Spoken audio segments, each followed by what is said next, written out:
In this world, there is a best henpecked system that is in desperate search of a new master. After a short search, she finds the most pathetic henpecked husband one can meet on this earth. This henpecked husband turns out to be our main character named Charlie, to whom his girlfriend tells him that she is leaving him. Charlie addresses her by the name Susan, and hopes that she will listen to the explanation he has prepared for her. Susan angrily tells him that she doesn't want to hear any explanations because they are simply not right for each other. Charlie asks her why she decides this, because he can give her everything she wants, and for this he drops out of school. Susan tells him that she has made peace with Victor, adding that she never truly loved him. She also states that she finds it difficult to reciprocate his kindness, and that she does not love him, even though he comforts her in times when she needs support. Meanwhile, Charlie starts crying over being dumped, and Susan declares that breaking up is the best solution for them. Charlie says he has been pursuing her for 2 years and is doing everything possible to win her affection. He also says that he pays for her studies,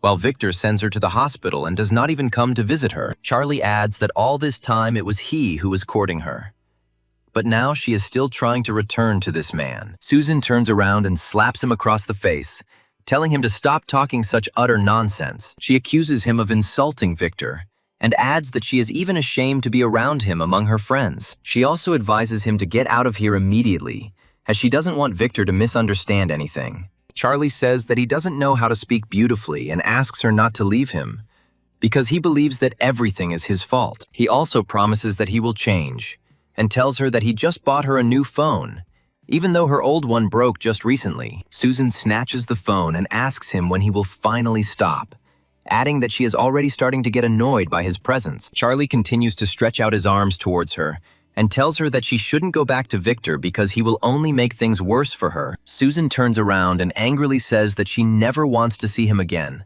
and hopes that he will disappear from her life forever. Victor asks her not to be angry, saying that he will organize everything in the form of a dinner at a European restaurant, and after that they will go shopping. The car takes off, and Victor says that Charlie is a pathetic loser who has nothing and never will have anything. Charlie is noticed by 2 other girls, who say that this man tried to court a fool and ended up losing everything. One of them says that men are better off spending money on themselves first, so that they can at least look normal. They also remember that Susan also comes from a poor family, but at the same time tries to start relationships with rich guys. They also recall that Victor recently lured Susan into a rented house, thereby making Charlie look like a real cuckold. Charlie reflects on how 2 years of his life are going down the drain, and wonders why he turns out to be such a fool and a pathetic dog. As if answering his questions, the best henpecked system appears before him, informing him that a suitable owner has been found. Charlie stubbornly keeps his eyes closed to cope with the incredibly bright flash that appears in front of him. The system reports that it has successfully linked to the person and completes the procedure fairly quickly. Charlie wonders what this nonsense is,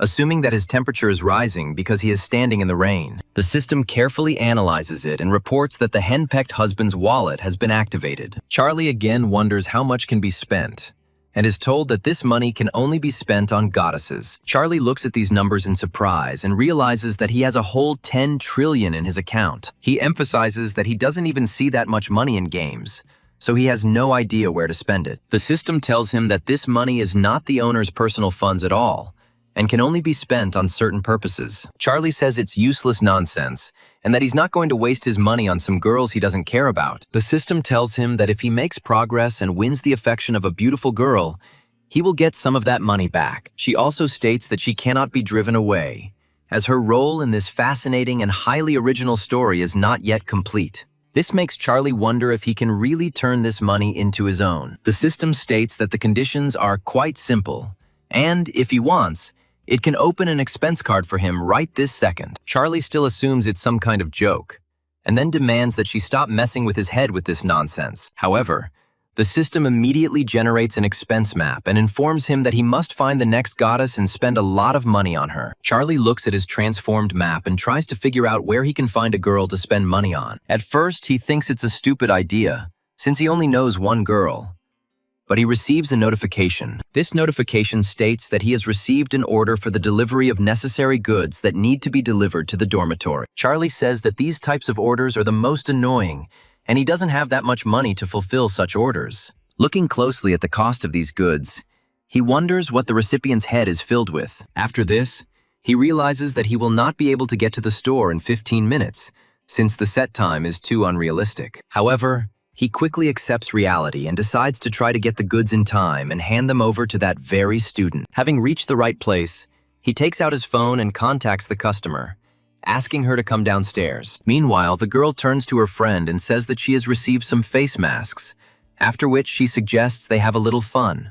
A friend approaches a girl named Claire and says that her boyfriend is inviting her to see a new blockbuster. Claire immediately loses her temper and declares that her friend has traded her for a guy, so she is no longer going to pay attention to her. After this, she thinks about why not give a chance to that insensitive guy who is courting her. After this, she irritably notes that all the plans she has made for today are failing spectacularly. Charlie hands her the masks and explains that the ones she ordered are out of stock, and the wait time is running out. Claire slaps his hands in frustration, causing the bag to fall out of his hands under the force of its momentum. Claire calls him a redneck and says that these masks are applied to the face, so their low quality can only harm the appearance. She also says that she doesn't care about his problems at all, so he should immediately go back and buy other masks. Charlie says her list is initially proving extremely difficult to complete, and the masks she needs are sold far from the university and are expensive. Claire says that they are sold at the nearest shopping center, which means he simply doesn't have enough money.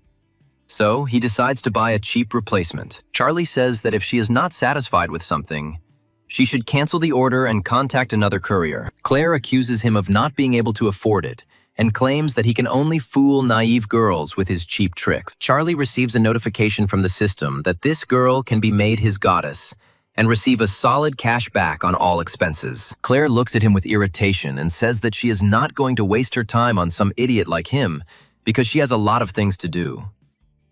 Charlie finds that her sympathy level is rapidly declining and has already reached -62%. Charlie invites her to go shopping together, promising to buy her the right face mask to make her happy. He also says that if she is satisfied, she should leave a good review and give 5 stars. Claire muses that it would be nice to go for a walk around the mall, even though it's still quite early in the morning. She still agrees and says that she will be interested to see how he plans to make amends. Charlie finds the face mask he wants and asks the saleswoman how much it costs. The girl says that this product is very popular and asks him if he is going to buy it. She states that many celebrities prefer such products because these masks provide the highest quality results. Charlie says he will buy all the masks in stock, while Claire starts looking at him intently. She notes that he looks familiar, suggesting that he combines work with studies. Charlie swipes his card and says he will take all the goods available, as he doesn't care at all about the amount of money. After some time, he is charged a whole 58,000 yuan.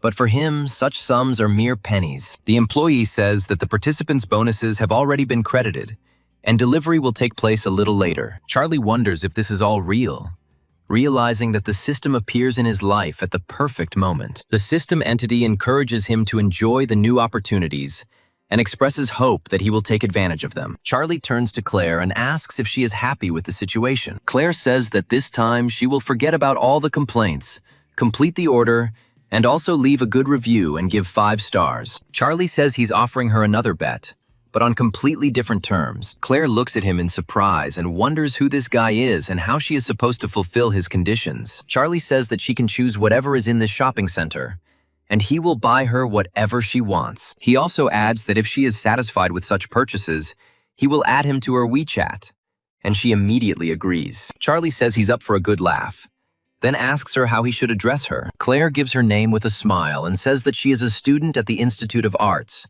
and is studying in the dance department. Afterwards, they leave the store, and the employees immediately tell him that they will be glad to see him again in the future. One of them says that this is the first time she has seen a person buying all the face masks from a warehouse. Her colleague says there's no need to guess, since this guy is clearly from the world of the rich, and such clients should be well served. After a while, they end up in an expensive clothing store, and Claire says that the new colors and styles of clothing are very popular now. Charlie watches her carefully as she tries on different outfits and says that she looks like she really likes everything. An employee approaches them and says that according to the rules of this store, customers must meet a certain level. She looks at them and tries to understand where the poor students could have come from in their very expensive store. Meanwhile, Susan comes into the store and tells Victor that she heard about a new handbag with a very beautiful color palette. Victor says that he has been having a tense relationship with his father lately, and he doesn't have much money to spend. Looking at the local price tags, he realizes that such things are unlikely to be affordable for him in the coming months. He also says that it would be better to go to another store, promising that he will definitely bring her there next time she goes shopping. Susan declines and says that she really likes the brand and that it would be great if he would agree. Victor smiles and says that he hopes that his beloved is not such a superficial person. Susan swallows her pride and says that she is not a materialistic girl and will love him even without money. After a while, an employee approaches them, and Victor says that his girlfriend wants to try on a handbag from their store. Susan happily says that she always knows how much he loves her and what he is willing to do for her. The girl says that this handbag is a one-of-a-kind item and that another customer is currently trying it on. She turns to our heroes with irritation and says that poor students and food delivery workers have no business being in this store. Claire looks at the girl with irritation and suggests that she repeat those words again if she is not afraid of the consequences. Charlie says he'll give her a chance and notes that the bag itself will tell whether they can afford to buy it or not. Victor claims it's just a piece of leather and wonders how much a bag like that could cost. The employee says that its price is 258,000 yuan, since it is the last model in a single copy. She claims that these bags sell out almost instantly due to their immense popularity. Victor wonders if some measly piece of skin can really be worth such a fabulous amount of money. He is told that there are less than 100 bags in all of China, as it is a limited edition released by a famous designer. Victor says that he is not in the mood because of Charlie's appearance and therefore changes his mind about buying this handbag. Susan asks Charlie if he is happy after ruining another day that was supposed to be great for her. Charlie receives a system notification that Susan has an extremely negative crush on him, and this begins to irritate him. He doesn't want to get involved with her at all, but now he has a chance to regain his lost dignity. Charlie says that these guys refuse to buy the bag, so he will pick it up himself and pay for everything with his card. He also states that he no longer wants to stay in this crappy store after such service. The girl hands him the cash register and, apologizing, says that he can swipe his card to pay. Charlie makes a sharp motion with his special card, and the cash register beeps, confirming a successful payment. Claire is very surprised because such a huge amount of money has just been spent on her. Her sympathy increases significantly, and now she treats the main character much more positively. She reflects on the fact that the man who pays for her purchases looks incredibly attractive. Susan, in turn, is very surprised that this man suddenly has such financial opportunities. This also seriously affects her sympathy scores, and she seems to stop recognizing the main character who has been chasing her all this time. Charlie says that it would be better to go to another store, since they are clearly not welcome in this place, and it is not worth lingering here. The employee apologizes to them, but he says that he is no longer interested in being in that store. Claire invites him to a walk to the antique store next door, calling him a rich, handsome man. Susan looks irritated at all this and mentally wonders how he can even treat her like that. She also throws herself into her boyfriend's arms and suggests going shopping to finally buy something worthwhile. Victor, in turn, turns away and leaves, saying that he is not in the mood and that the walk is over for today. Susan continues to follow him, saying that they haven't even eaten yet, but he doesn't respond and simply leaves. Meanwhile, the employee turns to her senior colleague and says that she couldn't recognize the rich man in him. Her senior partner says that even she couldn't figure out that this man was actually rich. Claire continues to follow the protagonist and asks him if they just met his girlfriend at the store. Charlie annoyedly says that this is his ex-girlfriend and that they broke up some time ago, so there is nothing to worry about. He also apologizes to her for this scene, saying that she followed him, and this is how it all turns out. Claire says there's nothing to apologize for, since it's her own fault for missing out on such a good guy. She also says that the guy next to her is not ready to spend money on her, although he is a rich man. She says that only sincerity can touch a person's heart, and Charlie replies that her words make him feel better. After this, he suggests that they eat something before continuing their shopping trip, as he is a little hungry. Claire says that she only now notices that he is a pretty good person, and her mistake is that she failed to appreciate him at his true worth. Her affection level increases slightly, after which they head to a small cafe to get some refreshments. Charlie chooses premium beef tongue, along with some fresh vegetables and brisket. He also says it would be a good idea to add some fermented vegetables for maximum gut health benefits. Claire looks at him carefully and realizes that, aside from his clothes, he has a pretty good understanding of girls' preferences. She is surprised that her level of sympathy is growing, because he does practically nothing for her and is already trying to win her favor. Charlie cooks her a brisket over coals and says that if she adds a salad to it, the dish won't seem so greasy. He also states that he will prepare the beef by adding some stewed vegetables to it and sprinkling them with green onions beforehand. Claire continues to look at him and her sympathy grows. And Charlie guesses that he has been courting this girl all this time. Claire says the food is incredibly filling, and she can't imagine how long it will take to lose weight. Charlie claims that everything he orders is high protein and low fat. An employee approaches them and tells them that they must pay 786 yuan for service. Charlie swipes his card and pays the bill without any problems, not at all worried about the cost. He reflects on the fact that this meat is completely worth its price and quality, since he hasn't tasted anything so delicious for a long time. Claire tries to figure out if this man is a rich man who works in delivery specifically to test girls. Her sympathy grows even more, and she suggests that rich people are now into real cosplay.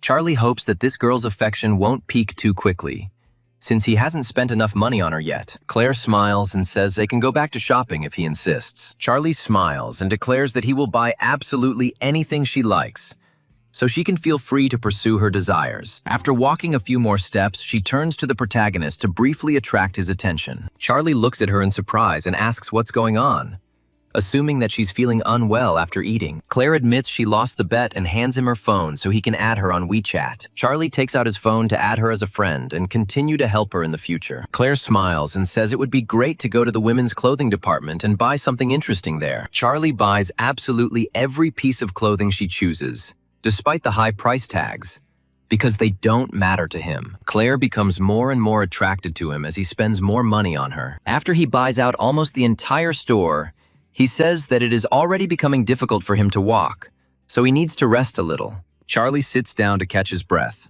after which Claire says she has a bold idea. She adds that he buys her so many things that she is giving him a complete makeover as a gift. After this, she grabs his hand and lifts him to his feet, saying that first she needs to fix his hair. After they enter the salon, the barber tells him that complaints about his haircut can be heard even from across the street. Immediately after this, he gets to work and carries out a series of procedures that radically change the protagonist's hairstyle. Claire says it's a really bold move to change his hairstyle, and that now, almost no one will recognize him. After that, she decides to pick out some accessories for him, but some of them look pretty ridiculous. After some time, she picks up a good pair of glasses that highlight his incredible intelligence and quick wit. Charlie feels like a pathetic nerd because his sweater and plain jeans are not very fashionable. Claire says this is just the beginning, adding that all that remains is to change the costume, after which the transformation will be complete. Walking into a stunning men's clothing store, she says they need to get several sets at once. The first set looks quite bold, but it doesn't suit the new look of our main character at all. After he tries on another set of clothes,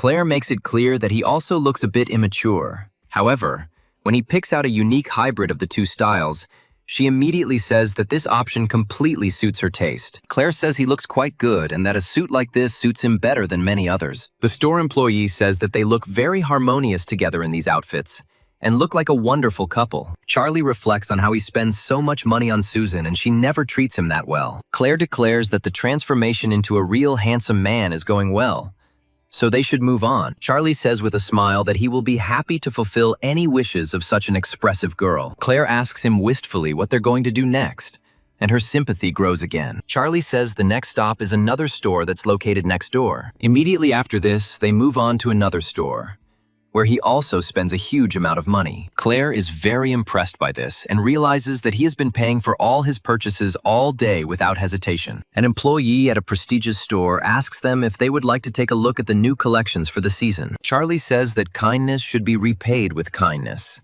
and suggests that she have fun and try on whatever she wants. After a while, the employee says that Claire has very good taste, because this color suits her skin perfectly. Charlie says he's a little tired from walking, so he'll sit in the chair while Claire and the employee pick up the necessary items. Claire says she'll take that pair of boots, adding that she needs a size 37. The coworker tells her that she is very lucky because she has an attentive, handsome, and rich guy next to her. Claire buys a stunning dress and then decides to show off in front of the main character, asking his opinion. Charlie immediately says that this image looks absolutely amazing, and emphasizes that she is going to buy all of it. The store employee says Claire has a model figure and excellent taste in clothes. Charlie says he will buy absolutely anything his girlfriend chooses, without even looking at the price tags. The girl says that the total amount of purchases is 1,230,000 yuan, after which she expects payment. Claire asks him to wait a little, realizing that such expenses are already beginning to cross all reasonable boundaries. She reflects on the fact that she tries on a lot of things, but even a second-generation rich person would hardly be able to afford such expenses. Claire tells him that these clothes are not cheap, so it would be better if she only chose a small part of the items. Charlie assures her not to worry, emphasizing that he will order special delivery to have all the things delivered right to her door. Claire reminds him that the cost of all the clothes is already over 1 million yuan, so it's better to stop, because she's not that kind of person. Charlie asks her what exactly she means, emphasizing that he is not trying to offend her in any way. Claire declares that she is very glad to meet him this evening, but she is not so frivolous that she can be bought. Charlie realizes that he is overdoing it and that he is being misunderstood, so he immediately concludes that he should be more careful. After this, he wonders what he should do in this situation and how to earn even more money. After this, he tries to calm her down by saying that he is in a bad mood today and that he wants to express it through shopping. He also says that he pays her back for the service, since she transforms him beyond recognition. Claire asks him if that's really the case, and Charlie confidently states that it's just a few outfits. Claire says she can't accept these clothes, but she can't reject his good intentions and therefore asks to leave only one set. Charlie says that he will do everything as she says without any problem, after which he pays only a small portion of all purchases. The store employee says she felt like she was on a roller coaster ride, ranging from immense joy to deep sadness. Charlie swipes his card and pays for his purchases without any problems, the total amount of which is significantly reduced. The employee looks at them sadly and says that she will look forward to their next visit to the store. She also reflects on the fact that, in the end, this wealth that fell from the sky does not belong to her anyway. Charlie and Claire continue to leave the store while our protagonist tries to figure out what to do next. He reflects on the fact that his system too is slow to give him clues on how to act in such difficult situations. Claire, meanwhile, is thinking that he's definitely worth grabbing since he spends so much money on her. She also reflects on how stupid his ex-girlfriend is if she doesn't recognize the real diamond in him. Charlie says he wants to clear something up, adding that he certainly didn't have any bad intentions. Claire smiles and states that she should be the one thanking him, adding that, unfortunately, she has nothing to thank him with. Charlie smiles and says that actually there is always one reliable method that can be used at any time. Claire asks him what he's talking about, jokingly calling him a scoundrel and noting that he did have bad intentions. Charlie smiles and says it's just a joke, hoping she won't beat him up for it. Claire smiles and says that they are almost there, so their walk will have to end. After this, she returns to her room and reflects on the fact that this man will surely soon reveal his true self. Charlie continues to receive notifications that his affection level is increasing, and he realizes that this is actually quite good. After some time, he returns to the hostel and meets his friend, who invites him to go to karaoke. Seeing the beautiful suit on him,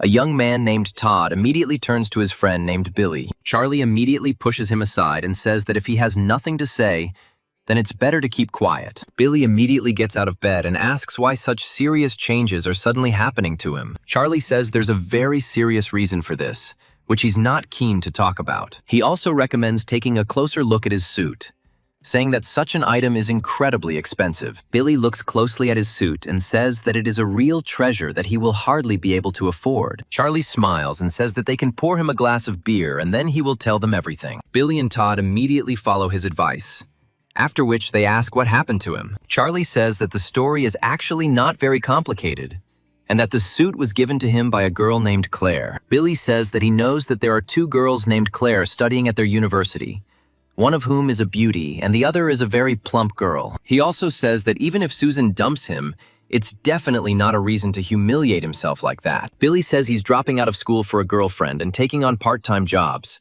so his taste is clearly changing. Charlie immediately slaps one of them, saying that they treat him much worse than he treats them. He also claims that he has her WeChat number, so he can provide any evidence without any problem. Billy and Todd look closely at the photo and say that the avatar really does depict a girl who looks very much like Claire. Billy notes that he can help him verify its authenticity to make sure it's not some kind of hoax. Charlie says they should mind their own business and not interfere with his new, wonderful life. Todd says he worries that he may have been added to the program simply to pay for her food. Billy says that wasting time on girls like that is clearly a bad idea, but still decides not to interfere. Charlie looks at his phone and receives another message, this time from a different person who wants to meet him. This person turns out to be Susan, who says that she said too much yesterday and asks him not to be angry.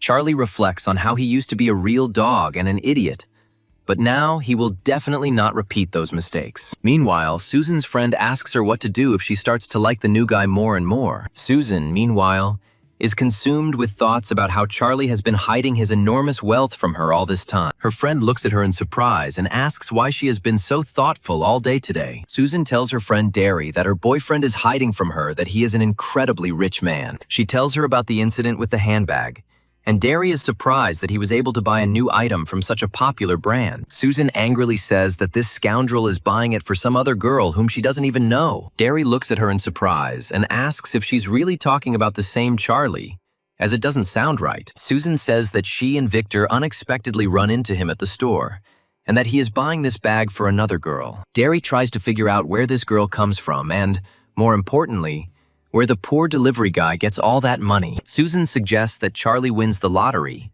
but it doesn't matter because he can't fall in love with anyone else. Derry says they need to find an excuse to borrow money from him and test him that way. Susan looks at her in surprise and wonders if this is the right thing to do because it all looks rather awkward. Derry says they may be breaking up, but using him as a source of money is still a good idea. Susan says she will take her advice and send him a message asking him to lend her money. Meanwhile, Charlie continues to communicate on the phone, but now he does so with Claire, who writes to him first. He immediately asks her if she has plans for tomorrow and suggests having dinner together and talking about life. Claire reflects on how she shouldn't move forward in the relationship so quickly and that she needs to get to know him better first. She says that she has a meeting with a friend for tomorrow, so the meeting will have to be rescheduled. Charlie exhales tensely and thinks that he shouldn't rush things. After a while, his phone starts ringing off the hook again, and he receives a message asking him to borrow money. Charlie understands that all of this is another deception, but in this situation, it may even turn out to be beneficial for him. He transfers the required amount of money quite quickly, realizing that he will receive a good cash back from this. He understands that if he believes the nonsense she tells him again, then he really deserves to remain henpecked. Derry looks at the notification on Susan's phone and assumes that Charlie is a rich guy who enjoys being bullied. Susan says she still doesn't know how things are in his family, because before he seemed like a very ordinary person. After this, she realizes that he does have huge amounts of money coming in from somewhere, and tries to figure out what to do next. Derry advises her not to worry about it, adding that if he is transferring this money, then it already belongs to her. After a short pause, she still suggests that he got this money as a result of winning the lottery. Susan says she feels a little awkward and asks her friend to leave her alone. Meanwhile, Charlie receives another notification and decides to find out who is writing to him again. Susan admits that it is not she who is asking for the money, but her friend, and then asks him how he suddenly became so rich. Charlie writes that there is no need to return the money, and reports that one of his very wealthy relatives died and left a large inheritance. Charlie reflects that no sane person would believe such a story because it sounds too far-fetched. Susan rereads his message carefully, realizing that the story does indeed sound dubious. Charlie decides to quickly end the conversation, saying that he is very tired today, so he is going to go to bed. Susan suddenly feels even more sympathy for him, and realizes that he has actually been sincere with her all this time. Her sympathy increases significantly and begins to take on positive meanings. Charlie receives a message that Susan is now falling in love with him too, and that he can win her over even more by spending money on her. Smiling, he decides to unwind a bit and invites Billy along, saying that he would like to go to an internet cafe. Billy asks him what excuse he has for this, since he has to work tomorrow. Charlie says they should live in the present and enjoy the moment, so it would be nice to get some rest. Todd goes with them and, after they get to the cafe, asks what's going on with their friend. Billy says it's unrequited love syndrome, so it's better to just keep him company. Charlie, meanwhile, says that today they become 3 kings and begin to rule. Billy says there is great sacred meaning in his words, but it is better not to get too carried away by your ambitions. Charlie smiles and says that they are absolutely right, remembering that he needs to spend money only on goddesses. Immediately after this, he decides to make a small transaction to hire a professional assistant. A girl comes into the lobby and Todd immediately wonders what she could be doing there. Billy says that this girl is clearly not one of their group and that she never just comes to them.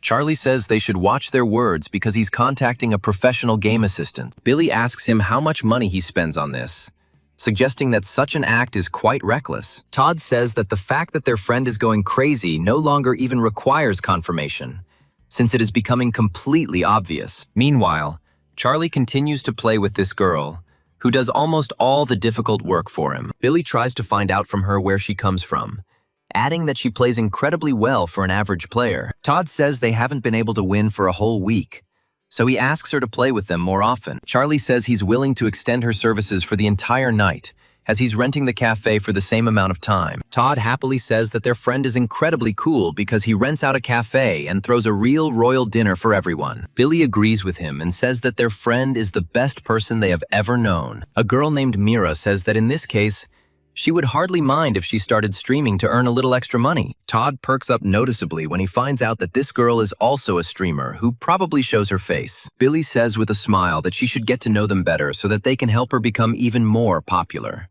Charlie reflects on the fact that the system allows for payment for placing orders to find a companion, which means it's possible to earn money from donations as well. He adds that if Mira shows her face on the stream, she will receive a serious monetary reward. Todd and Billy immediately support this proposal, since they have not communicated with girls for a long time. Mira says that she agrees to this proposal, after which she gives the number of her broadcast. Meanwhile, Susan tries to talk to her current boyfriend and borrow some money from him. She only receives a small amount and understands that this perfectly shows how seriously he takes her. Susan remarks that she herself is becoming a pathetic clown for abandoning Charlie in favor of this idiot. Meanwhile, Mira ensures our hero's victory in another match thanks to her incredible skills. Billy admires her incredible skills and says that she is a virtually unbeatable player who is a pleasure to play with. Todd says that no matter what difficulties are happening around her, the final word always remains solely with her. Mira says that if viewers enjoy watching the stream, they can support it with likes and gifts. After a few moments, she receives a virtual spark, which, with further accumulation, can be converted into money. She thanks all viewers who decide to donate part of their funds and send her these lights. There are more and more such people, and Mira no longer knows what to do with such a large amount of financial support. Billy watches the broadcast in amazement and says that this is something incredible, since the amount of donations turns out to be very large. Todd agrees with him and says that a whole million is just being sent there, which they themselves will never be able to earn in a short time. Charlie, meanwhile, says that his sympathy points are not increasing at all, despite all his investments. Mira, meanwhile, thanks her most generous sponsor for investing such large sums of money. Charlie angrily tells the system that he is investing a lot of money, but the sympathy does not increase at all. The system tells him that the initial sympathy level is above 20%, so the task cannot be activated. He understands that in the future he will have to behave more restrainedly, because excessive persistence can lead to bad consequences. Charlie tries to understand if anyone in this world can understand how he feels when he can't do everything he wants. Todd, meanwhile, comes closer to him and asks why he suddenly freezes in front of the screen. Billy suspects that his mental state may be affected by the huge donations and super lights that Mira receives. Charlie asks them why they are so worried about other people's finances, which they don't manage anyway. Billy says they're not trying to make him look like an idiot, then suggests they go somewhere else. Todd reminds them that they have a sports competition tomorrow, and the girls have a beauty contest to watch. Meanwhile, Charlie receives a message from Mira, who invites him to exchange contacts on WeChat. Charlie writes to her that he would be happy to play with her in his free time, emphasizing that now it is time for him to leave. Mira only now realizes that he is that very generous sponsor, and she cannot believe her luck. Charlie, meanwhile, returns home and falls asleep peacefully, and then wakes up the next morning when a rainbow appears in the sky. Billy turns to his comrades and asks if they have seen today's news that the whole university is currently discussing. Todd says that yesterday millions were spent on the gaming platform, And today, the activity on thematic accounts is simply off the charts. One of the students says that some rich guy spends $1 million on virtual lights. But this doesn't surprise anyone anymore. Todd says with a smile that they are witnessing this event themselves, because this million is literally disappearing before their eyes.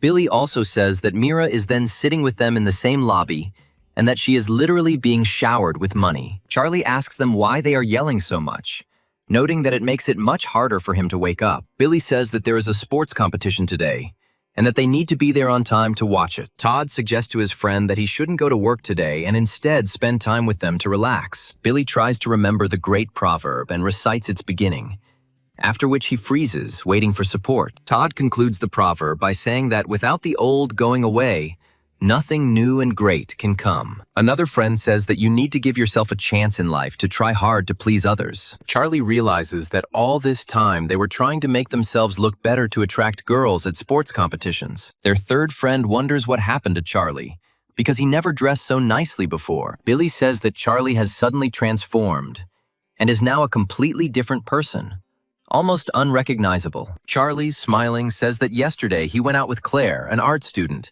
and that she gave him a present. All three comrades immediately turn to him and say that their friend is a real braggart who does not care about their feelings. Meanwhile, people are saying that there was a violent reaction on the site yesterday due to the sudden appearance of a rich man. After this, everyone turns their attention to a girl named Ingrid, who appeared out of nowhere and was famous for her talents. They say that if this continues, no one will be able to take her primacy away, no matter what. Todd looks at her carefully and says that she is a real goddess who is especially beautiful today. Billy adds that he can only dream about girls like that in his wildest fantasies. Their friend, meanwhile, advises them to keep quiet, saying that there is no need to remind Charlie about other girls. Meanwhile, Charlie asks the system how it assesses the prospects of winning Ingrid. His initial sympathy is at 0, but quickly goes into negative due to the fact that she does not understand his intentions. Ingrid mentally notes his attractive appearance, but she is embarrassed by his disrespectful look. Charlie doesn't immediately understand what the problem is,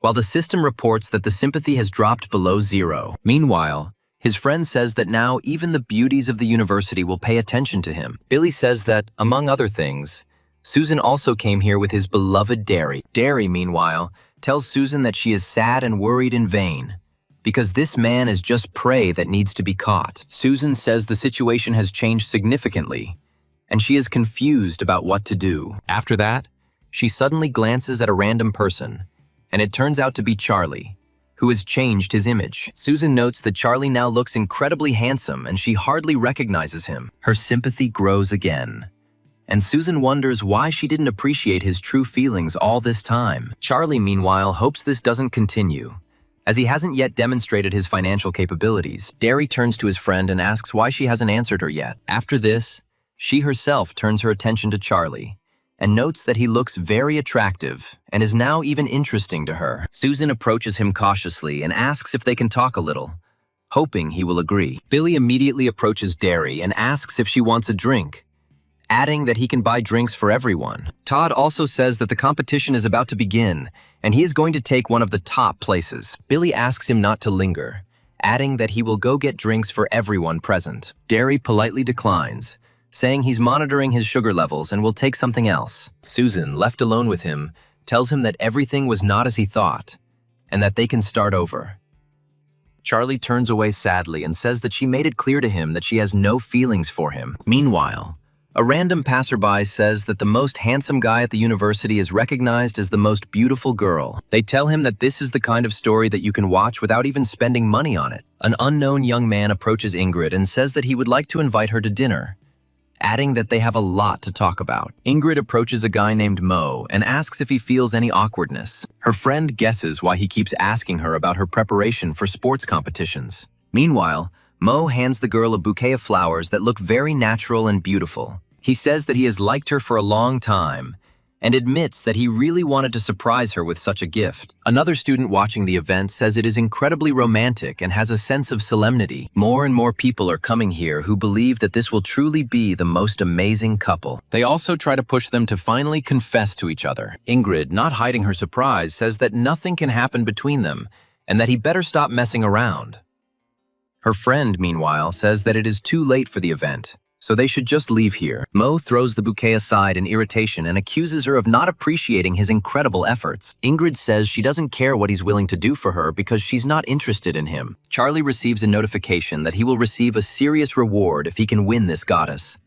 So he decides to give it a try. Without thinking twice, he comes closer to them, then says hello and apologizes for disturbing them. Ingrid's friend immediately asks him what he wants, and protects her friend from the attention of strange men. Charlie says that he found Ingrid very beautiful, and that's why he wants to add her to the messenger for communication. Mo wonders where this dressed-up guy came from, who is trying to humiliate him in front of everyone right now. Smiling, he tells Ingrid that she shouldn't pay attention to him as he's just asking for it. Ingrid tells him to watch his words, as they are not particularly familiar and she will figure it out herself. She also states that she freely chooses who she shares her WeChat with, so she doesn't see anything wrong with it. Charlie says that they can get to know each other and become friends first, and then get closer if she wants. He also gives his name and says that he took academic leave in his second year and now works as a courier.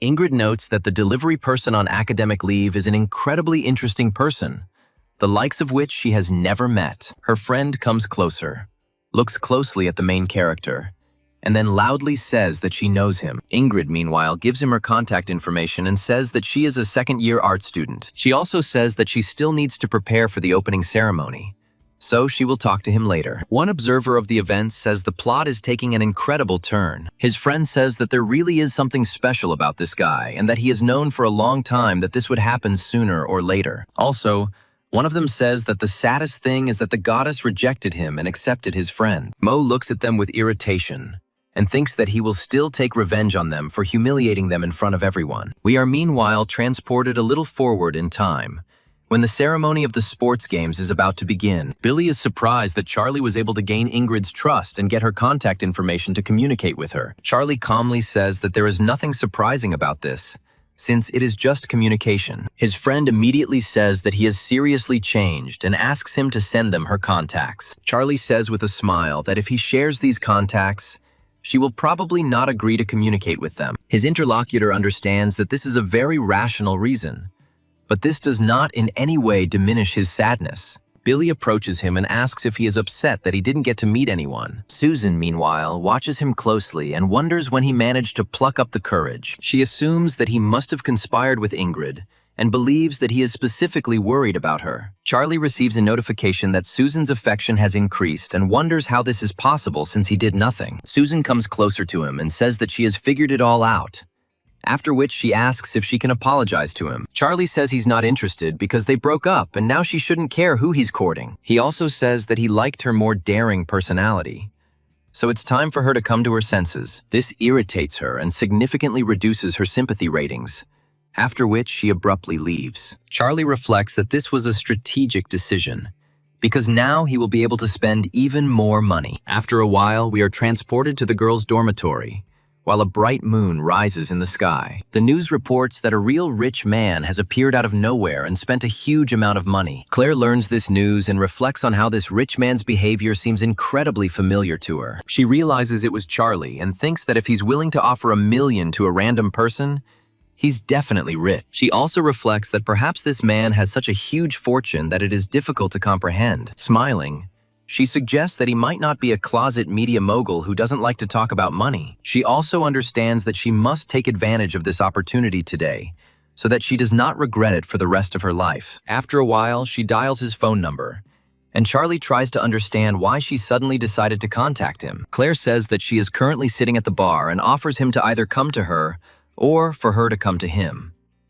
Charlie replies that he will be there soon and only asks to send the location of the bar where she is. After some time, they are transported to that very club, which is currently overflowing with young people. Claire considers keeping a low profile and finding out first if Charlie is the businessman. Charlie, meanwhile, wonders how they could have chosen a place where the most expensive alcohol costs over $10,000. After a while, they meet each other, and Claire says that she is very glad that he was able to come. Her sympathy immediately increases by several percentage points and reaches 79%, which is already a dangerously high value. She shows him the bracelet and says that she wove it herself to please him. Charlie reflects that if he had been given such a gift earlier, he might even have fallen for the trick. After this, he says that he can't ask her for anything, So now he has to give her a gift. Smiling, he declares that he will pay the bill no matter how big it is, because it will make him much more comfortable. Approaching the bartender, he says that he would like to order all the alcoholic drinks that are available. Claire looks at him with a smile and says that he is incredibly nasty when he tries to please her. However,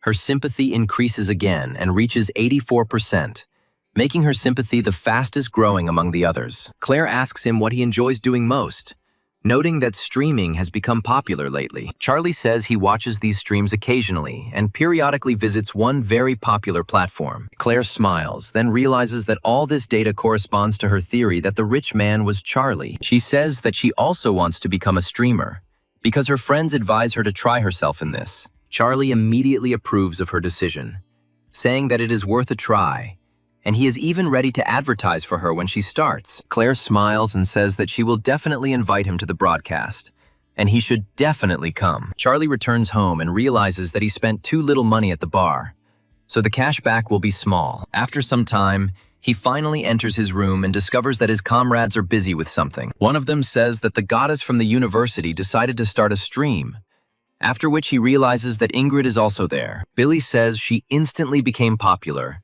without even using any filters. Charlie approaches them in surprise and asks what they are looking at, sensing amazing possibilities. Todd says Ingrid started a stream where she has a special battle with another girl. Charlie watches the broadcast closely and discovers that two girls are trying to figure out who will earn more. He immediately picks up his phone to log into the platform from his business account. Ingrid's rival, Teresa, says she won't win the award for singing alone. She also reminds them that there are still 5 minutes left, after which their popularity battle will end and the results will be announced. Billy says that they urgently need to send a rocket to the goddess of their university and asks his friends for money.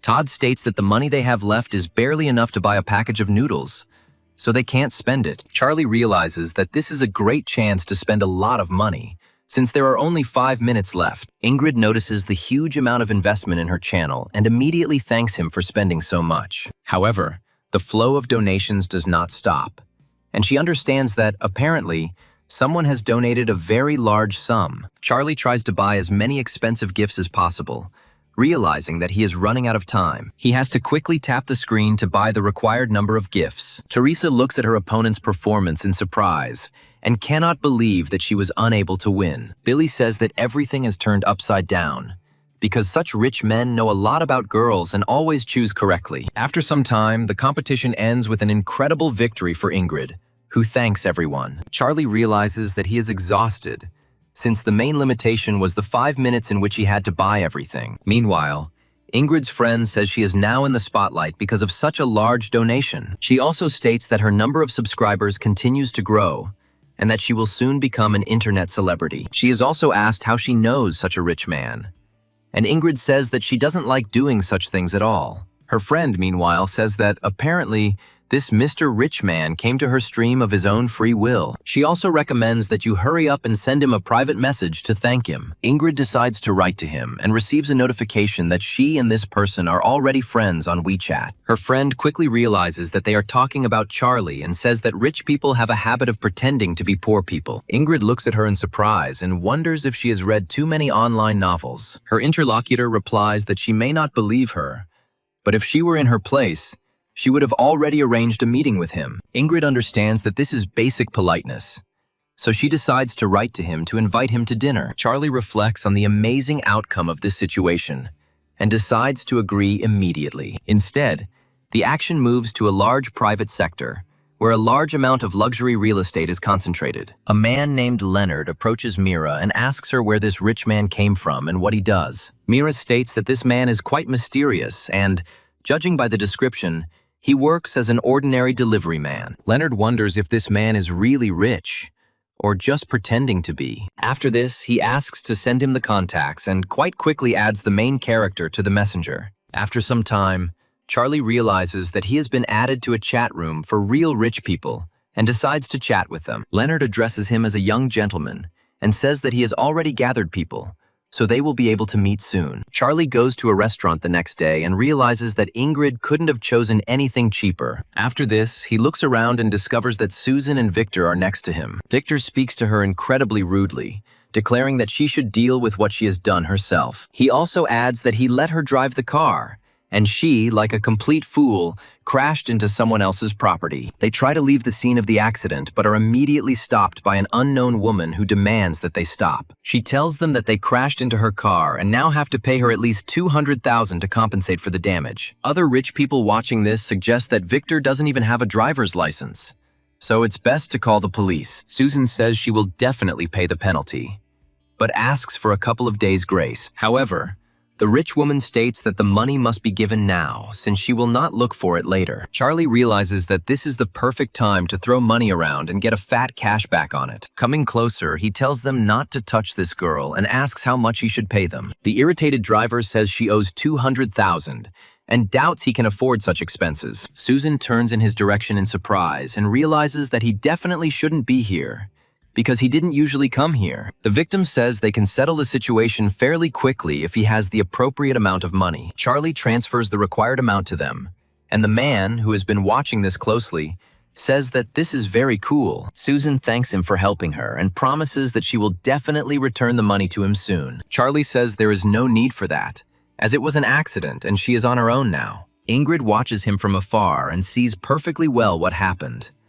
after which she notes that he is a very interesting man. Charlie comes closer to her and says that something delayed him, so he was a few minutes late. Ingrid mentally notes that a person with such wealth and politeness is a great rarity in luck. Her sympathy grows again, and Charlie tries to understand why girls start to like him even before he does anything. Ingrid thanks him for his help yesterday and states that he can order whatever he wants and not be shy. Charlie looks at her with a smile and says that he is very happy to listen to her advice. After a while, his phone starts ringing frantically, and he decides to pick it up to find out who it is. His interlocutor introduces himself as Larry and says that he has an elite hotel that he plans to sell. Charlie wonders if there is some catch, but decides to accept this very lucrative offer. He adds that since they are in the same chat, he will help him and buy this hotel from him. Larry asks him if he would like to come over this weekend, promising to send someone to pick him up. Charlie asks Ingrid if she has any plans for the weekend and invites her to a resort to relax and unwind. Ingrid starts to get a little nervous and says that they are not that close yet and everything is moving too fast. Charlie immediately says that she misunderstood him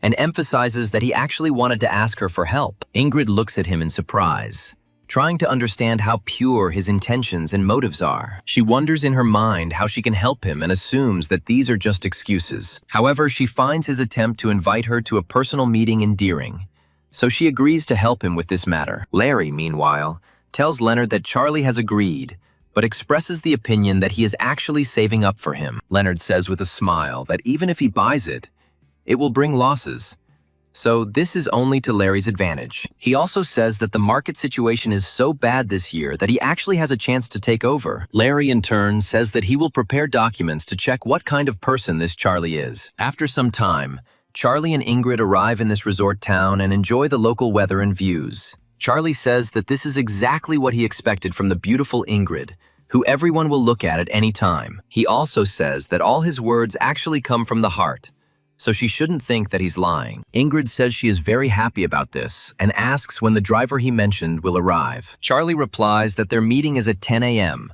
so the driver should arrive fairly quickly. After a while, a rich car stops next to them, and the girl asks if he is Mr. Charlie. Charlie says with a smile that they were not mistaken, and that he really is the one they had an appointment with. The girl introduces herself as Mr. Larry's secretary, and says that she was sent here to take them to the meeting. Ingrid and Charlie get into the car and head to the right place, but the journey takes a long time. Meanwhile, Ingrid is thinking about the fact that, apparently, they are going to introduce her to rich people. She also suggests that it could be a trap to tie her up and demand ransom for her. Charlie passes his hand in front of her face to bring her to her senses, and tells her that they've finally arrived. He also asks what she was thinking about, and Ingrid immediately replies that she was not thinking about anything serious. After she gets out of the car, a stunning hotel opens up in front of her, which looks like a rich mansion. The secretary asks them to follow her, saying that Mr. Larry is already waiting for them inside. Larry says he didn't expect Charlie to be so young, given his incredible wealth. Charlie says that this formality is not so necessary in an informal conversation,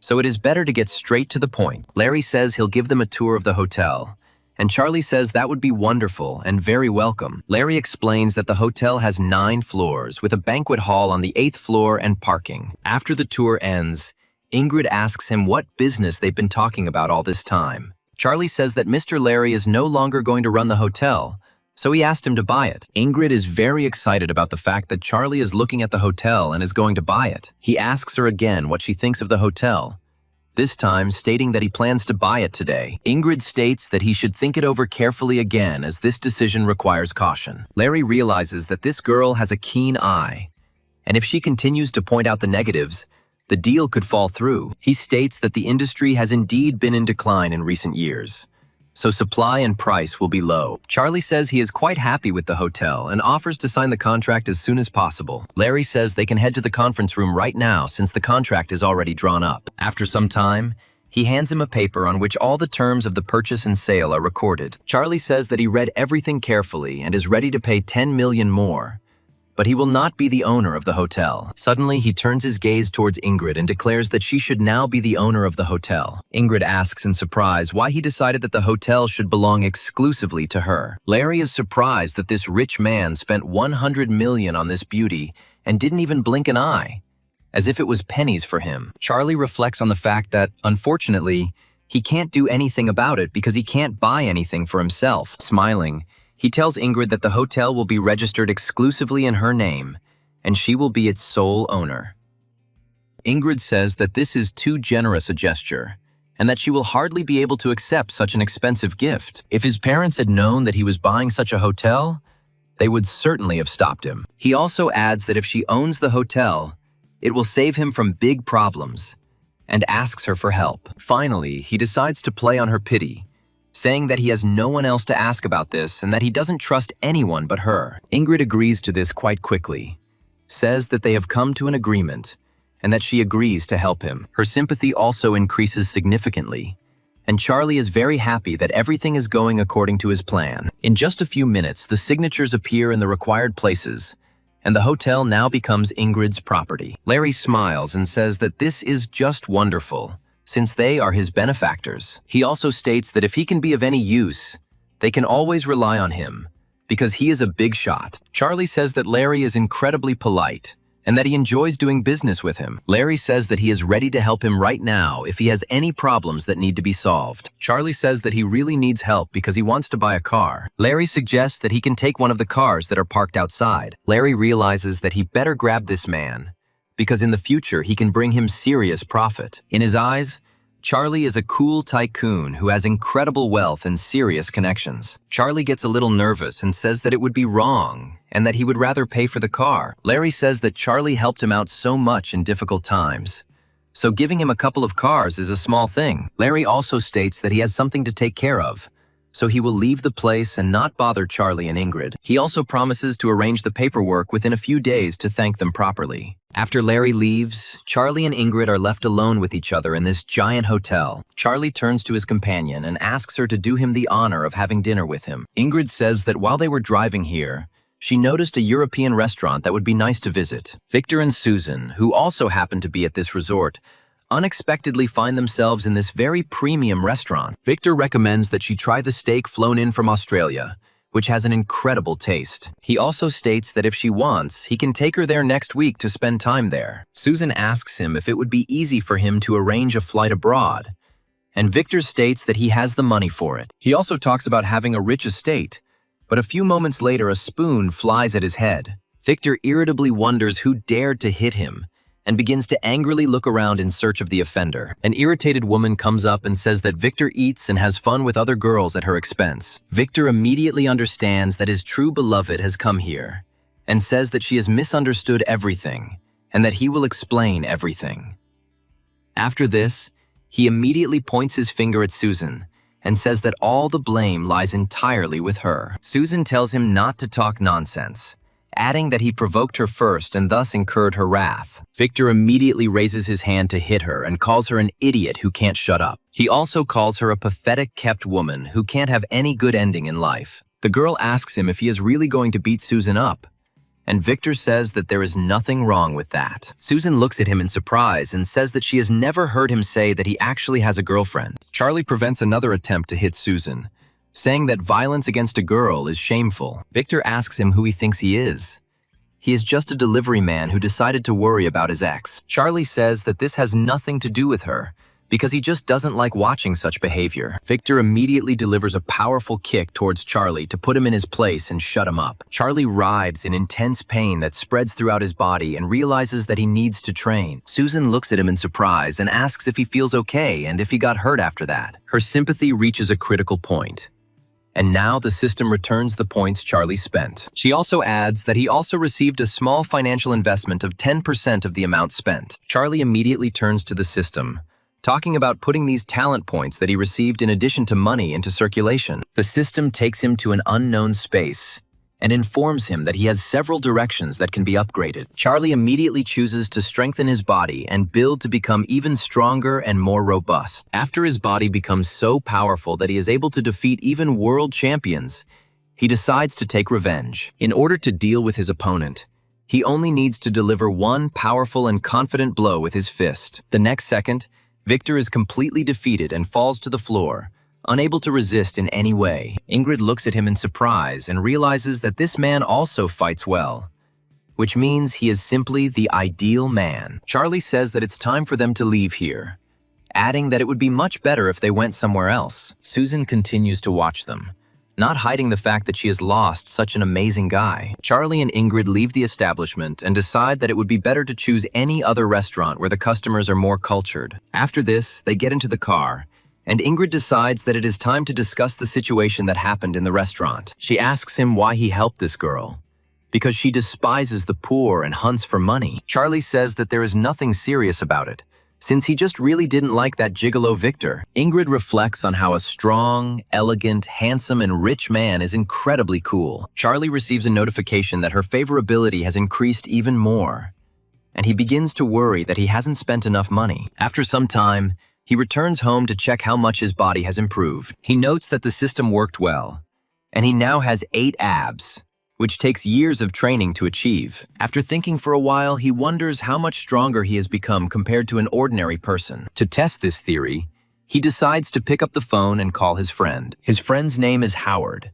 and Charlie immediately asks him if he is very busy and can talk on the phone. Howard immediately says that he has very little time and is currently in training. Charlie takes his car key and says that he will come there soon to talk to him. His comrades are not in the room, so he leaves calmly, without worrying about anything. After that, he comes to the gym, where his friend and seasoned boxer Howard is practicing his punches. Howard asks him in surprise why he came here, assuming that a fire has finally ignited in his soul. Charlie says that they need to fight one-on-one to see who is stronger. Howard says that he is a professional, so it is better to fight not with him, but with someone of a more suitable level. Charlie says that he has been training too, so he can handle this test, which surprises him. Howard says that he should hit a punching bag that is nearby to demonstrate his strength. Charlie steps closer and prepares to deliver the most powerful punch he has ever thrown. He tells him to put on his boxing gloves, but it is too late. Howard looks at the punching bag, which simply broke, unable to withstand such an incredible force of impact. After some time, another person comes here,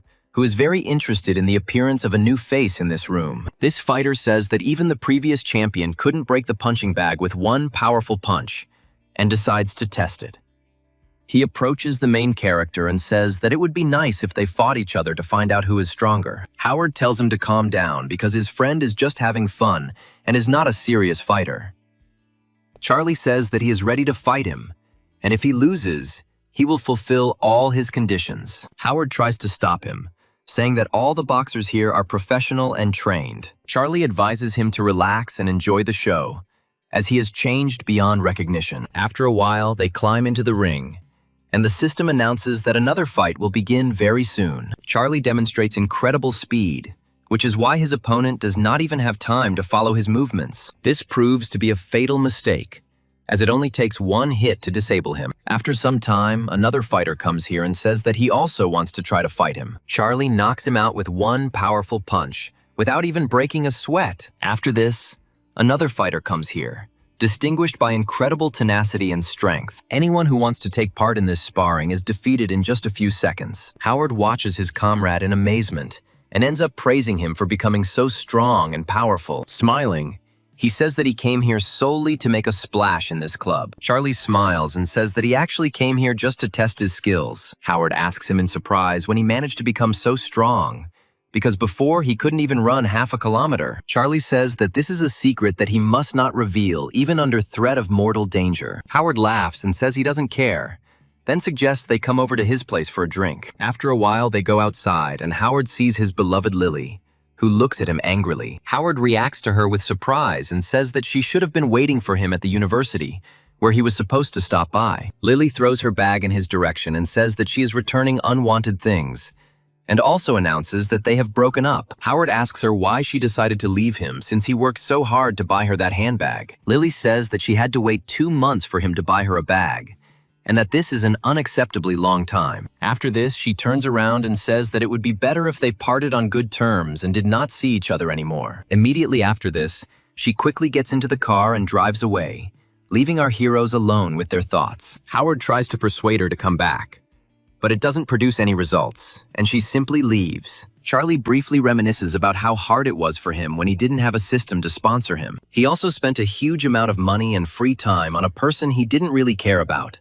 However, the situation has changed significantly now, so he will no longer allow anyone to fall into this trap. He turns to his comrade and tells him not to be sad, because such a woman does not deserve sadness. Howard says it's easy for him to say that because he spent a month pursuing this girl, and it all went down the drain. Charlie declares that today she rejected him, and tomorrow she will no longer be able to reach him and will bitterly regret it. Howard looks at his friend in surprise and asks him what he is going to do to teach her a lesson. Charlie says again that it is a secret, but tomorrow he will be able to find out everything in detail. After some time, he contacts his friends and rents a beautiful limited edition car. Howard, in his new suit, wonders if this will really work, realizing that everything looks unnatural. Charlie advises him to stop worrying about it because everything will be fine since he's taken on the job. Howard says that this deception can easily be exposed since he has never been rich and does not know how to pretend to be.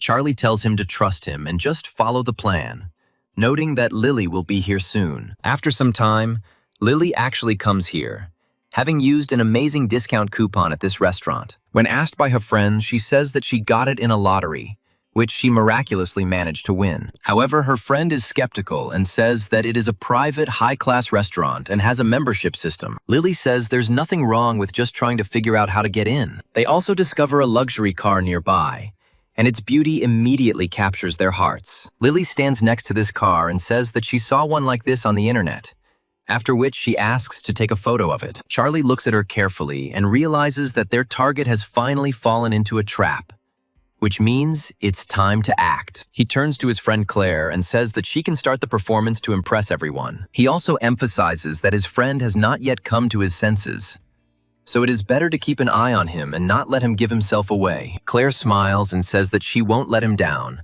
and that the acting skills she acquired at university will come into their own. Finally, she turns to Howard and asks him to try his best, because his future depends on it. Howard sadly realizes that he really has no other choice, and says that he will give it his all. After this, he goes outside, and Claire begins to strenuously pretend that she is Howard's girlfriend. Lily looks at him in surprise and wonders why he is here, since this restaurant is only for the elite. Howard tries to mumble something, but Claire quickly tells him not to pay attention to her. She asks them to move away with their friend, as they are blocking the passage to the car they want to ride in. Lily and her friend look at them in surprise and try to figure out if this car really belongs to him. Claire says that Howard bought this amazing car some time ago, which he now drives. After this, she presses a button on the remote control, and the car makes a characteristic sound of the alarm being turned off. Lily says that this is impossible because Howard cannot afford such a luxury car as he is a beggar. She quickly realizes that he hired the actress and rented a luxury car to teach her a lesson. Claire tries her best to pretend it isn't,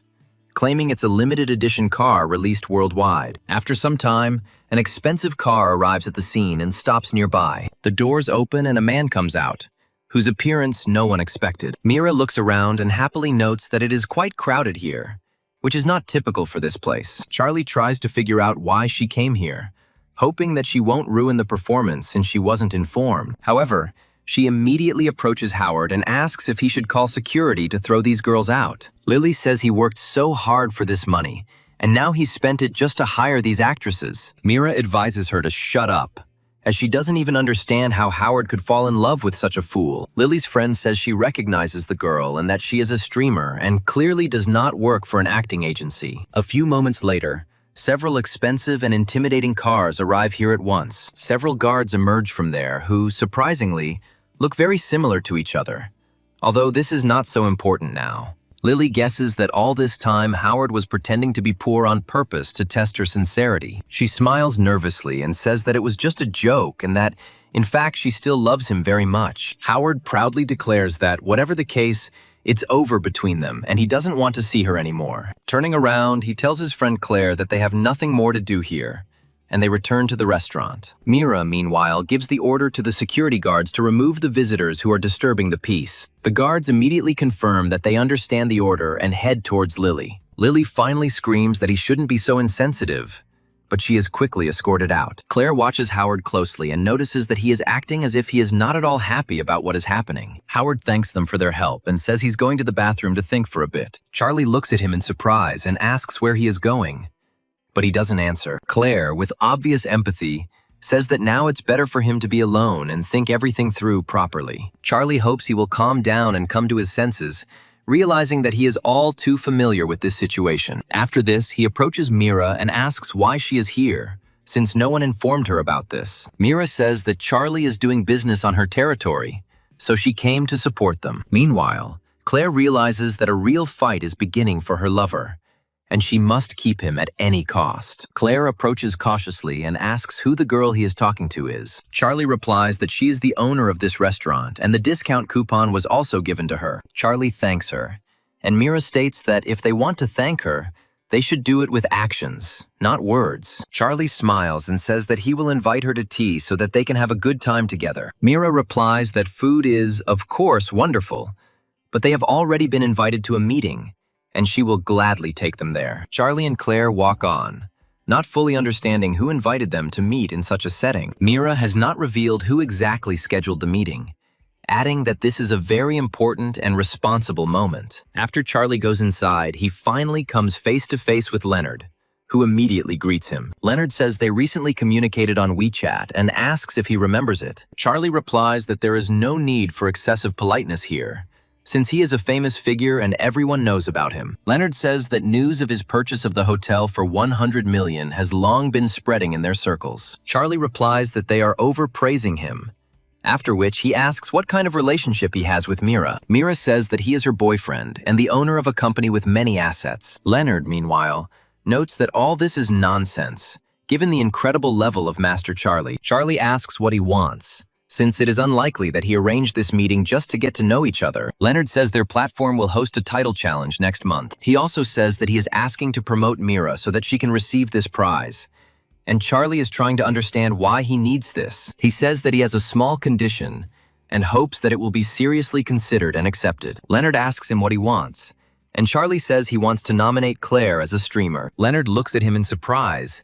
and tries to understand how he is going to implement this plan, because there can only be one winner. Charlie says there's no need to worry as Mira will still be a popular streamer. Leonard notes that it is better to have another friend than an enemy, and Charlie's confidence impresses him greatly. After a brief pause, he agrees that this evening looks set to be a very vibrant one this year. Claire asks him in surprise if she will really go to this dinner party, calling it a great opportunity. Charlie reminds her that she wanted to be a streamer, and that it was much safer to sign with a company than to go it alone. Claire is impressed that he remembered it, even though she notes it was just random words. The system tells Charlie that he is only a short time away from completely conquering this goddess, and he needs to keep trying. Claire becomes very embarrassed and says she doesn't know if she can handle the pressure of the public. Charlie says that if she doesn't want to go, he will tell Mr. Leonard that it's too much for her. Claire cuts him off abruptly and says that she will try her best because she really wants to go there. Charlie smiles as he contemplates spending as much money as possible to get good cash back. Howard, meanwhile, is in the same place as before and continues to look sadly into the distance. Charlie asks him if he still misses it, since it's been a full 15 minutes since they met. He adds that he will take him to a resort town so that he can have some fun and lift his spirits. Howard asks, surprised, if he's really taking him there, and says it sounds familiar. Howard shows him the geolocation and asks if he's talking about the area where his hotel is located. Charlie says that this is indeed the case, and asks where he got the address of this hotel. Howard says that a few days ago, the headman posted the address of a luxury hotel and is gathering everyone there. He also states that he will not go there, since the headman will obviously start bragging, remembering his time at school. Charlie says that they need to go there, and there is no point in refusing because they cannot help but respect the headman. A week later, they arrive at this hotel and prepare to conduct the meeting in the best possible way. Head boy Harrison proposes a toast to a girl named Selena, adding that she has returned from studying abroad. Afterwards, they clink glasses of wine and celebrate the triumph of this girl with outstanding intelligence. Selena thanks them for the warm welcome and says that she didn't expect such attention. Harrison says everyone is here today to pay their respects to him, and he invited them to this dinner for a reason. They also say that it is a great happiness to have such a friend, and he will never forget such treatment. After a while, the door slowly opens and Charlie and Howard finally appear. They say that this is the right number, and that they have finally come to the reunion of their old classmates. Charlie carefully opens the door and apologizes for being late, explaining that he has important business to attend to. Harrison says that this is poor student Charlie, and reminds him that he should be delivering food. Other classmates say Harrison might offer him a more secure job because of old friendship. Howard says there is nothing wrong with being a delivery man because he makes a living from his efforts. Charlie says that there is a class reunion today, so there is no need to ruin the peaceful atmosphere because of him. Selena says that visitors should be treated as guests and respected, regardless of their work. Harrison declares that he will receive them as guests, since the most beautiful girl of their class has vouched for them. However, they are called country bumpkins and asked not to say later that the headman did not take care of them and did not offer them a decent reception. Howard starts to get angry when he hears this attitude towards him, but Charlie immediately stops him with a gesture. He sits down and says that they are all classmates, so there is no need to make unnecessary noise. After this, he turns to Selena and expresses gratitude for such attitude. Selena nods quietly to him, clearly making it clear that she doesn't remember him well since they never interacted. The system informs him that there is a special reward for conquering this goddess, which will be higher than usual. Charlie discovers that Selena shows no interest in him at all and realizes that this is logical. After this, he briefly dives into the past and remembers that, on the contrary, he liked her and he sometimes watched her. After a while, a waiter enters the room, bringing a special lunch for such a large number of people. It is still unclear what is inside, but it is quite obvious that it is something very expensive and tasty. Once the lid is removed, it becomes clear that this is expensive seafood produced in another country. One of the classmates says that the class monitor is too wasteful if he decided to order Australian lobsters here. However, the food arrives at an incredible rate, and the amount of seafood is constantly increasing. Waiters come into the room for a few minutes to serve various delicacies. Harrison looks at them in surprise and asks if they made a mistake, but they tell him that everything was delivered as ordered. One of the girls says that he is an important client of this luxury hotel, and this is really amazing. They also say that he really surprised them, and this table is worth hundreds of thousands. Harrison is trying to figure out what all this means, since he definitely didn't order those dishes. Harrison says there was a mistake and he didn't order anything, then demands to see the manager. Howard chuckles at him and says that he could just admit that he can't afford such things and everyone would understand. Harrison immediately orders him to shut up and states that he is a nobody and should not show off in front of him. Charlie says there's no point in arguing on such a special day and promises he can pay for the food. His words are met with skepticism, and people ask whether he will be able to pay off such an unaffordable sum. Charlie tries to act confident and asks if they really think it's that expensive. Harrison says he can brag all he wants, but a simple delivery guy would never save up for such a dinner. Selena understands that this man is poor, but he tries to pretend to be rich, and it looks rather pathetic. Her sympathy for him decreases even more, and Charlie still doesn't understand what he did wrong. After a while, the door opens again, and the manager enters the room, looking around carefully. Finding Harrison, he asks what happened and tries to understand why they are unhappy with the food. Harrison says he didn't order the food, but that it was simply brought into the room to be used as blackmail. The manager claims the dishes were specially prepared when they heard that Charlie and his classmates were gathering that day. He turns to Charlie and asks if he is satisfied with the dishes on the table, promising to correct any shortcomings. Charlie says all the dishes are amazing, and next time they need to be a little less sudden so as not to scare the guests. Harrison wonders how this is possible, since Charlie is just a simple delivery guy working in the academy cafeteria. The manager says he should show respect since Charlie bought the hotel last week. Howard quietly turns to his friend and asks if he has been telling the truth all this time. Charlie asks him to speak more quietly and promises to tell him everything in detail later. Harrison reflects on what he heard about a mystery buyer purchasing the hotel a week ago. The manager says he has also prepared several bottles of his finest red wine for them. Charlie says that he will ask Selena's opinion,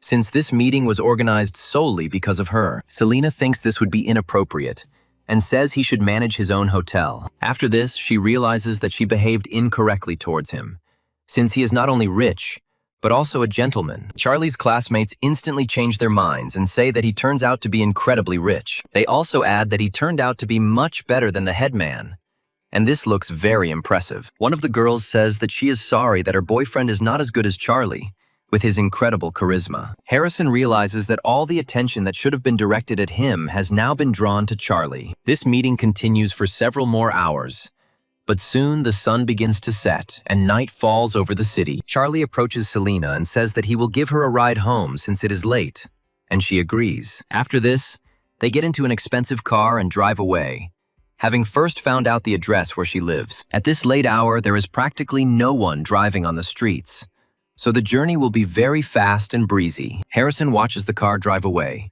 and promises that he will definitely deal with him in the future. Meanwhile, Selena carefully examines the interior of the car and discovers a familiar bird. She looks at it carefully and says that she definitely saw this bird a long time ago. She briefly immerses herself in her own memories and realizes that this bird once belonged to her. However, after some time, this bird ends up in the trash bin for a completely unknown reason. Selena says she lost the bird during vocal lessons and hasn't been able to find it since. Charlie says that he picked up this bird by accident and hopes that it will not misunderstand him. Howard says there is no point in pretending and tells Selena that he has had a crush on her since their school days. Charlie quickly loses his temper and advises him to talk less so as not to ruin his reputation. Selena smiles and wonders if he is really telling the truth. Charlie says that she was the school beauty and that everyone around her was always drawn to such a beauty. Selena reflects that Charlie looks quite cute, and if you look at him closely, he is even handsome. Her sympathy rises again,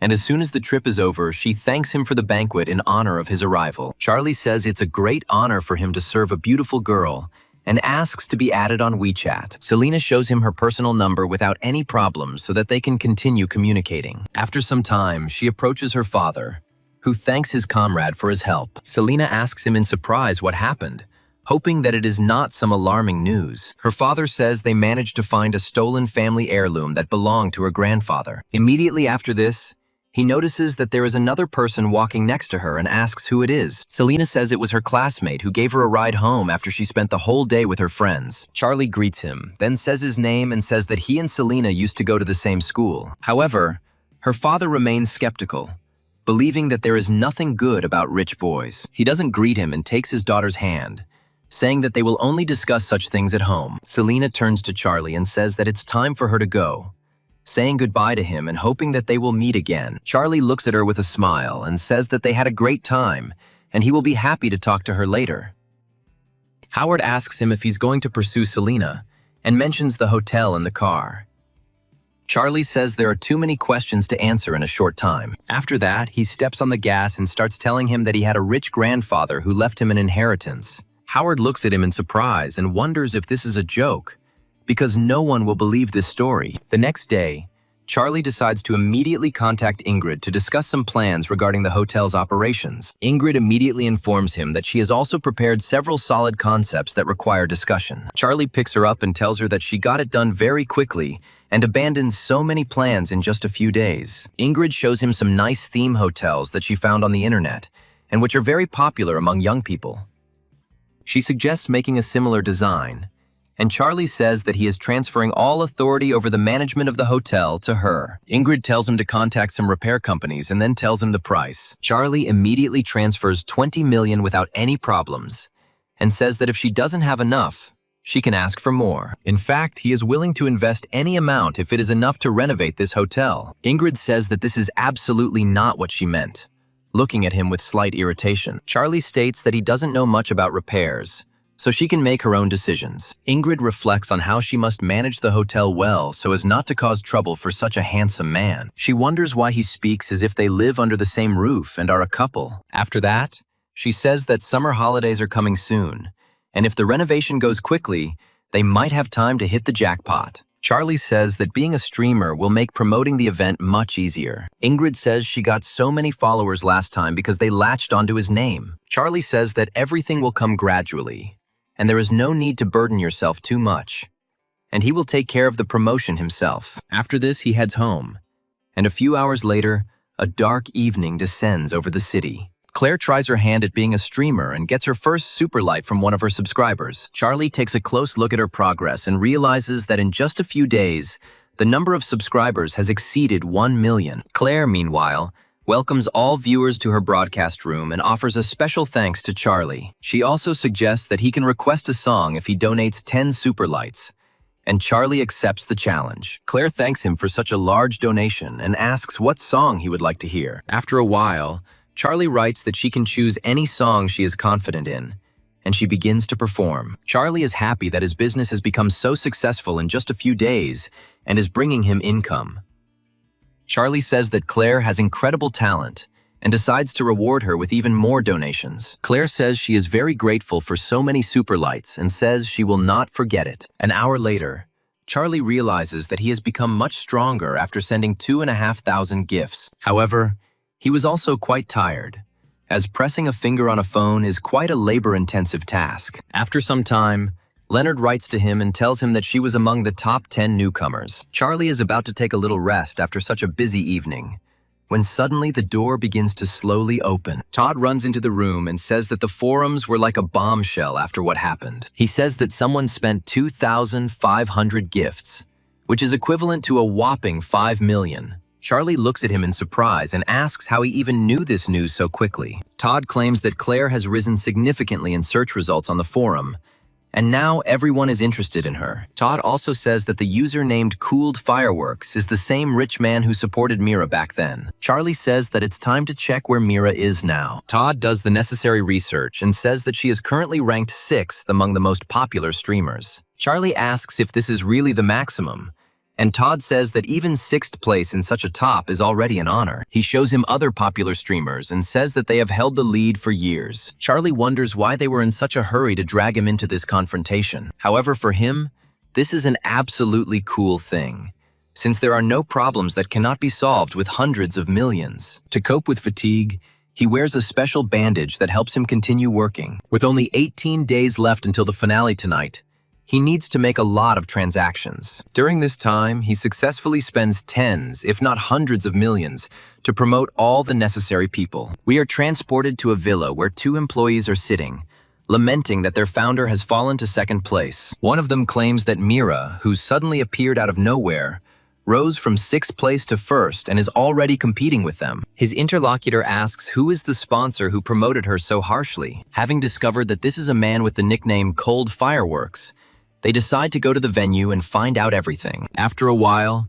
we are transported to a large building, inside which the award ceremony is to take place. Charlie and his friends make their way into the assembly hall, which is specially designed for such events. The host says that today the streamers who participated in the annual competition should receive prizes. Claire sits next to Charlie and says that she simply can't believe that she was able to get to this event. Her sympathy increases by a few more %, and Charlie understands that this will help him a lot in the future. Charlie claims that she got here solely through her own efforts and remarkable talent. Mira states that it is time for the acceptance speech and asks what she will say to the fans. Claire looks shyly at her interlocutor and asks her not to make fun of her at such an exciting moment. The presenter says that he will now present the award for the best streamer of the year among the champion streamers. After a while, he announces that Mira is the winner, and she smiles happily as she walks onto the stage. Leonard looks at her with a smile and says that he congratulates her on this incredible and well-deserved victory. The host also congratulates her and says that this is not just recognition of her popularity as a streamer, but something more. Mira thanks all her fans and says she would like to assure them that she will continue to work hard. She also states that she would like to thank her friends who have always supported her without going behind her back. The presenter says that these are amazing words, and asks the viewers to congratulate Mira once again on her victory. He then goes on to say that the best new streamer this year is up-and-coming streamer Claire. He notes that her unique style of live broadcasting quickly attracted the attention of a discerning audience. He also talks about Claire being a dark horse among this year's rookies and asks for a round of applause for her. Claire thanks everyone for their sincere support and attention, and says that she is grateful to be part of this evening. She also states that she came here to thank the most important person in her heart who helped her. The system informs him that Claire's sympathy has reached 95%, and he now receives a small portion of money and talent points. Mira smiles as Claire approaches and says that she congratulates the new streamer on her victory. Claire says she was very nervous when she went on stage because she was afraid of saying the wrong thing. Leonard talks about celebrating the double victory and promises to treat everyone to cocktails at the end of the evening. He also states that they can order whatever food they want, after which they head towards the nearest restaurant. Meanwhile, unknown employees continue to follow them, guessing who has already become Mira's sponsor. They offer to approach them in order to show their intentions and intimidate them. One of them comes up to Leonard and says that the evening was brilliant, and he must have had to fork out a pretty penny. Leonard recognizes the man as Mr. Hank and declares that he should be the one thanking him, since he made such a concession. Hank says with a smile that the end of this story has not yet come, and they will definitely see each other in some time. After this, he and his friend turn around and leave rather quickly without saying goodbye. Charlie looks at them in surprise and wonders who they are and why they are so hostile. Leonard claims he's a rich kid whose father is in the antiques business, but Hank himself is nothing special. He notes that this man always supported his favorite, and now regrets that she was unable to win the championship. He also says that it is better not to discuss these people now, but to focus on the good. Charlie decides not to object to this proposal and goes to a fancy restaurant that only the rich can afford. Leonard happily turns to his comrades and says that they need to celebrate their success today. They clink glasses again, this time ordering the finest wine the country can offer. Leonard thanks Charlie and says that thanks to him, he didn't have to deal with the Han family's sons alone. He also says that he is ready to help him with any questions, and Charlie offers to organize PR for the hotel he bought. Leonard says he needs to set a time that will be convenient for streamers to spend their free time. Charlie says it would be nice if the streamers moved into his hotel at the end of next week. Claire becomes enthusiastic and asks him if she can go there with the others. Charlie says with a smile that this is not up for discussion, and he will be very happy to see her within the walls of his hotel. Claire smiles and says that she is raising this glass of wine to him as a thank you for his patronage. Charlie, meanwhile, realizes that her conquest points are almost full, so she should change her target to someone else. The system informs him that he can accept a hidden challenge in order to improve his performance and finances. However, when asked what this hidden challenge is, the system disappears, and Charlie tries to understand why nothing was explained to him. As the evening draws to a close, Charlie decides he needs to get out of here before it's too late. He turns to Claire and says that he can give her a ride home, despite the fact that he has been drinking heavily. Mira says that one shouldn't drive drunk, promising to give Claire a ride and recommending that he call a driver. Charlie smiles and says that this is a great idea and decides to call a driver to take him home. Leonard looks at him with a smile and says that he wishes him luck, while Claire stays with them. Claire also says goodbye to him and says that she will really look forward to their next meeting in the near future. Charlie is about to leave when she suddenly hears a familiar voice asking Mr. Hank not to touch her. Charlie immediately turns around and realizes that he has heard this voice somewhere before, and that it belongs to one of his acquaintances. Hank says that Selena's family is about to go bankrupt, but he can save her situation with financial injections. Selena says that her family will not go bankrupt, and that she will not trade her happiness for such a deal. Hank announces that their company's shares have already been sold, and that no one but him will offer them $200 million. Selena continues to try to break free from his grip, and Charlie quickly comes to the rescue and intercepts Hank's arms. Selena immediately hides behind his back and asks what he is doing here and how he ended up here. Hank looks at him with irritation and says that Charlie is supposed to be Leonard's lackey, so he won't do anything to him. Charlie, in turn, says that it is not proper for men to mock women, and that he has completely lost his dignity. Immediately after this, he raises his fist, preparing to beat Charlie for interrupting Selena's interrogation. However, Charlie easily dodges the blow, and after a few well-aimed blows, Hank promises that he will return and punish him for this. Meanwhile, Charlie turns to Selena and asks if she is okay. She replies that she is fine. After a while, her sympathy increases by as much as 5%, and Charlie decides that he is very lucky. He politely addresses his companion and says that he can give her a ride home so that she won't be afraid. Hank, meanwhile, turns to his comrade and says that he needs to check on one person. After some time, they reach Selena's family cottage, in which the light is still on, as the parents are waiting for their daughter. Charlie says that if she needs money, he is ready to lend her a certain amount so that she does not feel vulnerable. Selena irritably tells him that she is not the kind of woman who relies only on men to solve her problems. After she hears this sentence, her sympathy drops significantly again, and she looks at him with irritation. Charlie is trying to figure out how he ended up in this very awkward situation and what he should do now to get out of it. He honestly admits that he just wanted to help and he had no dirty intentions because he is sincere.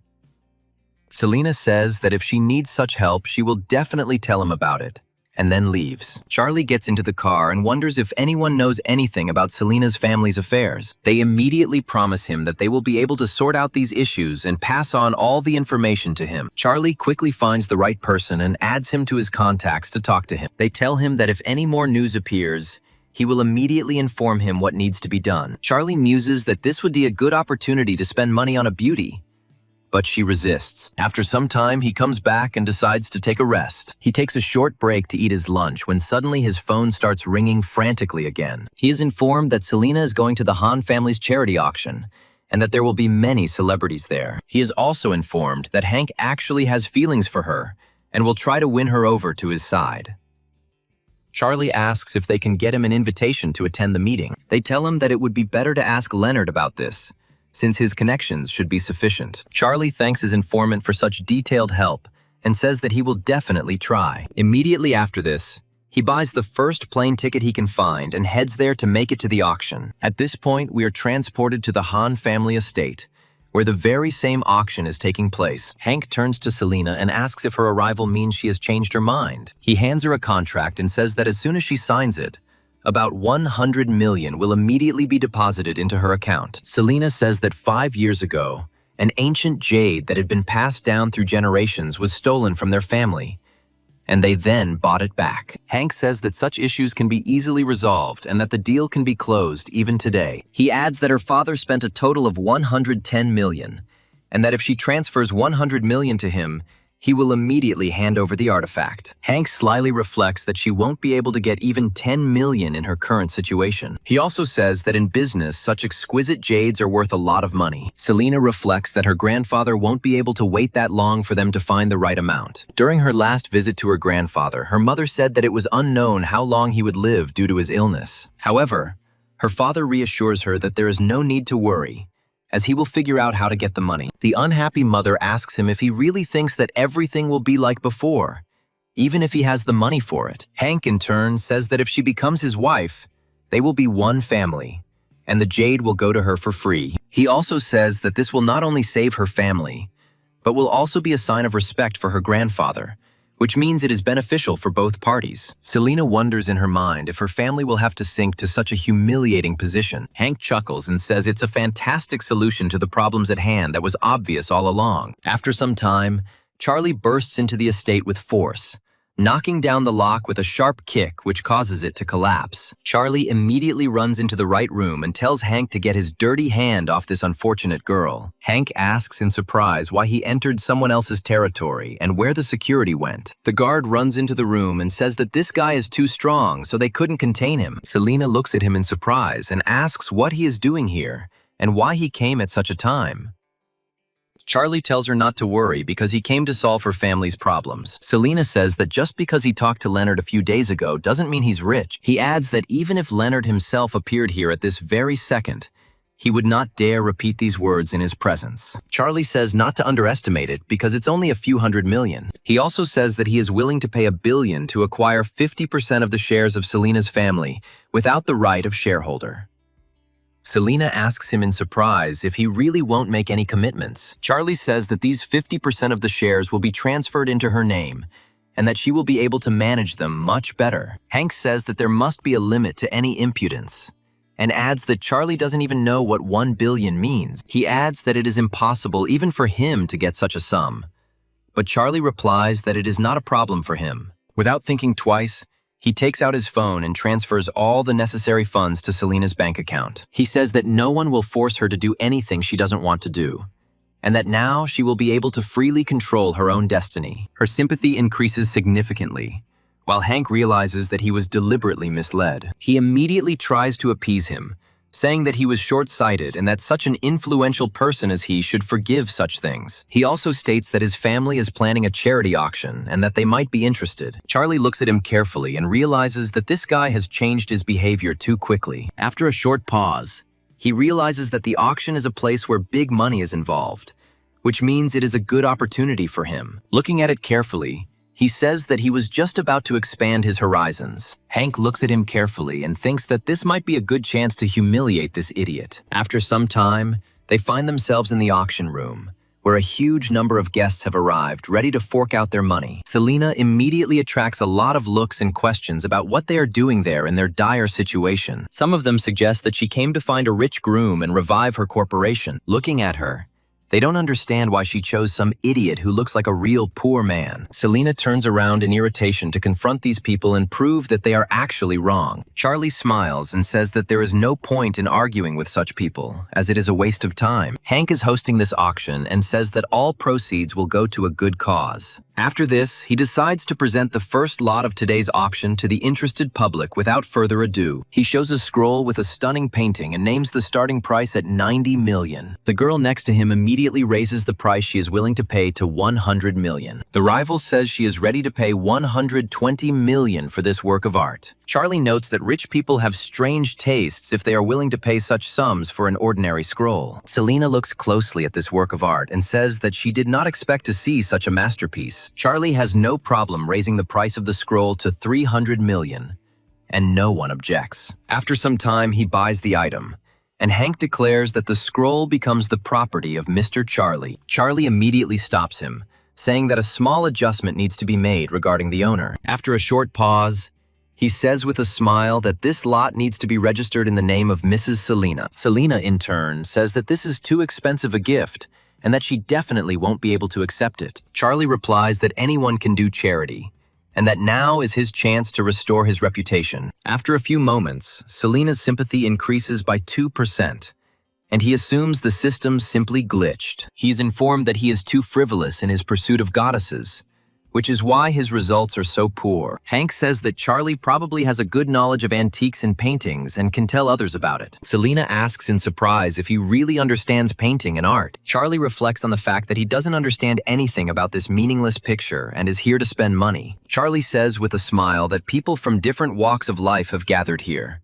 who have seen a lot and who don't need explanations. Hank tries to shame him, saying that it is very sad when art ends up in the hands of those who do not understand it. Hank reasons that he always knew these were just the new rich with a very narrow outlook. He begins to condemn them, saying that everyone thought he was from a noble family, but he turned out to be a man chasing money. Charlie realizes that it was all just a trap, but he has the perfect tools to get out of it. After this, he turns to the system and decides to use talent points to improve his horizons. The system tells him that he can invest points in constitution, intelligence, strength, knowledge, or dexterity. Charlie quickly improves his knowledge and begins to talk about how this painting was created and where it came from. He claims that this painting depicts the story of a man who moved to the mountains. He also says that the artist not only masterfully depicted landscapes, but also skillfully painted people. Wealthy guests nearby say that this description is incredibly accurate and capacious. They begin to praise him for the well-chosen words with which he managed to describe this picture. Hank realizes that this guy has managed to stand out again and get out of a seemingly hopeless situation. Charlie says he is grateful to Hank for providing such a valuable exhibit. Hank smiles and says that it's nothing,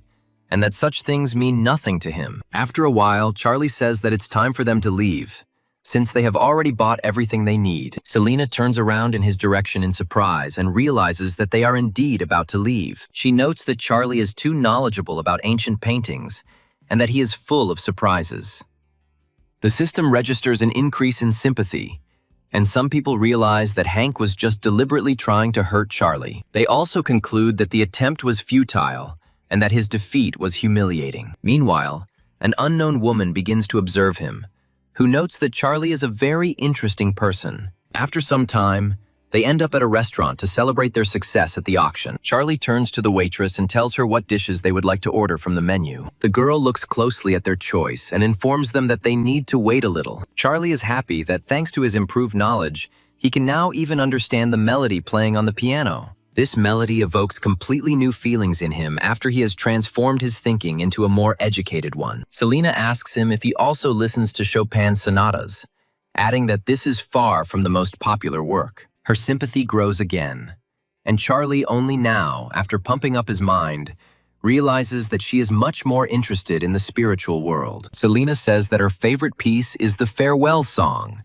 which always makes her feel sad. She looks into his eyes with concern and asks what he usually listens to when he is sad. Charlie prepares to talk about his musical preferences, but then pauses for a moment. The thing is, he doesn't usually listen to piano music, so he has nothing to surprise this elegant girl with. After a while, the waitress approaches them and informs them that the dishes are ready, wishing them bon appetit. Charlie tries to get out of the situation and says that first they will eat, and then he will gradually tell everything. Their meeting drags on for many hours, during which day gradually gives way to evening. Finally, as the evening fades, the moon appears in the sky, and it becomes clear that it is time to go home. Charlie asks her to wait near the exit doors while he pays the bill at the restaurant. However, to his regret, at this time there are a couple of drunk men hanging around the restaurant, looking for something to do, and they notice Selena and remark that she looks very beautiful, so they need to meet her. After a while, they quickly approach her and grab her hand so that she does not suddenly run away. One of them says that it is dangerous for beauties to walk alone on such streets,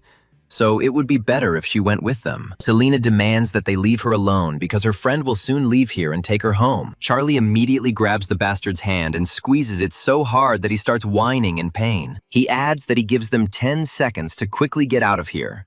Otherwise, the consequences will be on their conscience. One of them cracks his knuckles and says that this guy needs to be taught a good lesson, and fate turns out to be quite unenviable, since he knocks them out with one well-aimed blow, from which they will not recover soon. Charlie immediately turns to her and asks if she is okay and how she is feeling. The system informs him that his sympathy has been increased by another 4%, thanks to him standing up for her. Selena asks him when he became so cool, because at school he was very thin and weak. Charlie talks about how, a long time ago, he was really beaten up for standing up for her. Selena suddenly tries to remember what happened on the day the man was beaten. A memory comes to her mind of Charlie being kicked for a long time. She guesses that he was the one who saved her from an unknown threat that evening after school, and asks him why he didn't tell her. Charlie says he couldn't tell her about such a shame, so he decided to keep it a secret. After a while, we are transported to the house where the headman Harrison lives, who is plotting his own intrigues. He turns to his friend named Leslie and says that he has organized everything and will be waiting for him tomorrow. Leslie asks him if he has thought it all through, since such rich people always have their connections. Harrison claims that the hotel is not even registered in his name, but in the name of a wealthy lady named Ingrid. Leslie says with a smile that they are apparently dealing with an ordinary kept man who has become too brazen. Harrison also says that his personal life is rumored to be in complete chaos, and that he is dating many women.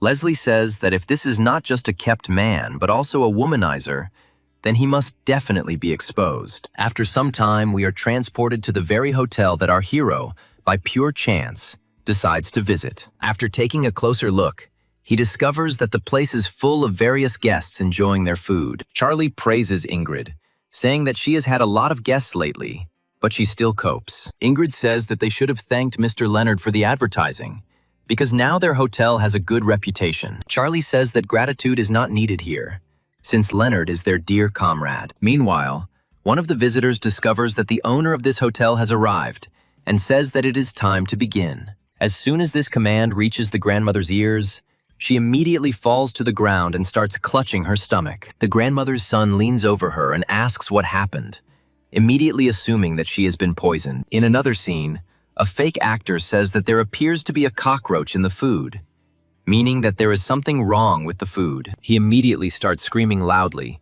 demanding the waiter's attention in order to discuss this terrible nightmare. Ingrid comes closer to them and says that she is responsible for this establishment and can discuss everything. She is accused of being quite beautiful, but she has a black soul, because their mother ate their food and now she is poisoned. Ingrid says that there must have been some kind of mistake, since they only use fresh products and poisoning is excluded. The young man says that now he will call journalists, and they will come and open their eyes to this terrible restaurant. Ingrid says that first we need to take her to the hospital, and she will pay all the costs for the examination. They immediately forbid her to do this, saying that as soon as they leave, they will immediately relieve themselves of all responsibility. He also claims that he recorded everything on his phone, and if something happens to his mother, he will sue them. Charlie immediately advises them to stop playing out this cheap setup scene. However, this person immediately says that he is broadcasting live, so calling this a setup is a big mistake. Charlie slams his head against the table as hard as he can to make him think about what he's saying. Another scammer immediately intercepts the camera and claims that the owners are allegedly beating their visitors. Ingrid says that even if this is an attempt at a setup, everything still needs to be resolved peacefully. A few moments later, journalists arrive and wonder what is going on here. The dummy approaches the journalist and asks him to help him figure out what is happening. He claims that his mother was poisoned in this restaurant, and Charlie not only does not compensate for the damage, but also hit his brother. Leslie approaches Charlie and says that if this is true, then the issue of citizen safety and sanitary conditions arises. Charlie asks how they got here so quickly and clarifies what type of media they represent. Leslie says he is the company's chief journalist and hopes to get an honest answer to his question. Charlie immediately takes out his phone and decides to deal with his enemies using administrative resources. He returns to his comrades and puts forward the version that he was threatened with online harassment. Leslie looks at him with a smirk and asks if he decided to call for backup after failing to cope on his own. Charlie looks at him with irritation and says that soon he will find out everything himself and understand who he shouldn't mess with. The informant tells him that this is the personal initiative of this journalist, and their company has nothing to do with it. Charlie also says that he has found another streamer who is trying to make him look bad. He gives him the personal broadcast number and asks how they are going to resolve this misunderstanding. They tell him that any attempt to block them will fail, since he has tens of thousands of subscribers. However, a few moments later, he receives a notification that his broadcast has been interrupted and blocked. Leslie, meanwhile, receives a call on her phone and decides to find out who decided to contact him at such a time. His boss tells him that he dared to insult the richest man on the internet and ruin his reputation. The gentleman also states that he must deal with this immediately. Otherwise, he may not return alive. Leslie begs for mercy and says that he has worked for him for quite a long time, but he hangs up. Leslie immediately tries to apologize and says that he didn't know that this was his restaurant. He also says that he came here under the influence of the scoundrel Hank, who deceived him and misled him. Charlie asks irritably what exactly they told him when they sent him on this mission. Leslie says that he was given the task of punishing one person and was given 100,000 for it. Charlie asks how often he takes on these kinds of commissions to write negative articles. Leslie says that he won't dare to do something like that again, and asks to give him another chance. Charlie states that he should have known how this would end and orders him to get out of there. Ingrid immediately turns to security and asks them to take the troublemakers away from here. Leslie still tries to beg them to give him another chance, but they don't listen to him and lead him away. Ingrid asks who Hank is, and Charlie says he's just a clown trying to get on his nerves. He also says that if similar problems arise in the future, she should call him and he will help. Ingrid smiles and says that she understood everything perfectly, and next time she will contact him. Charlie immediately asks where Mr. Leonard went, noting that he still hasn't seen him. Ingrid states that she saw him leaving with several people, so he needs to go ahead to catch up with them. Charlie nods and heads towards the exit to catch up with his friend and talk to him. Leonard is already waiting for him on the street and says that he just saw the message in the group and asks what happened. Charlie explains that it was another setup and asks who Mr. Lee was who helped him. Leonard states that the man's name is actually Leopold, and he holds a high position in the traditional industry. Charlie says that he is indebted to this man, as he helped him a lot in dealing with these problems. Leonard says that there is no need to worry, since he himself will come to him with an apology. After this, he turns to the phone and says that everything happened as he predicted. He also says that not all participants in this chat are so well informed about the events that are taking place. Charlie, meanwhile, tries to continue the conversation about Leopold, and asks how knowledgeable this man is. Leonard says that he just invited him to dinner, so this is his chance to get to know him. After some time, girls come to him and say that they would like to hold a performance by the river. Another girl says that such performances are now very popular among young people, and there will be a lot of people. Leonard smiles and says that he cannot decide this, since Mr. Charlie needs to make the main decision. The girl next to him looks at him with admiration and says that she didn't think that he would turn out to be so handsome. They add that he is generous and works very hard, which is incredibly rare these days. Charlie calls these girls beauties, but the system tells him there is nothing to be gained here. Charlie wonders in his mind if it is possible to get money from at least one of the girls, but the system tells him that it is impossible. Charlie realizes that their initial liking level is too high for the system to establish a connection. Charlie decides to talk to them anyway, and asks when they plan to perform. One of them says she would like to do it in the summer, as the coast is cool and the view is stunning. Her friend says that for the gentlemen, such expenses are mere trifles, so there is no need to worry about it. Charlie says he likes the idea of developing a resort area, and it should look amazing in this location. He muses that he could use this to meet people in the entertainment industry and find more goals. They ask him if he agrees to this and also state that they must also come to conduct a live broadcast. Another girl says that they will invite other friends so that they can please the gentleman. She also approaches him to kiss him on the cheek,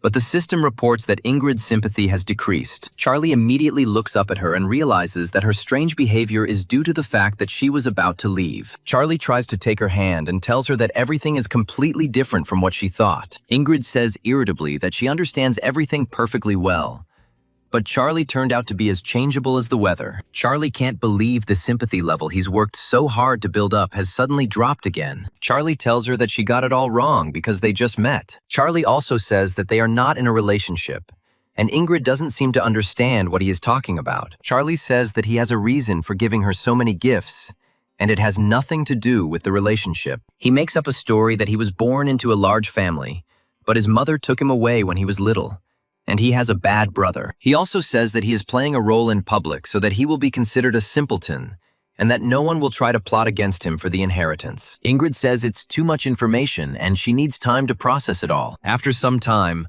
her old lover named Chester comes to her and says that they haven't seen each other for a long time. Ingrid clearly shows no interest in him and hopes that he will quickly leave and not bother her. Chester says that he just returned to the country and immediately met her here, which means it was fate. He asks her how she likes the music he wrote for her, and she replies that it sounds the same as before. Chester says the equipment in this small restaurant leaves much to be desired. Charlie starts laughing loudly, not caring that it might anger the stranger. He also adds that his tricks only work on naive girls, but Ingrid is no longer so easy to fool. Chester immediately turns towards him and wonders who he is and what he is doing here. Ingrid says irritably that this is her good friend Charlie, with whom she has been communicating for some time. Chester states that if Ingrid calls him her friend, then he must be well-versed in music. Chester invites him to play, and Charlie says that art is meant to be appreciated, not performed. Ingrid is impressed by his witty joke and realizes that,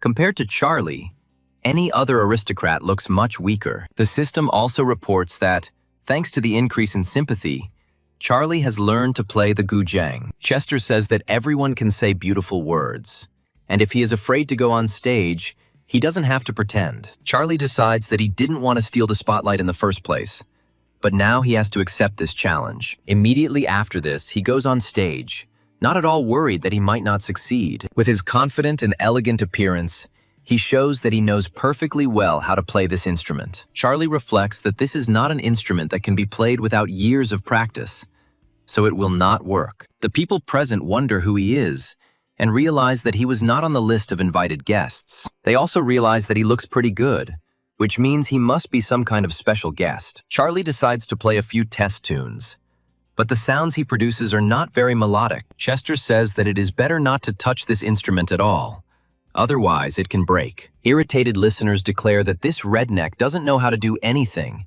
and climbed on stage against his better judgment. Chester apologizes to them, saying that he hasn't played for a long time, so he has forgotten a little how to pluck the strings correctly. Immediately after this, he starts playing the melody, and it sounds incredibly divine and interesting. The listeners immediately change their anger to mercy and understand that this person plays simply divinely, and they really like the melody. They immediately start filming him on their phones so that the video can spread across the entire internet. After a while, he decides it's time to end the performance and calmly goes downstairs. He turns to the irritated Mr. Chester and asks him what he thinks of his performance. Chester says that he is, of course, cool, but they will definitely meet again to get even. Ingrid, in turn, says that he is simply incredible, and even if she played this motive, She would not have done it better. Sympathy rises above the maximum level, and Charlie wonders if the system can be upgraded. The system tells him that this is indeed possible, but does not reveal the preliminary results to him. Immediately after this,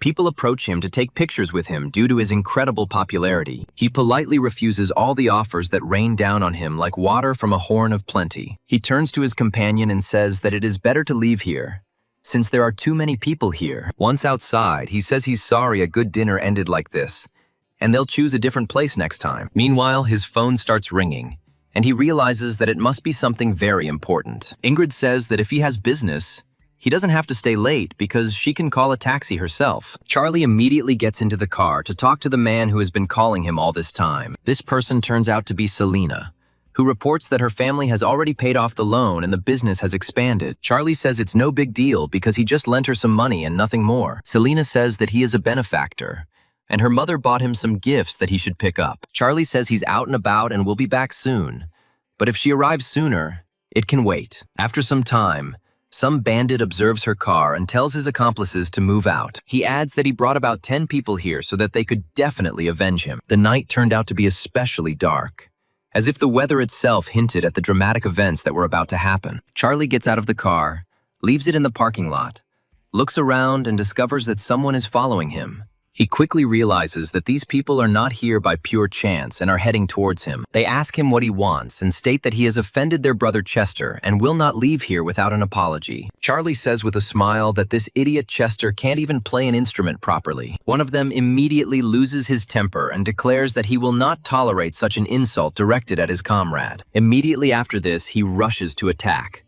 But Charlie also puts his fist forward to deliver a powerful blow. They come to blows, but Charlie's strength remains irresistible. The bandit immediately grabs his hand, feeling that at least several bones are broken. The gang leader says that the guy is a good fighter, since he managed to break his arm with one blow. However, he orders the others to attack at the same time to finish him off and not give him a chance. Charlie looks at them with a smile and says that he wants to use talent points to level up. The system claims to be in the process of updating, and Charlie realizes that he has found himself in a very awkward situation. A few moments later, he easily dodges a powerful throw from the bully. He notes that this was very dangerous, and that in the future, it is necessary to move faster and not allow anyone to get close to you. The bandit says that he shouldn't shy away, because he was so confident and brave just now, and now he's started avoiding fights. They decide to block his escape route to eliminate his ability to dodge the attacks. Selena orders them to stop,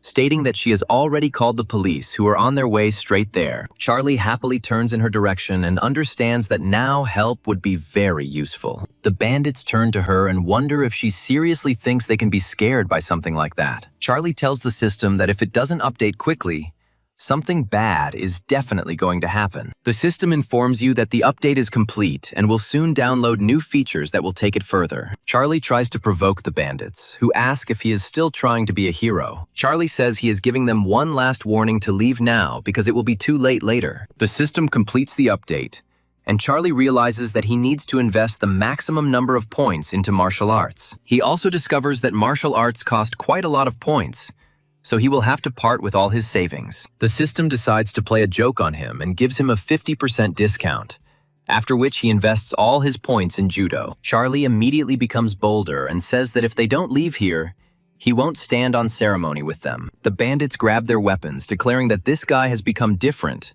and that something has definitely changed in him. Charlie prepares to engage in combat with several opponents at once, sensing that it will not be easy. It turns out that the system has improved him much more than he expected. So the battle goes very quickly. No enemy has a chance to resist such incredible power, and they are completely defeated. The bandit suggests that Charlie was pretending all this time to lure them into a trap and get even with them. Charlie points at him with a smile and says that he is the last one left standing of all the bandits. The gang leader says that if he takes a few more steps towards him, he will simply cut Selena. Charlie decides to open the system window to spend all his talent points on improving his agility. Immediately after this, he makes a sharp approach to the enemy and knocks the knife out of his hand. The bandit grabs his injured limb and says he has never experienced such severe pain. Charlie advises him to get out of here, adding that if he doesn't, he will cripple his other hand as well. Immediately after this, He turns to Selena and asks if she is okay, fearing that she might have been hurt. He also says that if she wanted to scare them, she shouldn't have rushed forward.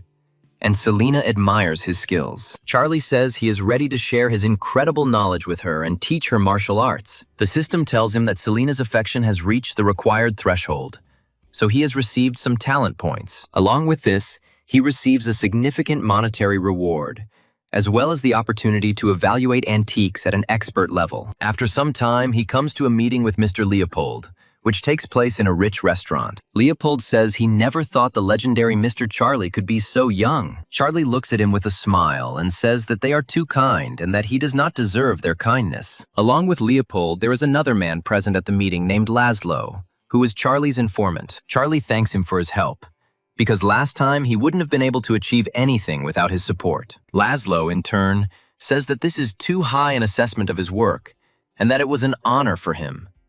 Charlie notices the empty seat and wonders who was supposed to come here. Leopold apologizes for the inconvenience, adding that there really is another person due to come here. After a while, the doors open and a beautiful girl in a suit named Sophia enters. Leopold says that she has finally arrived, adding that they haven't seen each other for a long time, so he decided to have dinner with her. Sophia says that he hardly showed concern for no reason, and tries to understand who he wants to introduce to her. Leopold says with a smile that she is still as straightforward and willful as before. He points to Charlie and tells her that he is the richest man on the internet at the moment. Leopold, meanwhile, claims that Sophia is an artist who works in his company and is trying to get to the top.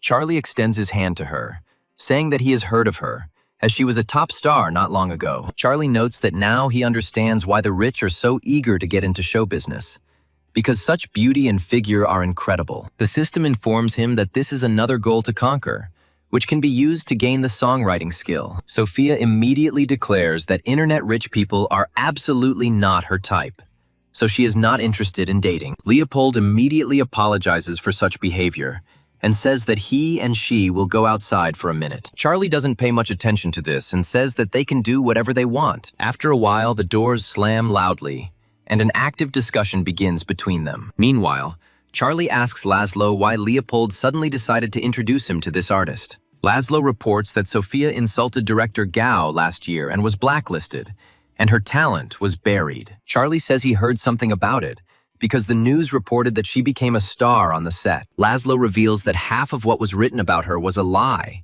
as the director decided to set her up. Charlie also asks what the relationship is between Sophia and Leopold, noting that they don't seem related. Laszlo states that Sophia is the daughter of Leopold's friend, so he does everything to help her advance. Laszlo also emphasizes her incredible stubbornness, stating that she was unable to make useful connections. Charlie says with a smile that this is just wonderful, because this is exactly the kind of people he likes. Laszlo looks at him in surprise and asks what is so wonderful about it if it is difficult to work with such a person. Charlie tries to correct himself and says that he meant that Mr. Leopold is just a great person. Charlie realizes that a disgraced star, rejected by society, is the perfect candidate to spend money on. Meanwhile, Leopold is trying to catch up with Sophia, who does not want to talk to him about such topics. Leopold says Charlie is a good man and has a lot of money that will help her get back into the industry. Sophia says she knows very well that this man spends millions on various streamers and has been seen with many women.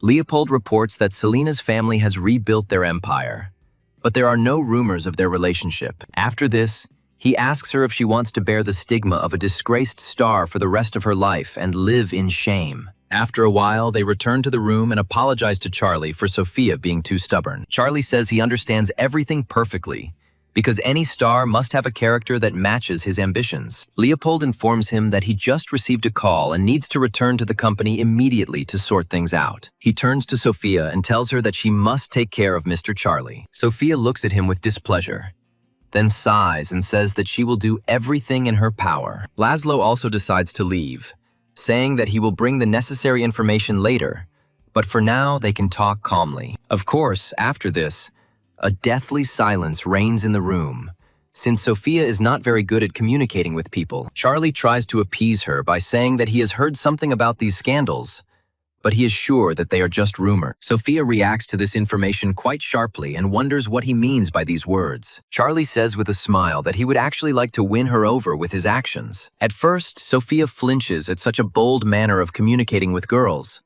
after which she looks at him carefully. Her sympathy decreases even more.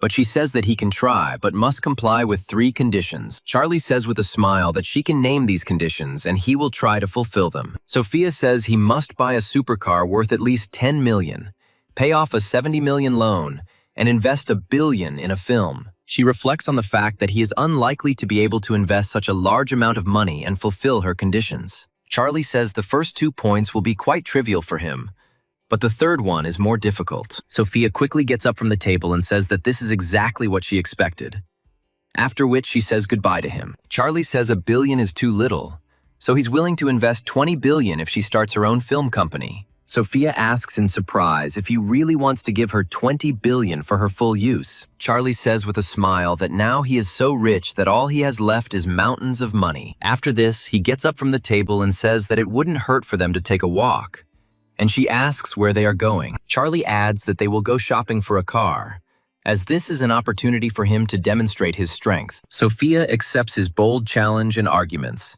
since such speeches are unlikely to frighten her, because they must be followed by actions. After some time, they head to a flagship car dealership, where each car costs a fortune. There is already an unknown man in the salon who is carefully examining the cars. A manager approaches him, but he states that he doesn't need consultations now, and that he can handle it on his own. A few moments later, Charlie and Sophia enter the store, still in disbelief at Charlie's incredible wealth. A pretty girl immediately approaches them and asks how she can help them. Charlie says he needs her to show Sophia all the cars that cost $1 million and up. He himself says that he will wait for her in the recreation area, since he doesn't care which car she chooses. The girl turns to Sophia and asks her to follow her to look at all the models. She shows her a sports car that has been the best-selling option in recent months. She also reports that it was designed by an Italian designer and is equipped with the best turbine engine. The girl looks closely at Sophia, trying to read her mood but remains silent. After some time, an unknown gentleman, who turns out to be director Gao, notices Sophia. He approaches her with a smile and wonders if their star has come to buy a car. Sophia tells him that it is none of his business, and Gao reminds him that this car costs a lot of money and she has a lot of debt. Sophia turns away again and says that she is not interested in talking to them. Gao immediately blocks her path and tells her that she shouldn't rush to leave because he has a proposal. He adds that if she doesn't like this car,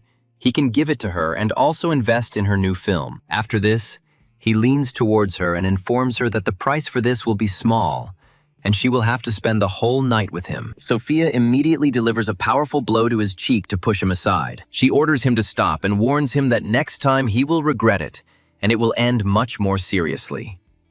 Gao asks her if she still thinks she will become a great superstar, and notes that she has lost her conscience. After this, he decides to hit her, saying that today he will put her in her place and show her where she stands. Charlie immediately grabs his hand, and Gao irritably asks him if he knows who is in front of him. Charlie states that he doesn't care, then asks Sophia if she's okay. Gao guesses that Sophia has hired an errand boy, adding that this clueless brat will not pay off her debts. Charlie looks at the director and says that dogs' eyes always look down on people. Gao says that if this boy is so cool, he should buy this car right now. He turns to the employee and asks how much the car they are showing costs. The girl says with a smile that they have a promotion today, so the final price is $5 million. Charlie looks at her in surprise and asks if they are really selling such a car for that kind of money. Gao calls him a pauper and suggests that he is afraid to spend serious money. Charlie asks if they have anything more expensive, noting that there are probably more luxury cars here. The employee informs that they have ultra-luxury cars,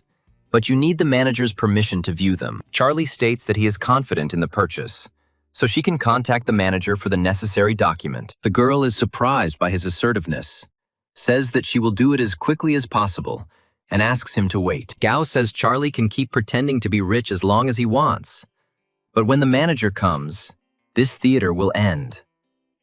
Charlie advises him to watch what is happening carefully so that he can immediately admit his defeat. An employee approaches him and informs him that the manager is already waiting for them in the showroom on the second floor. Gao, Charlie, and Sophia take the elevator to the second floor and decide to continue on. The manager immediately notices Gao and tells him that he really has excellent taste, after which he shows them the car. Gao smiles and says that he really has amazing taste and is very knowledgeable about good cars. The manager hands him the sales contract and asks him to read it and sign it. Gao looks at the contract in surprise and realizes that this car costs more than 1 billion, which is an unaffordable sum for him. The manager says that this is an elite car, and such a price is quite natural because the car matches Gao's taste. Gao responds by saying that these are very correct words, but it is not he who is buying the car today, but Charlie. Charlie, smiling, says that a limited edition for that kind of money is not that expensive and is quite acceptable. Gao advises him to stop putting on airs,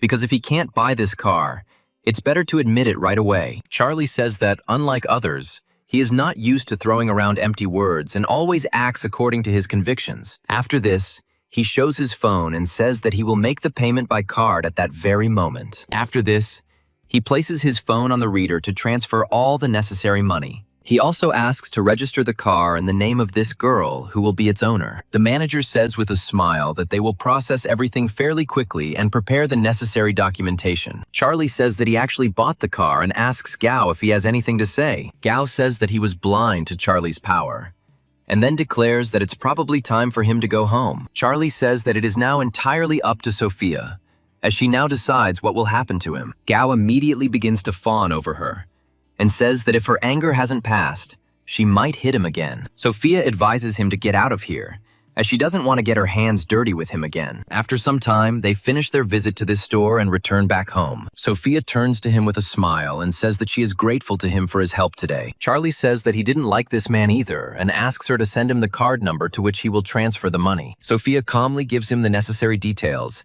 and he quickly logs into his bank account. Sophia receives a notification that her account has been replenished with 200 million, which is a significant amount. Sophia mentally assumes that he is trying to shower her with money so that she will not resist him tonight. Charlie says that this money will be needed to pay off the fine and clear his reputation. Sophia says she knows how to use paid commentators to push her desired narrative. Charlie says that she needs to register the company as soon as possible, and as soon as everything is ready, she should let him know. After this, he gets out of the car and says that that's all for today, so he's going home. Sophia reflects on the fact that this guy speaks a little frivolously. Although he acts coolly and clearly, her sympathy increases by 10%.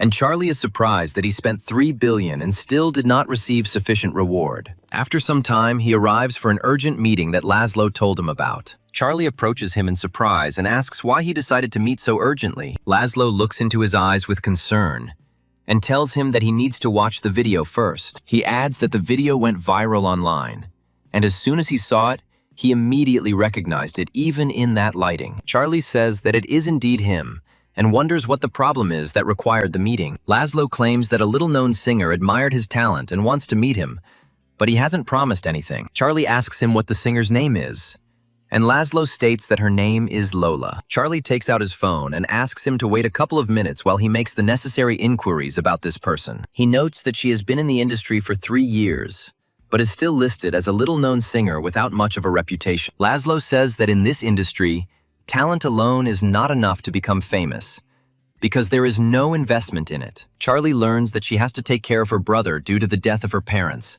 and asks her to give him her contact information. Charlie also says that it is better to remove this video from the internet, as he prefers to remain in the shadows. Laszlo says he is doing everything he can to get this video removed as quickly as possible. Charlie then makes an appointment with Lola's brother, and, being completely confident that everything will go well, approaches him. He greets him and asks where that very Miss Lola, whom he so badly wants to meet, lives. The little boy says that he should follow him because his sister is already waiting for them downstairs. Charlie gradually descends down, following the boy, and discovers that this apartment looks terrible. He also hears Lola's songs and realizes that the voice and lyrics are very good, but the melody is a bit weak. Lola says that he has excellent skill in playing musical instruments, and that she would like to invite their team. The system reports that the sympathy level is initially high, but if you lower it a little, you can try to win her over. Charlie says that, unfortunately, he is not very interested in joining the group, despite such an offer. Lola says that many competitions require them to perform as a group, so together they will have a better chance. Charlie says that participating in the competition is unlikely to bring him more money than his job at the restaurant. The little brother starts to lose his temper and says that Charlie is acting like a star for some unknown reason. Charlie says that in that case, it is unclear why they turn to him if they have problems with money. Lola irritably says that if he doesn't want to participate, he can just say so without further humiliation. Charlie achieves the desired goal and realizes that the main problem with their music is the lack of arrangement. Immediately after this, he contacts the system to open a store for exchanging the required talents. He immediately selects the necessary categories and puts the maximum number of points into writing the arrangements. Lola, meanwhile, asks him to leave here since they have nothing more to talk about. Her brother gets to his feet and tells him to get out of here, as his sister is no longer interested in talking to him. Charlie states that he said he wasn't interested in forming bands, but he didn't say he didn't want to collaborate with them. Lola's brother asks him what special thing he can offer her sister to make her interested. Charlie says that he can give her a chance to become famous with one song and win a competition that is coming up soon. Lola turns to look at him in surprise and wonders if he is really serious about his intentions. She also asks him if he has any published work to check if he is really a professional. Charlie says that he doesn't have any similar jobs and never has, since he hasn't been in this business for very long. Lola asks him if he comes from a musical family or a famous label, to which he replies that he does not. Lola says that in that case, it is unclear how he is going to write a song that will be worth anything. Charlie says that she should hand him a paper and pen, and then he will be able to write a real hit. Lola asks him if he really thinks composing music is such an easy task. Charlie states that it doesn't cost anything to try, so he still insists on being given a chance. Lola decides to soften a little and says that he will only have one try to impress her. Her brother hands him a notepad and pen and tells him that he will probably embarrass himself if he tries to impress. Charlie says that they should just watch him because now he is going to show them real skill. It doesn't take long before he manages to write a pretty good melody without any problems. After he finishes the finishing touches, he hands the notes over to Lola for her to rate the song. Lola says that if she doesn't like this melody, she hopes that he will leave this place on his own. Looking at the notes, she says that this is impossible because no one could have composed such a beautiful melody in such a short time. Her sympathy increases significantly since she never expected to meet such a talented person. Charlie says that he hasn't come up with a title for the song yet, so she can choose it herself. Lola thanks him for the opportunity and asks how exactly he wants to collaborate with them. Charlie says he will write arrangements for them and invest, but will not take any of the profits. He also states that she will participate in all the concerts he organizes, and Lola asks him if they are legal. Charlie says that these are just regular concerts and there won't be too many of them so as not to overwhelm her. Lola reflects on the fact that she doesn't know his intentions, but his compositional abilities are very impressive. After taking a short pause to think, she says that she agrees to cooperate with him in the future. Her little brother asks her what they will do if it turns out to be another trap. Lola says she hasn't been offered gigs for a long time,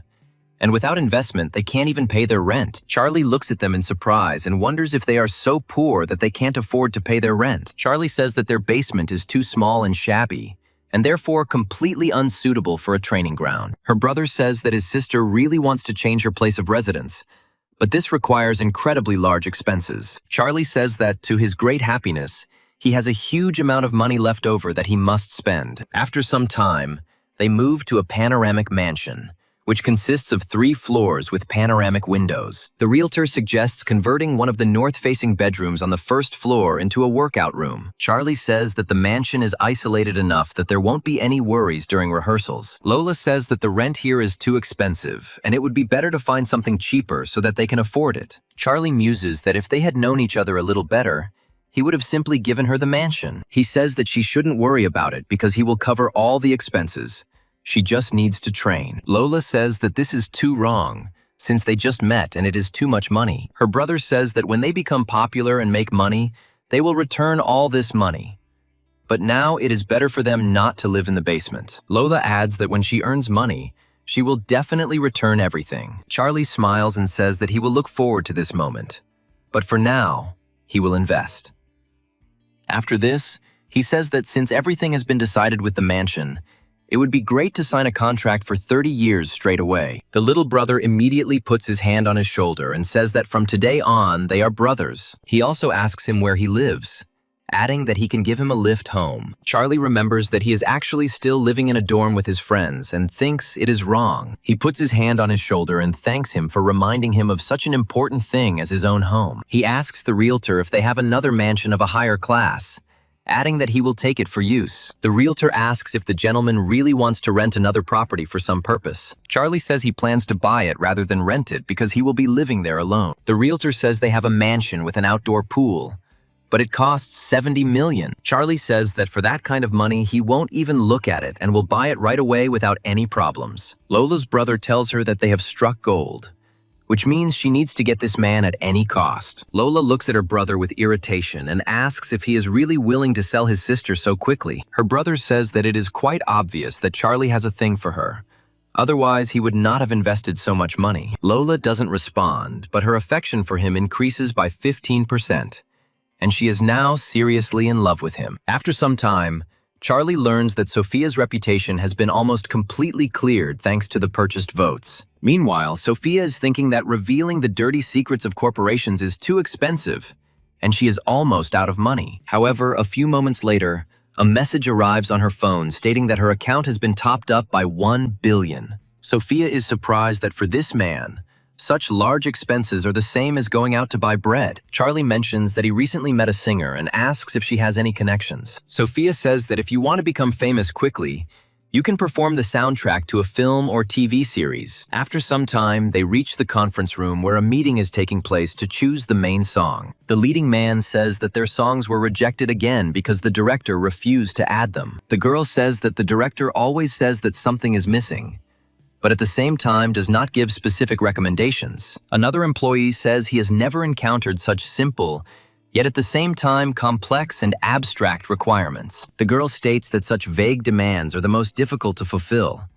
and most likely it is easier to refuse them. Their boss tells them that if they can't cope, they should leave and not complain about the working conditions. His secretary immediately approaches him and says that they are looking for him to entrust him with writing the soundtrack. The man looks at her in surprise and wonders who decided to show such self-confidence. The secretary says that it is Sophia and some unknown singer who is waiting for them in the lobby. The sound engineer says that they cannot cope with this task even with a whole team of professionals, and orders them to be kicked out. Charlie calmly walks inside with Sophia and Lola, adding that they doubt they will surpass them in everything. The secretary says that he told them to wait in the hall, but for some reason, they did not listen to her and went in themselves. The sound engineer says that there is nothing wrong with this, since ill-mannered people are commonplace in these times. After this, he wonders whether this girl, whom no one knows, is better than famous composers. Sophia says that all artists started somewhere, and since he doesn't have a suitable candidate,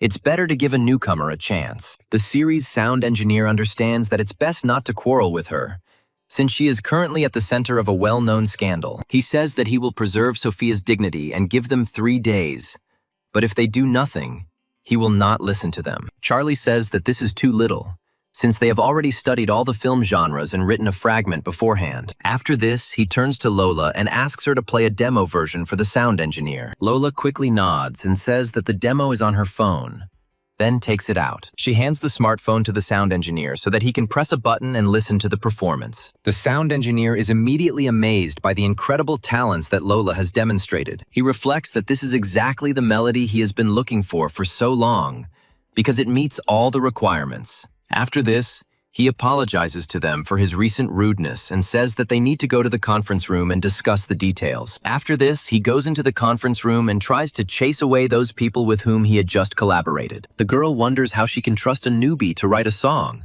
since this idea is doomed to failure. Her colleague also says that if they decided to kick them out, they could have come up with better excuses. The sound engineer shows them the video recording, telling them that even if they worked for a year, they still wouldn't have succeeded. Once they start listening to this song, they realize that it is truly a work of art. A girl who used to perform vocals says that this is truly a job that a newbie could not do. Her fellow composer says he still doesn't have the same talent for arranging, although he works on it all the time. The sound engineer says that they are all untalented and orders them to get out of here immediately. After they leave the conference room, They wonder why Sophia ended up in the media space. The composer says that everything that was written about her before is slander, and the girl asks him to reveal the details. The guy says that the director tried to force her to accept unofficial conditions, but she refused, and because of this, she was slandered. They say that this is truly amazing news, and hope that everything will be fine for her now. Meanwhile, the sound engineer turns to Lola and asks her if this song is her own. Lola says the lyrics and performance are her own work, while the arrangement was done by Charlie. The sound engineer says he could never have expected Charlie to be such an unrivaled master of arrangement. Charlie says that this is completely original work without any plagiarism, so there is no need to worry. The sound engineer says that he readily believes them, but it will still be difficult to justify himself to the chief director. Charlie says that if they enter the project with their own capital, then the issue with newcomers can certainly be resolved. The sound engineer wonders in surprise whether he really wants to invest in the development of this series. Charlie says he can offer about 100 million, and if that's not enough, he'll add even more. The sound engineer says it's an excellent deal, and one that he's more than happy with. After that, he shakes his hand and says that their cooperation will be a truly legendary deal of all time. Charlie says he requests that Lola be mentioned during promotion of the film and soundtrack. He asks them how long it will take to create the theme song, and Lola states that it will take her a week. The sound engineer says that he will now ask his assistant to prepare the next version of the contract. Immediately after this, he closes the door behind him, adding that they need to wait a few minutes. Sophia notes that Charlie writes good music because not everyone is capable of composing such a unique piece. Her sympathy grows a little, and Charlie tries to understand why this happened.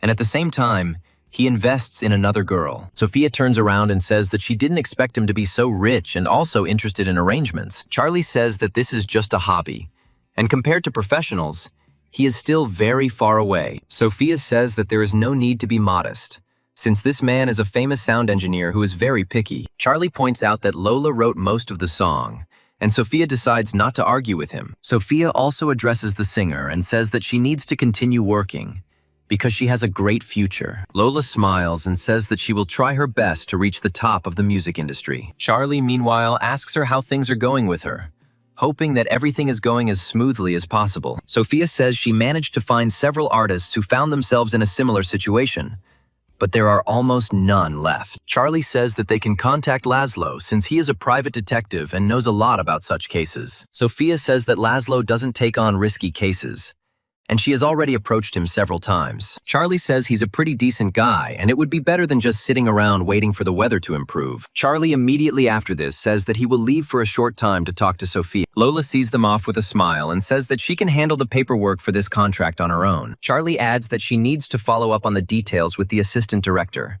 and that if she has any questions, she should call him. After a while, he gets into the car with her and they immediately hit the road. Laszlo pours himself a glass of water and asks him why he came in person when he could have called. Charlie says it's best to leave formalities and asks him if he's aware of Sophia's situation. Laszlo says that Sophia is very willful and uses daring methods, which is why she has been in the news lately. Sophia says she wants to take down director Gao, but social media buzz isn't enough, and they need something more serious. Laszlo says that it will be very difficult to keep track of him, since he has a huge number of guards everywhere. He also says that one of the journalists accidentally filmed him and the actress entering the hotel, after which he was grabbed by security and beaten. Charlie says that in that case he won't bother him, and adds that he has 60 million and needs a private detective. Laszlo looks at him and wonders how much he is willing to pay to have this information found. Charlie looks at him with an incredibly meaningful look and says that he has 60 million as a reward. Laszlo says that he can be a little timid,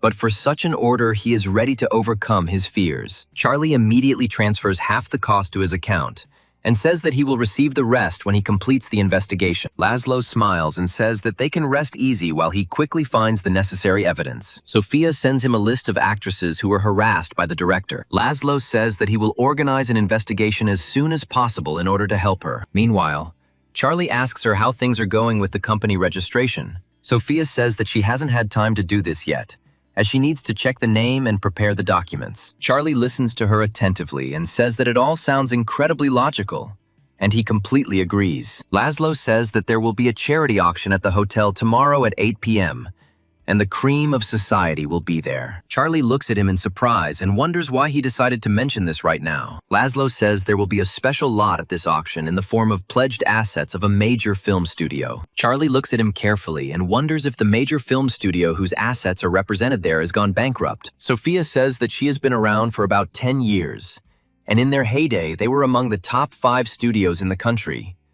But this year, they failed. Laszlo says that this is a great opportunity to make a name for themselves, because if Sophia buys a share in this studio, it will be the best advertisement. Laszlo adds that a former star returning to film and buying a bankrupt studio is a headline for all times. Charlie says that these words are very true, and Sophia states that acquiring this studio will really make her job easier. Charlie says that in this case, tomorrow, they will buy this studio without any problems and start producing films. The next day, Charlie heads to the hotel, but the security guard asks him to show his invitation. Charlie forgets that such events require special passes in advance and decides to call Leonard. After a while, a man appears next to him and hands in the keys so he can park the car. Charlie raises his head and says that he is not a security guard, so he will not comply with these demands. Chester looks at him in surprise and says that he lowered his head and did not immediately recognize him. Chester happily reflects on the fact that everything about him has been revealed, and now he understands that in front of him is an ordinary courier. After that,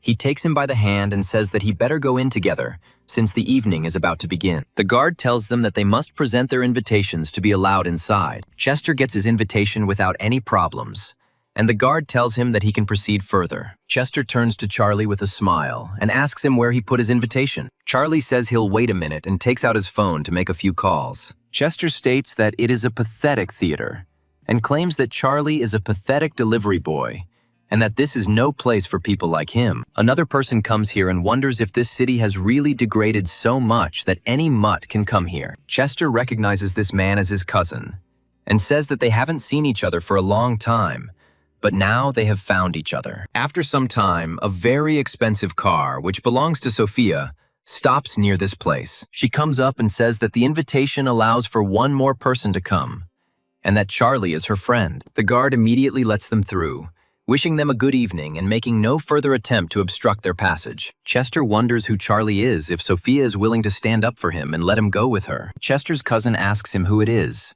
and Chester claims it is the actress who tried to sleep with the director. He adds that he didn't expect that such a star would even dare to appear at this evening in the company of a courier. Sophia looks at them with irritation and says that these chatterboxes are as disgusting as ever. After some time, they go further and find themselves in a large hall, which is decorated incredibly richly and expensively. The host of this auction says that she is grateful to everyone for deciding to take part in this evening. She shows the first lot and says that it is a real treasure, since it is called the Heart of the Ocean.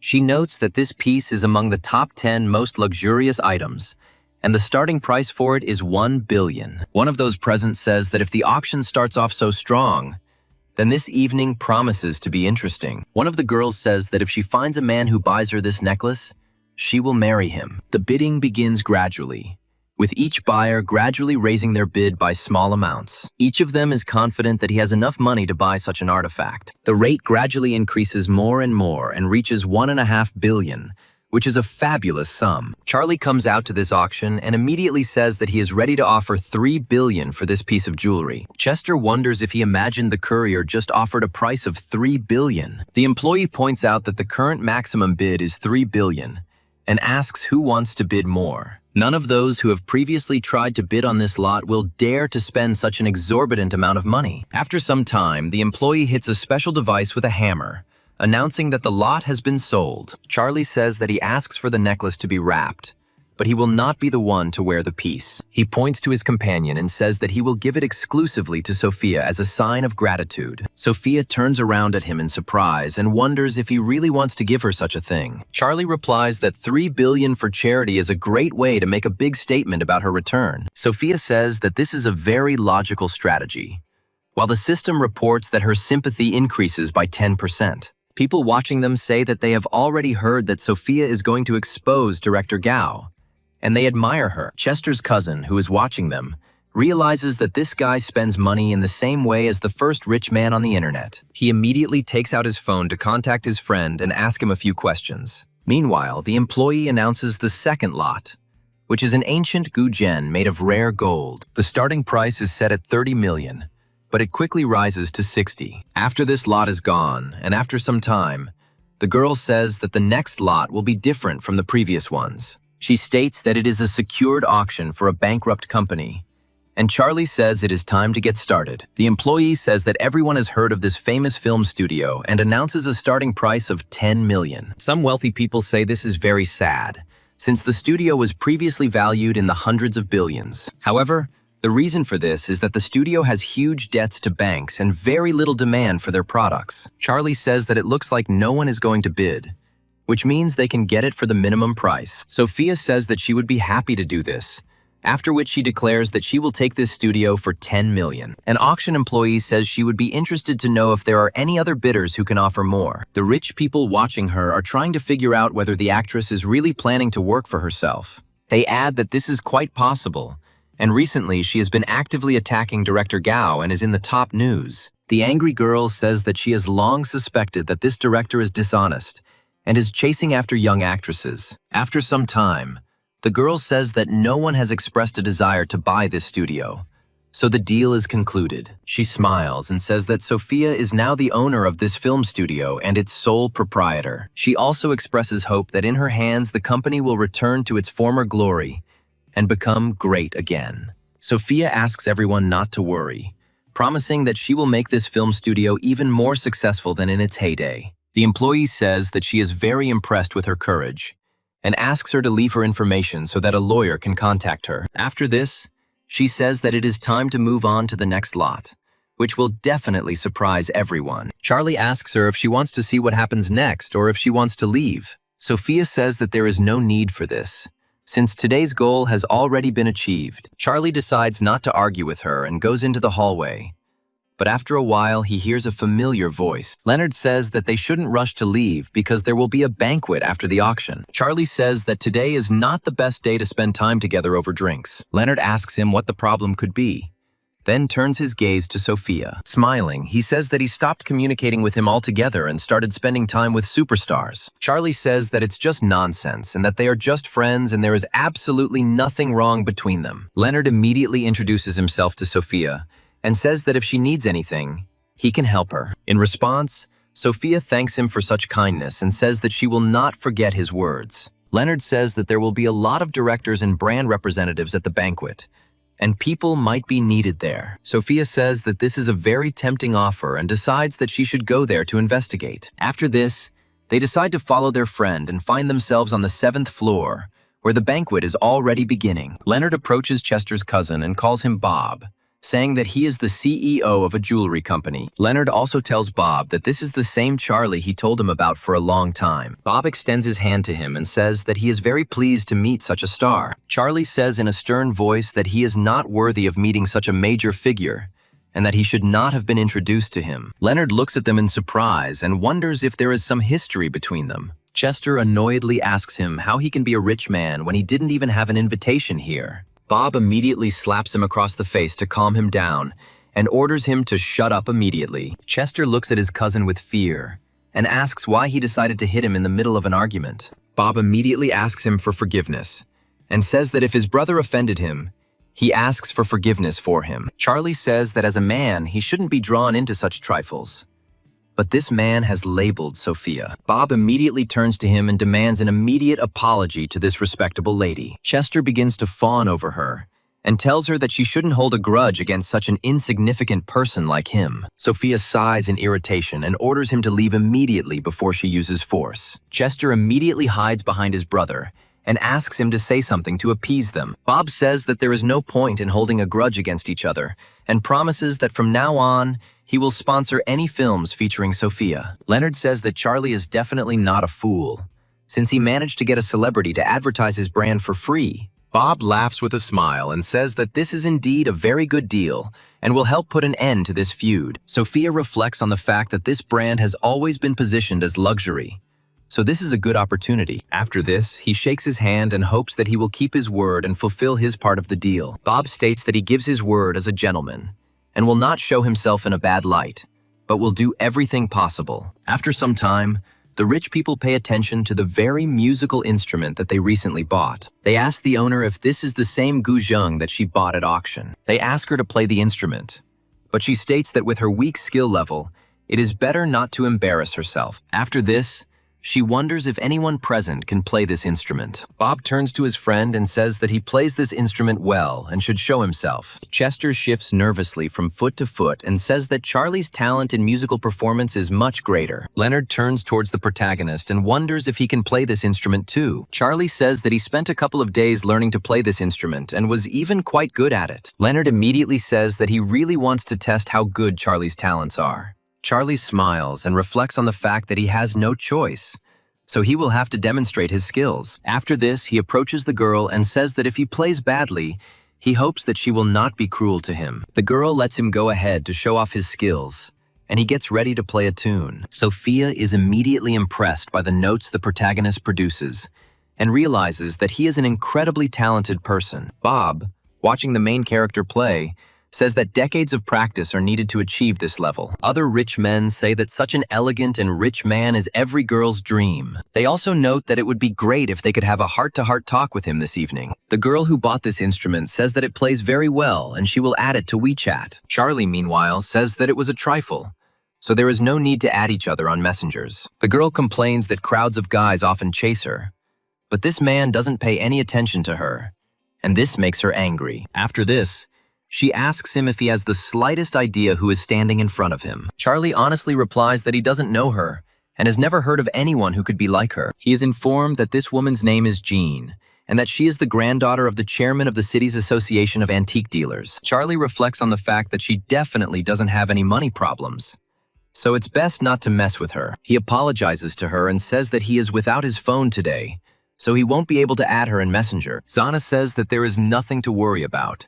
since he can dictate his number and she will add it. Charlie continues to wriggle out of it and claims that he has a bad memory, which is why he forgot it. Jana asks him what his name is, claiming that she can find his phone number with her abilities. Charlie wonders in his mind why this girl is so persistent in seeking his attention. He also reflects that he enjoys it, so he decides to leave his number, even though it doesn't mean anything. After a short pause, he tells her that his real name is Charlie. The system also tells him that this girl has a sufficient level of sympathy to try to win her over. He also understands that the reward for conquest may come with serious bonuses, but it is guaranteed, so he will not receive any benefits. After this, he decides to go into another room to reunite with his comrades. Leonard asks him why he stayed in the same room with Jeannie for so long and didn't come out. Charlie says there was nothing special there and she was just asking him a few questions about musical instruments. A rich girl approaches him and asks if he would like to dance with her. Charlie apologizes to her and tells her that it would be awkward, so he has no desire to do it. Another girl asks him if he wants to add her on Messenger so they can chat in the future. Charlie apologizes again and says that he didn't take his phone with him, so it's impossible. Another girl passes by and gives him her phone number,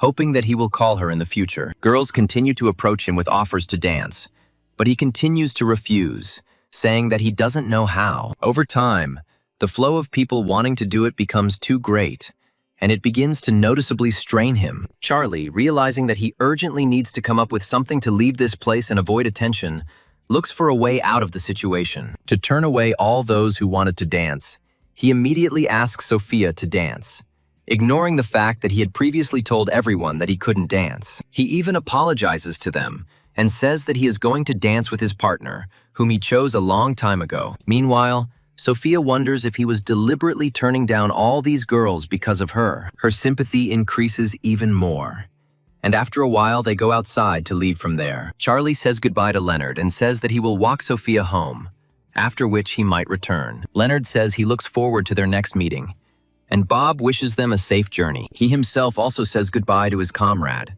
and says that in this case they will also go home. After this, Charlie and Sophia get into the car and drive away at high speed thanks to the capabilities of the sports car. Chester gets into his brother's car and tells him that he has hired detectives to find out more about Charlie. He adds that according to the file, the man is 24 years old, comes from a village, and his parents are farmers. He also states that he received his primary and secondary education in the village, and then came here, constantly working part-time. He also reports that several months ago, he opened an account in one of the elite banks and became a VIP client. Bob slams on the car's brakes to think things through. He adds that he doesn't know how this is possible, but Chester must immediately recall all his men and stop the investigation. Bob says that a guy from a simple family cannot be a master of playing a musical instrument of this level. Chester suspects that the man's file was doctored and that someone deliberately concealed his true identity. Bob says that this person's personality is probably beyond their imagination, and it is better not to mess with him. Chester says that he understood him perfectly, after which they continue moving towards the house. Chester, meanwhile, decides to contact his friend to tell him some amazing news. He tells him about the incredible Charlie, and asks him not to tell anyone else he knows about it. Of course, all this ends up on the lips of everyone, since word of mouth works regardless of anyone's wishes. Each participant in this rumor-spreading chain asks his comrade not to tell anyone about it. Of course, each subsequent participant in this chain breaks the promise and tells someone else in the hope that nothing will happen. Also, each subsequent iteration of rumors about Charlie becomes overgrown with more and more colorful details. They eventually come to the conclusion that Charlie is a descendant of an ancient clan that is going to absorb all other families. This even reaches the city's crime bosses, who understand that a serious storm is brewing in the city. Meanwhile, Charlie sneezes because too many people remember him and periodically discuss him. Charlie also wonders why his right eye has started twitching constantly for no apparent reason. Some time passes, and the story moves to an expensive mansion that Charlie purchased for Lola some time ago. Her brother says that July is the month of new talent,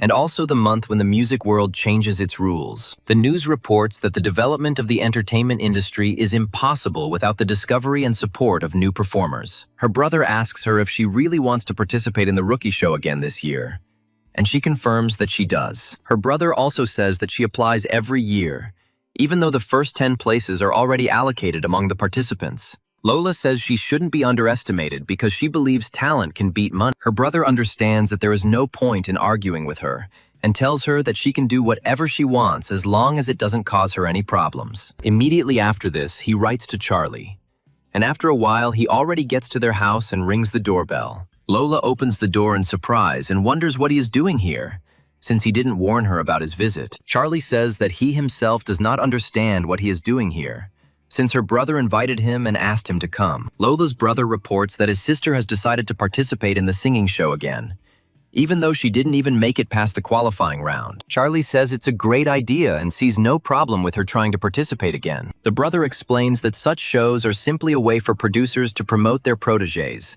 and all the spots have long been bought. Charlie says that in the face of absolute talent, no amount of money will ever matter. Charlie also says that this year Lola has to show everything she can do, and that she can definitely become a winner. Lola claims that winning is not her thing, and that she just wants to be seen. But Charlie advises her not to give up. He adds that she needs to launch live broadcasts to gather subscribers and gain popularity. Lola says she doesn't know how to do live broadcasts, and Charlie says he knows the right people who do. After this, he gets into the car and heads to another place where his other close friend lives. Claire apologizes to her followers who ask her where she has been for so long. She reports that she was busy with an internship all summer, so she didn't go on air, but now broadcasts will be regular. After some time, a new person comes onto her broadcast and declares that he wants to become her top donor. He also starts insulting Charlie, questioning how cool and rich he actually is. Other viewers say that no one has been able to surpass this man in terms of spending money. However, this opponent states that he demands a duel with this man to find out who is tougher. Claire asks them to stop fighting and says that everyone who comes into her broadcast is a friend. In fact, it turns out to be Charlie from an alternative account created to find another way to invest money in her. He sends her a huge number of gifts in the hope that in the future it will come back to him in the form of a good cashback. As time goes on, he sends more and more gifts, trying to gain benefits in the future. After a while, the butler approaches Claire and informs them that a very important person is waiting for them downstairs. Claire goes down to the first floor and finds Charlie there, after which she asks him why he didn't say he was coming. Charlie looks at her with a serious expression and says that he saw that she was on the air and did not want to distract her. Claire suggests that it might be him who has just been sending her gifts over the air and hiding under a different name. Charlie replies that he wouldn't be so boring as to insult himself and send gifts. Claire points out that he exposed himself because she didn't say anyone insulted him. Charlie tries to justify herself and says that someone noticed a new person on her air and told him the information. Claire advises him not to make a fool of himself, as the way he sends the gifts is completely consistent with his actions. Her affection also increases by another 1%, giving him a chance to gain additional talent points. Claire recommends that he improve his acting skills, and Charlie states that he came here to talk to her. Claire looks at him in surprise and asks how she can help him. So he decided to come in person. Charlie talks about how he recently met a girl who is participating in an online selection for a singing competition. He also informs her that she has a younger brother and that she earns money on her own, so she needs help. Claire says it will be a small thing and will be happy to help him support this girl in the future. Charlie says that he will send her contact information so they can get in touch, and that when the show goes live, he will come support them. After some time, the story moves to a giant tower, where a major, significant event will take place. The correspondent reports that, according to their information, Ms. Sophia will officially take up the position of CEO today. After some time, an expensive car, which belongs to her, stops near the tower. The reporter happily announces that she has finally arrived and that it is now possible to interview her. One of the journalists runs up to her and says that she is considered a scandalous actress, which is why she no longer gets roles. They also wonder whether she has decided to buy a studio so that she can now work only for herself. She is also asked about her controversial relationship with film industry investors. Sophia says that now she can say anything,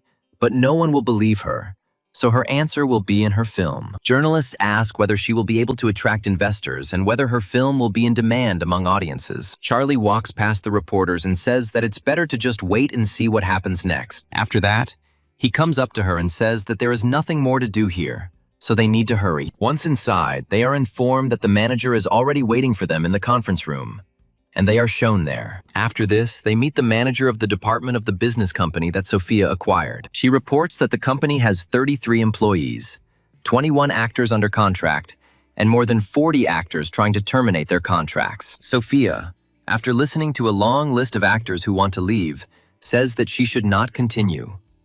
She states that actors and brands who want to leave should immediately terminate their contracts and be blacklisted. She also states that those who decide to stay will receive double salaries, and the manager nods briefly. Sophia wonders what projects they currently have in development. The manager says one film has already been greenlit and is awaiting release, while 2 more are in pre-production. Sophia says that she has understood everything carefully and lets the manager go about his business. The manager quickly leaves the room and closes the door behind him, leaving them alone with each other. Charlie notes that she really got into character in a second, as he even thought she was a real business shark. Sophia says she almost died of nerves, as acting in front of the camera and running a company are 2 different things. Charlie says she's doing great, and that she doesn't have to worry about money because he'll transfer $20 billion to her. He also says that if she doesn't have enough money, she can just tell him and he will add more. Sophia explains that she will include his name as a special thank you, but he asks her not to. He notes that he likes to remain in the shadows,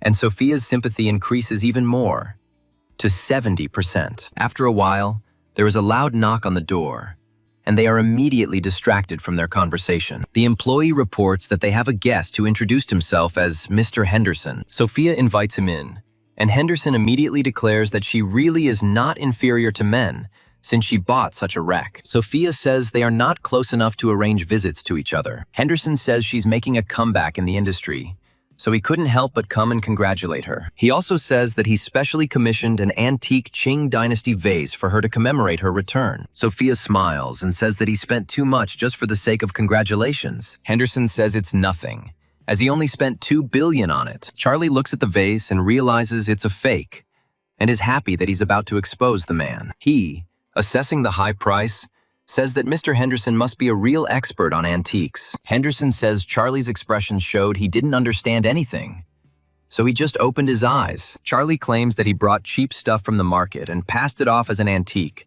thinking he could deceive someone. Henderson looks at him with irritation and wonders how he dared insult his gift. Charlie claims that this is not ancient porcelain, but ordinary trash that they are trying to pass off as valuable. Immediately after this, he takes the vase in his hands and throws it on the floor, breaking it into pieces. Henderson says he came with good intentions, but he is being treated so shamefully as a guest. Sophia asks what this nonsense is, and Charlie tells her not to interfere and just watch. He adds that a real porcelain vase should be pure and transparent like jade. After this, he notes that this vase has a yellowish tint, uneven color, and visible cracks. He then takes a closer look at the shards and discovers a serial number that is there for some reason. Sophia looks at Charlie in surprise and asks what this all means and why he brought a fake here. Henderson says with a smile that she will say it straight out.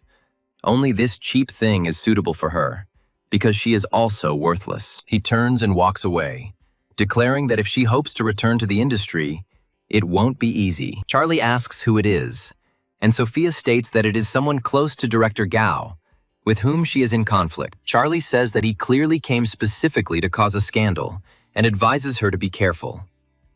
Sophia says she will be careful, adding that she understood what she might encounter. After this, she asks him how he realized at first sight that this vase was fake. Charlie replies that for him, such fakes are just pathetic copies, which he cracks like nuts. Sophia thanks him again for today, adding that without him, this could have become a source of rumors. After a while, there is another loud knock on the door, and this time a nicer man comes in. The manager hands her a list of projects and says that she has prepared all the necessary reports. She also reports that one of the directors is currently on a set outside the city and is monitoring the filming of the reality show. Sophia says she would like to go there to check out how business processes are carried out in this studio. The manager says that he will contact the driver to take her there as soon as possible. After a while, they go outside to get into the car and go there. However, they are being monitored by other people who are clearly connected to crime. Henderson asks if everything is ready, and is told that these are professional kidnappers who know their business. Some more time passes and the action moves to the highway, along which Sophia and Charlie are driving rapidly. She asks the driver why it is taking them so long to get there, as the journey to their destination had been quite quick before. The driver tries to calm her down, telling her that there is very little left to go, and they will soon be there. Charlie wonders what the two cars behind him are and adds that they have been following them for some time. He comes to the conclusion that something is wrong here and that someone is apparently watching them, and the coordinates were initially false. He advises her to tell the driver to turn around, to be on the safe side and not worry. Sophia tells the driver that she forgot important documents at the office and asks him to return there as quickly as possible. The driver replies that returning now would mean wasting several hours, when suddenly their road is blocked. Several robbers armed with bladed weapons try to hit the car and demand that they get out. Sophia wonders what they should do, and Charlie states that they first need to figure out who is behind this. Charlie says that the criminals who came are probably here for money, so he can name a price and beat it. They are told that they never work on two fronts, so they should go with them and not try to use any tricks. One of them says the actress is absolutely hot, and wonders if he should try to get closer to her after the case. The leader immediately hits him on the head and tells him that there is no point in looking for trouble by ordering him to follow orders. The kidnappers tie up Charlie and Sophia and push them forward, demanding that they move faster. After some time, they are shown documents about the transfer of all shares and projects of the company into other hands. Henderson says he hasn't seen them for a long time, and Sophia reminds him that he is breaking the law and demands that they be released. Henderson says that if she gives him the list and voluntarily gives up the shares, he will let her go. Sophia asks what will happen if she refuses, clearly testing his patience. Henderson says otherwise she will become a new talking point for her fans online. Sophia looks at him with irritation and declares that any law enforcement agency will deal with him for such actions. Henderson shows the paper and says that if she signs it, she will not have to suffer, because these people are not friendly. Charlie realizes that these bandits look like professional fighters and decides that he will have to fight his way out. He turns to the system and thinks about the fact that he needs to use talent points. The system tells him he has 25 points to distribute, and he spends them on constitution, strength, and dexterity. After a short pause, he says that he agrees to sign the contract. But first, they need to be untied. Henderson says this is a more appropriate conversation and orders it to be ended immediately. However, immediately after this, he attacks the bandits and breaks their arms so that they cannot resist. One of the bandits, who is the most unlucky, begins to scream loudly from unbearable pain and the inability to fight. The leader of the criminal gang declares that he will not tolerate such attempts at deception and orders his death. Charlie states that he doesn't want to waste time and orders everyone to attack at the same time. They try to attack him and quickly neutralize him, but the only thing they achieve is powerful knockouts. Charlie states that they are seeking death themselves if they try to fight him, as he is far stronger than any fighter. Whoever approached him immediately received a powerful blow either to the face or to another important part of the body. The remaining opponents realize that they need to attack the girl to force him to try to save her. One of the bandits grabs a kitchen knife and lunges forward, hoping to pierce her with one blow. Charlie loudly asks Sophia to duck and jump to the side to try to get back to a safe position. He himself also rushes forward to intercept the knife blow and receive a slight wound. He says that he hates those who try to hurt women the most, and decides to take out his anger on bandits. He delivers a powerful blow straight to the villain's head, completely incapacitating him. This blow is enough for the bandit to forget forever who he is. Anderson wonders who this guy is and why he was able to take out 5 bandits so quickly. He immediately turns around and starts calling for help, after which he quickly runs away, so that it is not possible to catch up with him. Sophia, with the help of her subordinates, asks him about what happened, after which he explains everything, hinting that he was wounded in the arm. Charlie says it's just a couple of scratches, recommends calling the police, and adds that he went a bit overboard. Sophia smiles and says that she understood him perfectly and will try to make sure that he is not arrested. After some time, the police and an ambulance arrive to provide assistance to the victims. A whole squad of police officers cautiously approaches the scene, trying to understand how serious the problems await them. However, they quickly find the unconscious criminals and detain them. One of the bandits turns to a policewoman and states that this guy is not a human being at all and beat them up badly. Charlie and Jean lock eyes and wonder what they are both doing here. Her subordinates approach her and report that they have examined everything. There are 5 people on site, 4 of whom are unconscious. Zana says that the luckiest one is the one hanging from her leg, since he only has broken arms. Zana understands that Charlie has incredible skills if he was able to knock out 5 experienced bandits. Coming closer to them, she says that they need to go with them to the station to give testimony. Charlie looks at her carefully and says that he will definitely do it, since helping the police is the duty of every citizen. Zana chuckles and says that they will put handcuffs on him so that he doesn't do anything dangerous. After some time, they arrive at the site to compile the necessary reports. Jana learns the identities of these people and reports that everyone here is a wanted criminal. So this is a big find. Zana says that a group of professional kidnappers planned the crime, but they were all killed by one person. Her subordinates report that, apparently, everything happened exactly as she assumed. He states that 1 victim with fractures and 2 witnesses confirm this, and that the case can be classified as self-defense. Jean says they can let Sophia go, adding that she needs to talk directly to Charlie. Charlie continues to look around carefully and tap his fingers on the table in impatience. Zana reports that Miss Sophia was sent home, but he will have to stay for further investigation. Charlie says the situation is now clear and wonders why they won't let him go home. Jana replies that they haven't caught the ringleaders, and until they do, they can't trust him 100%. Jana adds that the only one who knows the whole truth is their leader, but he is now in the hospital in critical condition. Charlie is surprised that his blow was so powerful and realizes that he was lucky in his self-defense. Zana says that to have such destructive power, you have to be something like a world boxing champion. Charlie says it was a survival instinct because he was scared when he saw the attackers with knives. Jean realizes that Charlie is clearly a descendant of some hidden master if he has such power. Charlie is surprised that her sympathy is growing,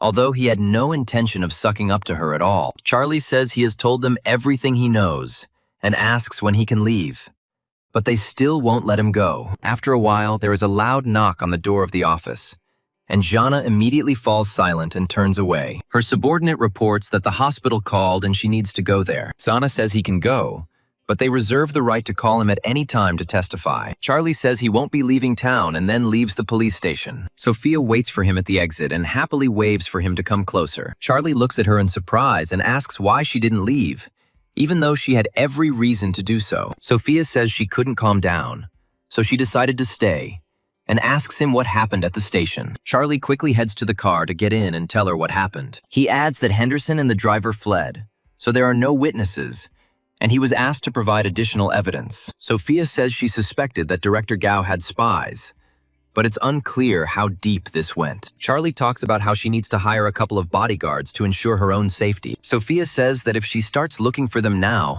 it will give Gao more opportunities to take advantage of the situation. Charlie says that she is right, so he will personally take care of selecting the best security guards for her. They reach her estate. She stops, but is in no hurry to get out.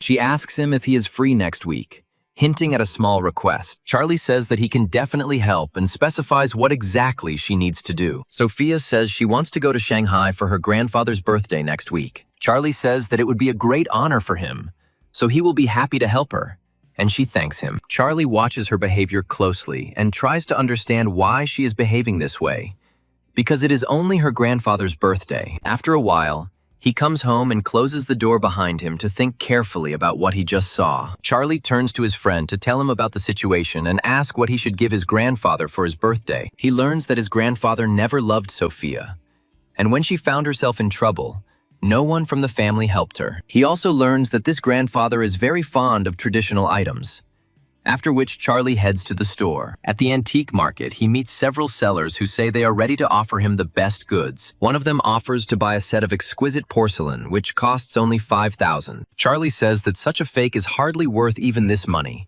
so he is not going to waste his time on it. He is also offered to look at an incredible fan, claiming that it has words from celebrities written on it. Charlie is trying to figure out if they think he's an idiot for trying to sell him such useless things. After that, he goes into another store and looks around, realizing that everything here looks pretty decent. The seller says that he obtained this painting with great difficulty and is ready to sell it for only $1 million. Charlie looks closely at the painting and thinks it is an obvious fake, although the seller continues to mislead people. One of the visitors says that if it is genuine, he might even buy this item. Charlie says that $1 million is a very large sum of money, so it's best not to fall into the trap of scammers. The seller starts yelling at him, claiming that this painting had been thoroughly checked by several experts. Charlie says he immediately recognized the fake and recommends sending the painting to a specialized agency. The seller starts to get angry because this man is scaring away his customers and leaving him without income. A visitor approaches him and asks if he can explain what is wrong with the painting. The seller states that one should not pay attention to this man,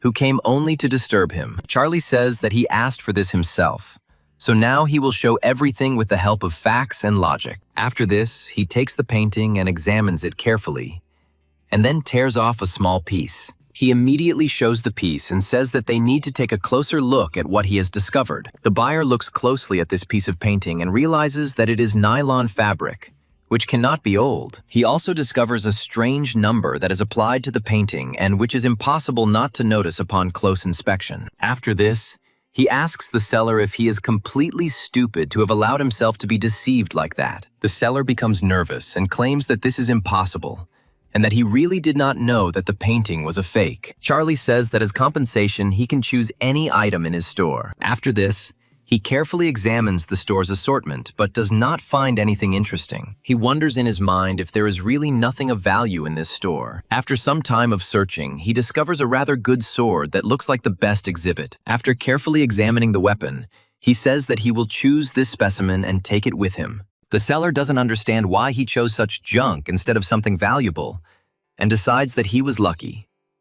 He smiles and says that he chose this trinket himself, so he shouldn't complain about its value later. Charlie tells him that all the items here together are not worth even 1/10 of this artifact. The visitor says that this is a very good choice, adding that this saber must be from the Three Kingdoms period. Charlie looks at his interlocutor with a smile and says that he also has a keen eye and is an experienced appraiser. The seller realizes that he has just made a big mistake because he didn't notice the real treasure. Charlie goes outside and minds his own business, but a man named Jeff approaches him and asks for some of his attention. Charlie asks if he needs any more help, and he hands him a large check and his business card. He thanks him for his help, and Charlie states that his actions do not deserve gratitude, and he does not really need the money.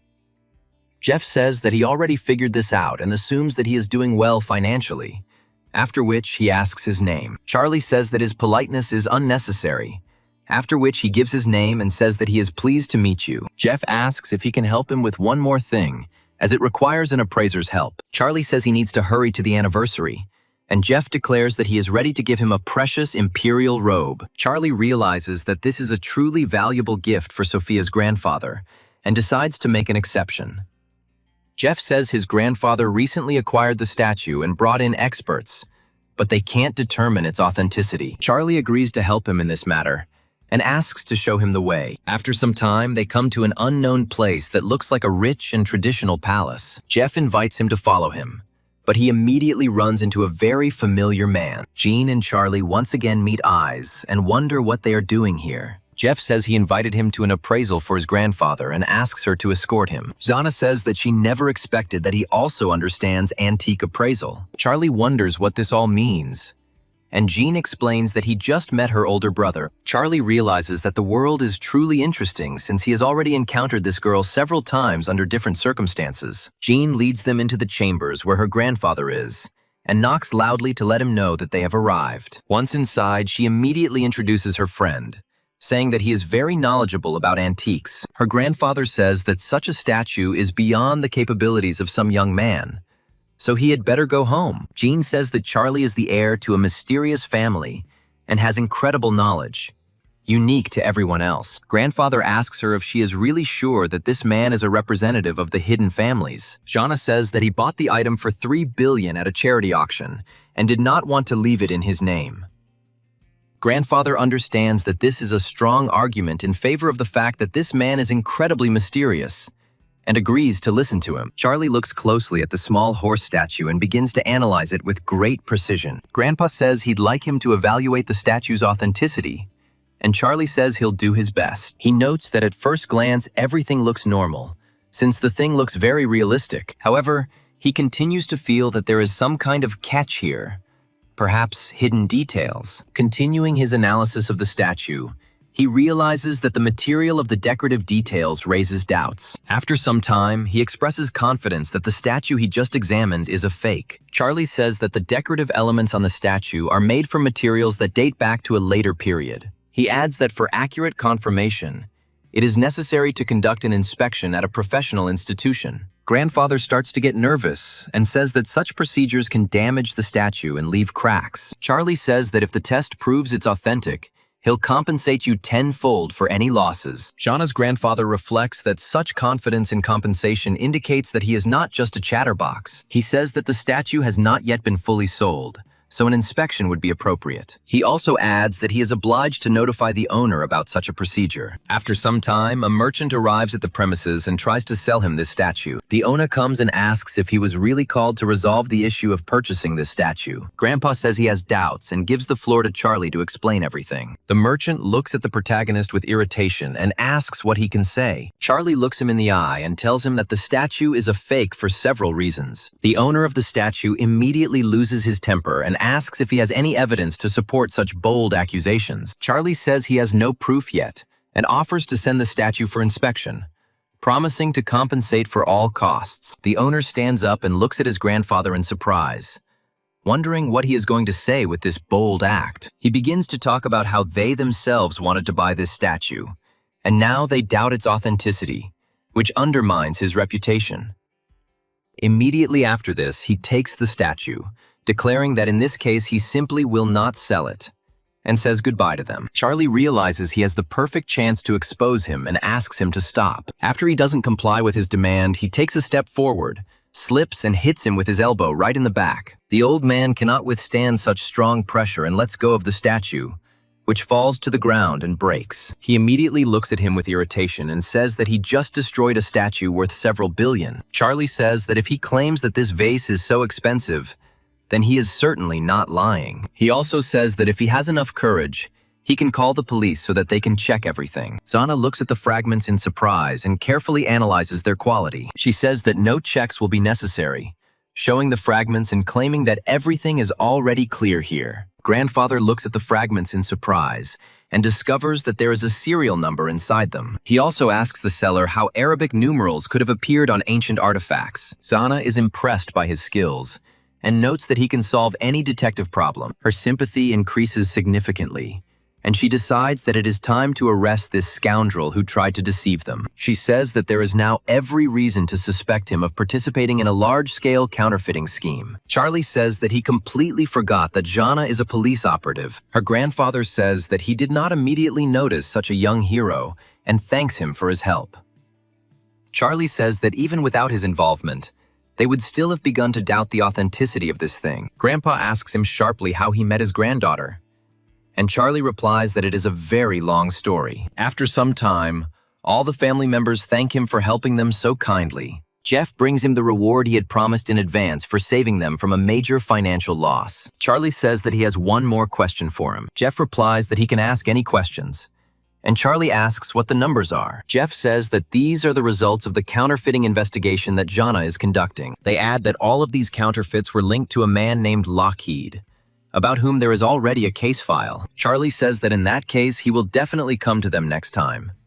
But now it's time for him to leave. The grandfather begins to scold his grandson, saying that he has followed him for so many years, but still has not been able to become a great appraiser. A week later, they are transported to Sophia's family home, which is located in the city of Shanghai. Charlie and Sophia arrive at the door and are immediately greeted by Sophia's cousin, who looks at her in surprise. She asks her how she dared to come back after that incident, stating that if she were in her place, she would never show up again. Sophia turns to her sister Fiona and says that she has come today to talk to her. Sophia also tells her companion to ignore her and just go inside. Fiona wonders who the man is, noting that he seems familiar. After some time, she looks through the recordings and realizes that this man must be her sister's security guard. Meanwhile, Sophia and Charlie go inside and look around, realizing that the place is already full of people. Sophia immediately attracts attention, saying that she is the embodiment of the ideal female image. Charlie also attracts a lot of attention as people become curious about who the strange man next to her is. Many people assume that he is just an ordinary poor man who is completely unsuitable for her. Sophia says that they were late, but still prepared a gift to cheer him up. Grandfather looks at her with irritation and asks how she dares to appear in front of him after what happened. Fiona also says that she came back, but it is unclear why she brought a random person with her. Fiona says that this guy is just a security guard, which means that Sophia doesn't respect him since she brought him with her. Sophia says this is not true, adding that Charlie is a very capable man, since he bought her film company. Fiona says it must be a joke and wonders what family Charlie comes from. An unknown young man approaches them and immediately addresses Fiona. Fiona says the man is her boyfriend Durden, adding that his family is in the real estate business. Grandpa says her boyfriend really looks decent. Fiona adds that he came at the right time because there are things here that he needs to understand. She points to her cousin and says that her boyfriend bought an entire film company for her and asks what he knows about it. Durden looks at Charlie carefully and says that he has never heard of this man or seen him in person. Charlie looks at him with disdain and says that it is because he is not knowledgeable enough and does not know much. Durden says he knows all the rich heirs in this town, and there's no one among them who even remotely resembles Charlie. Fiona assumes that he is some kind of hired actor, and not the rich heir he claims to be. Sophia tries to object, saying that this is absolutely not true, and that this man is very powerful. However, the grandfather does not want to listen to them and says that they must leave, since they are not welcome at his anniversary. Sophia tries to dispute this, but Charlie says with a smile that there is no point in proving anything to these people. Charlie also says that they will leave, but Sophia wanted to congratulate him personally and specially chose a gift for him. After opening the gift, the grandfather says that it is an imperial robe from the Tang dynasty, which he should like. Observers say this robe is worth a fortune. They assume that if this is a real robe, then this guy really is the hidden heir of a very rich family. Durden says there is nothing to worry about, as the robe is definitely a fake. Grandfather asks the question, to which he states that the only remaining robe is in another city. Fiona looks at him in surprise and wonders if he doesn't even know such details about other families. Durden says he had the privilege of visiting the family that owns the mantle during his studies. Charlie says that the robe actually belonged to another family, but it was given to him as a gift. Durden looks at him in surprise and asks why such a rich family could give him this artifact. He adds that she is not even close to being worth trusting him with such gifts, and recommends taking the fake and leaving. The butler announces that the eldest son of the Liu family, named Jeff, has arrived. Durden smiles and says that now is the time to see who will embarrass themselves in front of the public. Jeff reports that he has come on behalf of his grandfather to congratulate the gentleman on his 70th birthday. He opens the box and says that he has brought 1,000-year-old ginseng, collected in the mountains as a sign of longevity. Grandpa says it's a wonderful gift, Noting Jeff's thoughtfulness, Durden says a man brought a robe here and claims it's a relic from their collection. He points at Charlie and says that this man needs to be taught a lesson. Jeff looks at him happily and asks if he was going to give this robe to Mr. Bai. He adds that the robe does indeed belong to his grandfather and hopes that the relic will be handled with care. However, after a few moments, it becomes clear that someone has spilled paint on the robe. Charlie immediately says that Durden did it,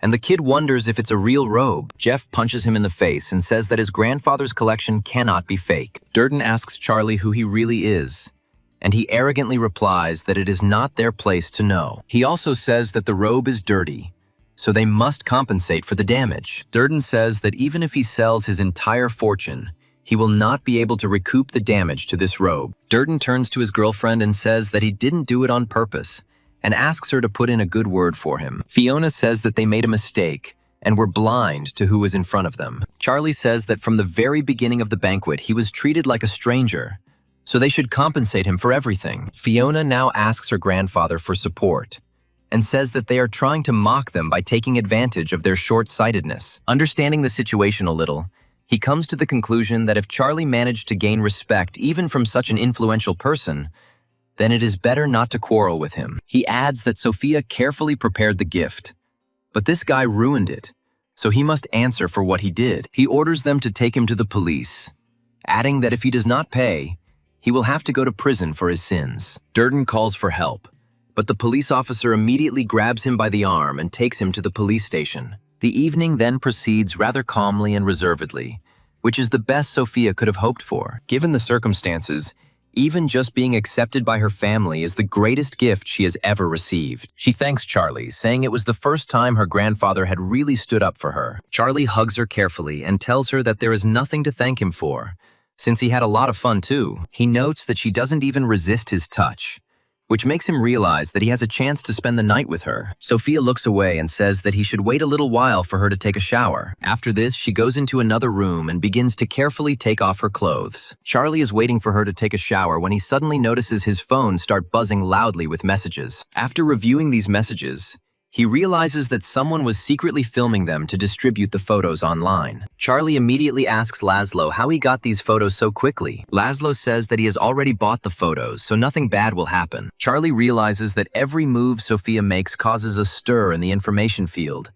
and discovers that the photos have been scattered everywhere. He understands that such things will damage his reputation and prevent him from building relationships with other girls. Immediately after this, he gets into the car and says that in order to conquer other goddesses, he needs secrecy. Sophia cautiously peeks out of the shower and wants to ask the protagonist where he went. She doesn't find him in the room and only finds a note advising her to get some rest and not worry. Sophia smiles and says that he suddenly turned out to be a rather modest guy, and this surprises her. Charlie receives a notification that Sophia's sympathy has increased even further and has reached the required level for a reward. Charlie makes an incredible profit and then returns to the mansion where Lola is currently located. She opens the door for him in surprise and asks why he came here, since he didn't announce his visit. Charlie says he looked at the online results and that she is in 32nd place, which is not that high. Lola says she's worried that the top contestants are superior to her in both vocals and lyrics. She also says that everyone will be actively collecting votes today,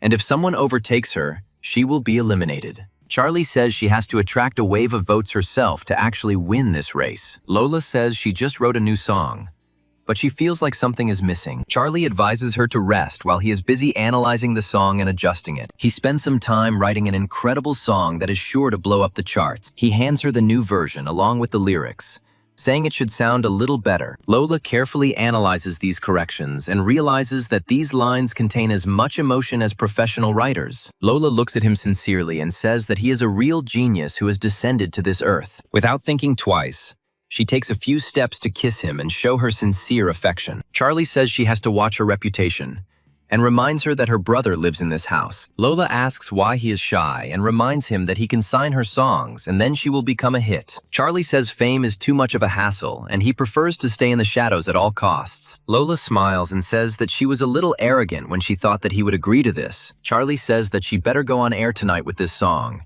and it will definitely gain a lot of popularity. Lola says she'll practice a bit during the day and then start broadcasting to get votes in the evening. The moment is transferred several hours ahead, when Lola has already well-honed all the nuances of the new song. She receives many comments saying that her vocals are at a professional level and that she sings simply superbly. Lola thanks them for their support, saying that she is participating in the online selection for the show and asks for support there. Her brother is watching the broadcast closely, but his face shows that the situation is not the best. He says that there are only a little over 10,000 views, and thus it is impossible to collect votes. Charlie says he knows exactly what he's doing in this situation and enters the chat to boost her rating. Within moments, huge amounts of gifts begin to flow into her account, pushing her up the rankings. Her brother monitors the changes in the rankings and says that his sister's position is starting to rise rapidly. After a while, he announces that she is now in first place,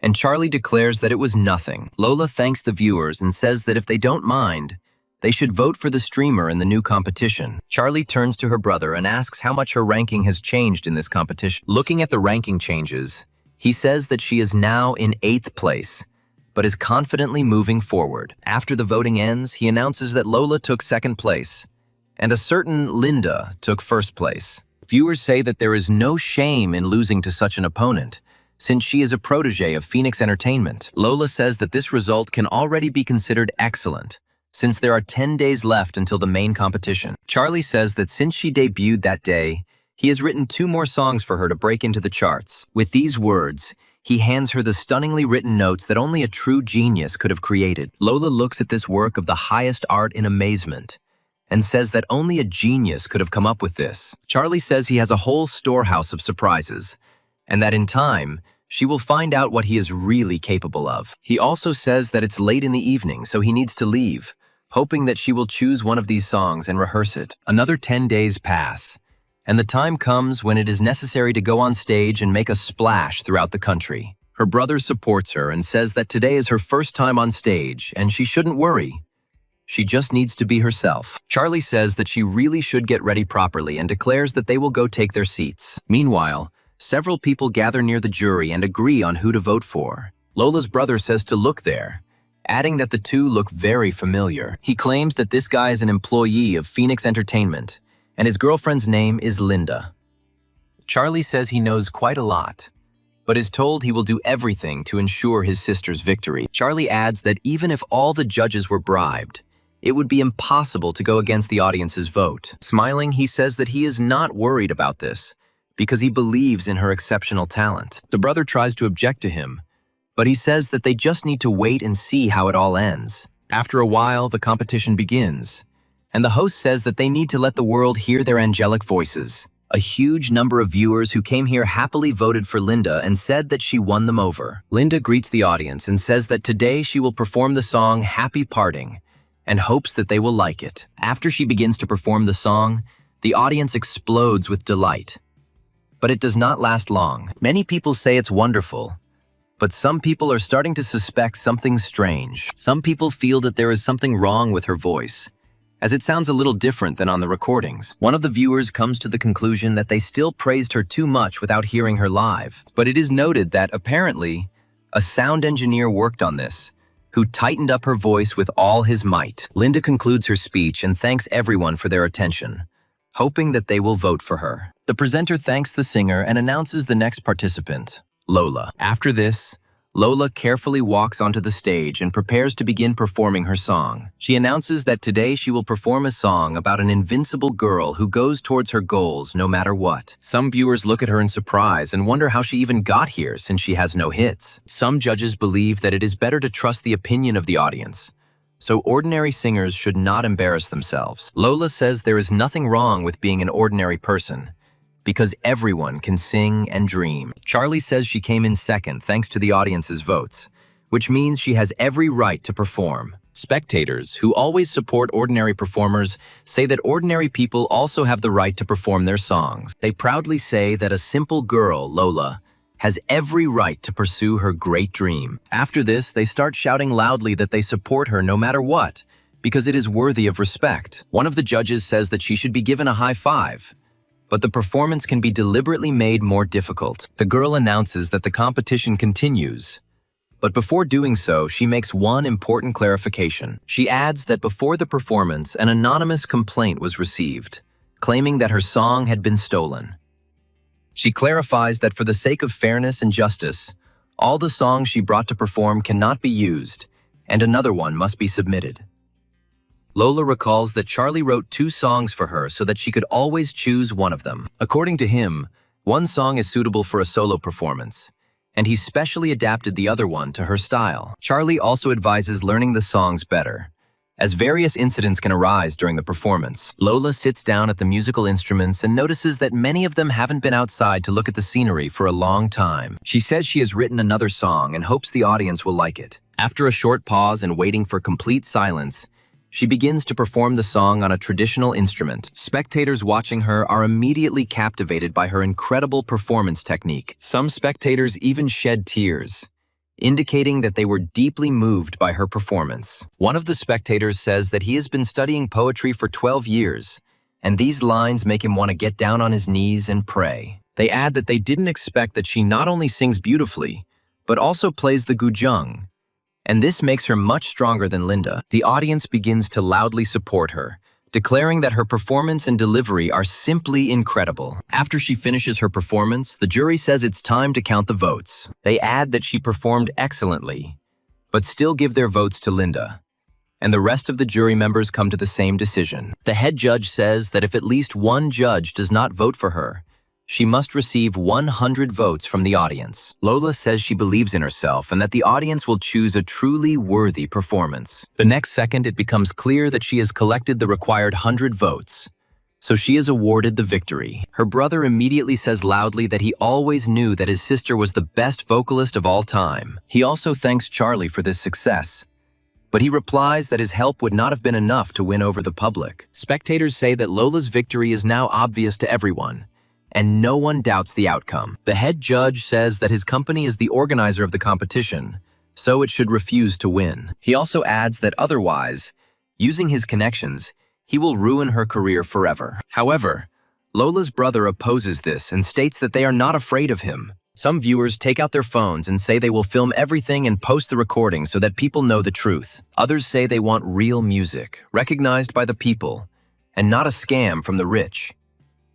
The people begin to rebel and say that all this is behind-the-scenes games, unworthy of art. Another judge says she has been in the industry for years and doesn't want to be blacklisted because of this scandal. She is reminded that the crowd is serious, and that if they give the prize to the wrong person now, it will create quite a scandal. After a while, he comes on stage and, on behalf of the organizing committee, announces Lola as the winner. Lola feels like her moment is coming, and thanks all the viewers for their support. Ordinary spectators begin to loudly praise her, saying that they have never heard a more talented performer. After a while, evening comes and it is time to leave and return to everyday affairs. Lola's brother asks if they saw the chief judge's face at the end, adding that he has never felt so pleased. He also says his sister is incredible, and she claims that all her success is due to Charlie. After this, she looks at him closely and again says that she is very grateful to him for everything he has done. Charlie adds that the audience appreciated her talent,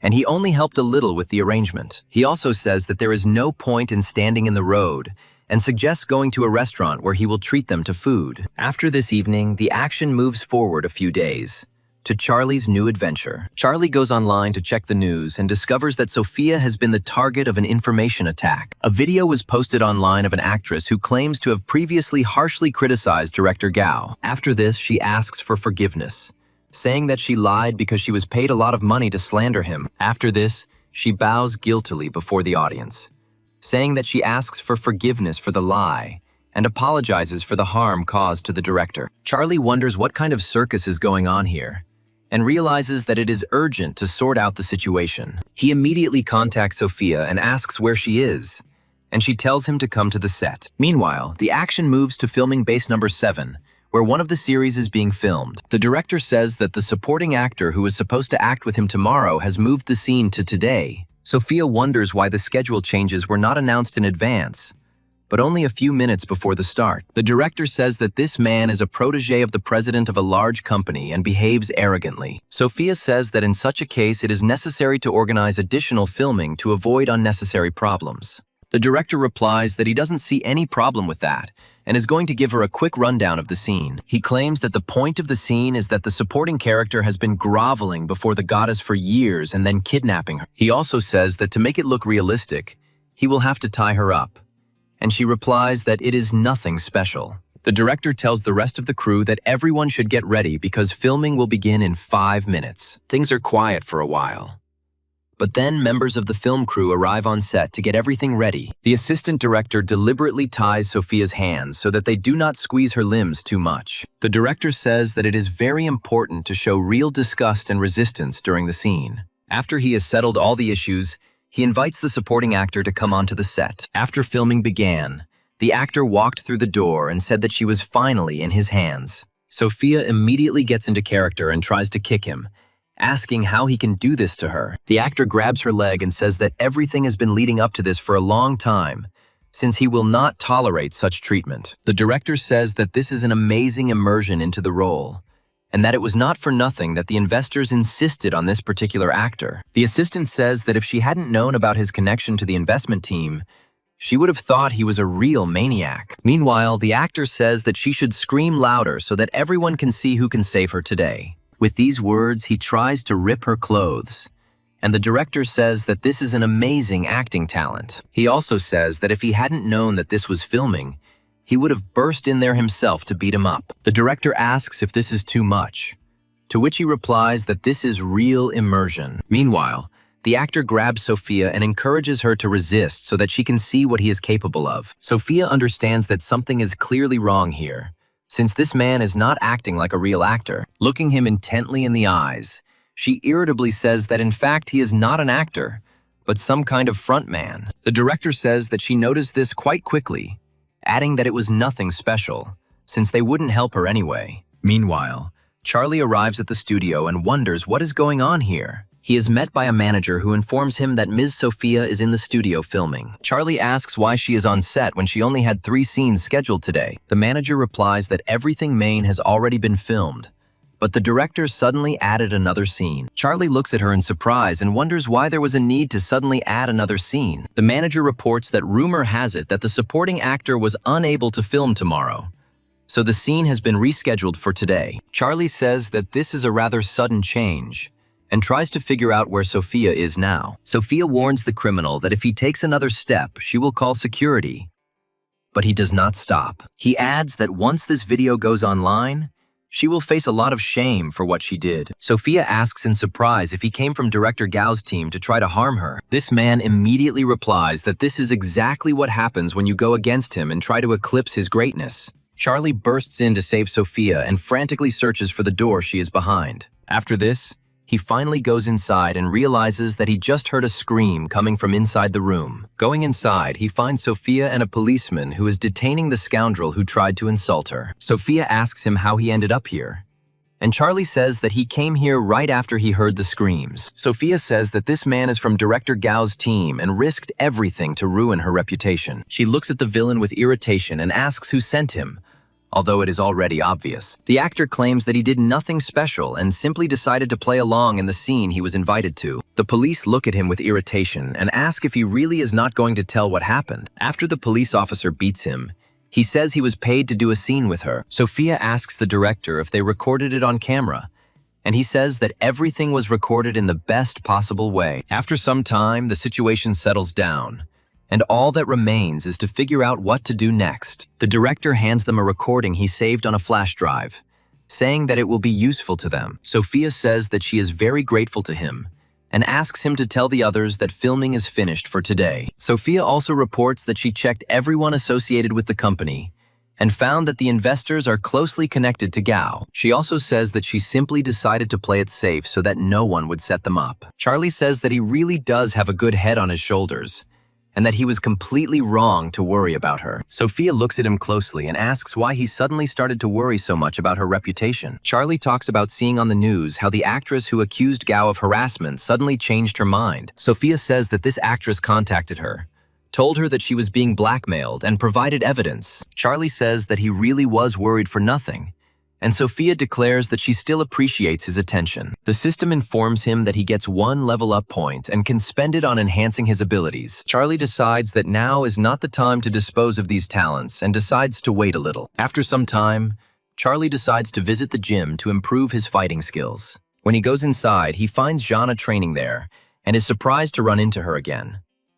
Taking a closer look, he realizes that a real competition is taking place between 2 fighters. However, one of the fighters achieves a confident victory over his opponent and begins to laugh loudly. He asks if this is their top martial arts gym in China and says that it is very disappointing to him. His opponent says that he can insult him, but he does not dare insult China. He immediately gets to his feet and demands a rematch, saying that this time he will definitely not disgrace himself. His comrade asks him to stop, saying that he is definitely no match for such a master. However, the young patriot says that it is better to die than to allow anyone to trample on China's honor. The warrior says that this is a stupid decision, since he is too weak, but his wish will be fulfilled. Before he can swing to strike, Jean orders him to stop. She says that she will fight him on her own to test her skills. The fighter looks closely at Jana and says that it was her he was looking for to avenge his defeat 5 years ago. Jana says that he was defeated then,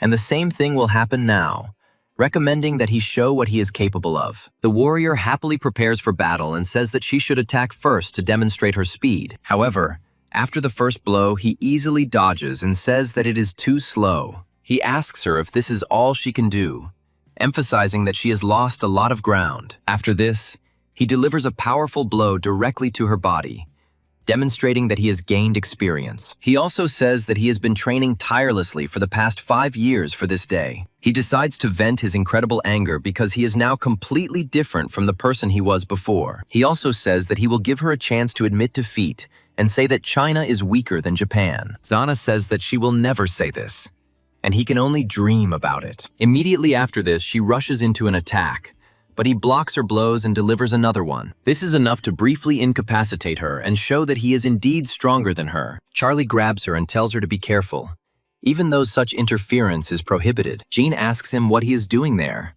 and Charlie replies that he was passing by and heard screams. He reports that he did not expect that their valiant officer could lose in battle, since it was simply impossible. The fighter orders him to get out of here, declaring that their personal squabbles do not concern random people. The tender patriot's heart breaks, and he declares that after insulting his country, he is now directly connected with it. Zana advises him not to take risks, since this man is incredibly strong, and he himself is not registered as a fighter. Charlie declares that the pathetic Japanese is no problem for him, and he is even ready to break the rules of the competition. He states that if he kneels and bows 3 times, he will spare him. Otherwise, there will be no mercy. His opponent says that these are rather big words for a man who has never done martial arts. Immediately after this, he prepares to deliver a powerful blow to the body of our valiant hero. Charlie intercepts his blow, taking advantage of the system, and declares it rather weak. The opponent looks at him in surprise and wonders how he was able to parry his full-force attack with one hand. Charlie tells him a long story about how China has always been a great power and was 3 heads taller than Japan. Immediately after this, he decides to break his arm in order to teach him a lesson, realizing that nothing will happen to him for it. The fighter retreats, feeling that his arm is now non-functional, meaning he is no longer combat ready. Charlie decides to vent his frustration like a real man and kicks his incapacitated opponent. This blow is enough to completely incapacitate him and cause him to lose consciousness. The competitors joyfully shout that they have won, although all the members of their team have lost miserably to this man. They ask why Jana hid the fact that she had such a cool boyfriend, but she orders them to back off. Jean thanks him, and Charlie declares that in such a situation, any patriot would intervene and punish those who offended a great country. After this, he asks her how she feels after such a serious blow to her hand. Zana starts coughing and says that she feels fine, trying to show that everything is fine with her. Charlie picks her up and tells her that she shouldn't act like a hero because she really is feeling very bad. Her sympathy increases slightly, after which they are transported a few hours ahead, after the end of the competition. Jana decides to talk to him about what happened, since this competition had a big impact on the situation. Charlie asks what the doctor said, and she states that her joint is dislocated and will probably be back to normal in a couple of days. Charlie declares that this is simply excellent news and promises that he will take her to the necessary place. They get into his expensive car, and he immediately hits the gas to get to their destination as quickly as possible. Jana asks him why he even came to the gym, assuming that he is somehow following her. Charlie says that he was recommended this hall to hire a couple of bodyguards, and he went there. Jana asks him why he needs bodyguards if his fighting skills are at an outstanding level. Charlie says that this is not for himself, but for a friend who is being watched, so it is necessary to ensure her security. Jana asks him if he is talking about Sophia and tries to find out if the rumors are true. Charlie asks her if he is really that terrible in her eyes. Jana says that he gives her expensive jewelry and also goes to her relatives' birthdays. Charlie says it was all just a friendly favor and asks her why she's interested in it. Jana says that there are a lot of rumors circulating around her,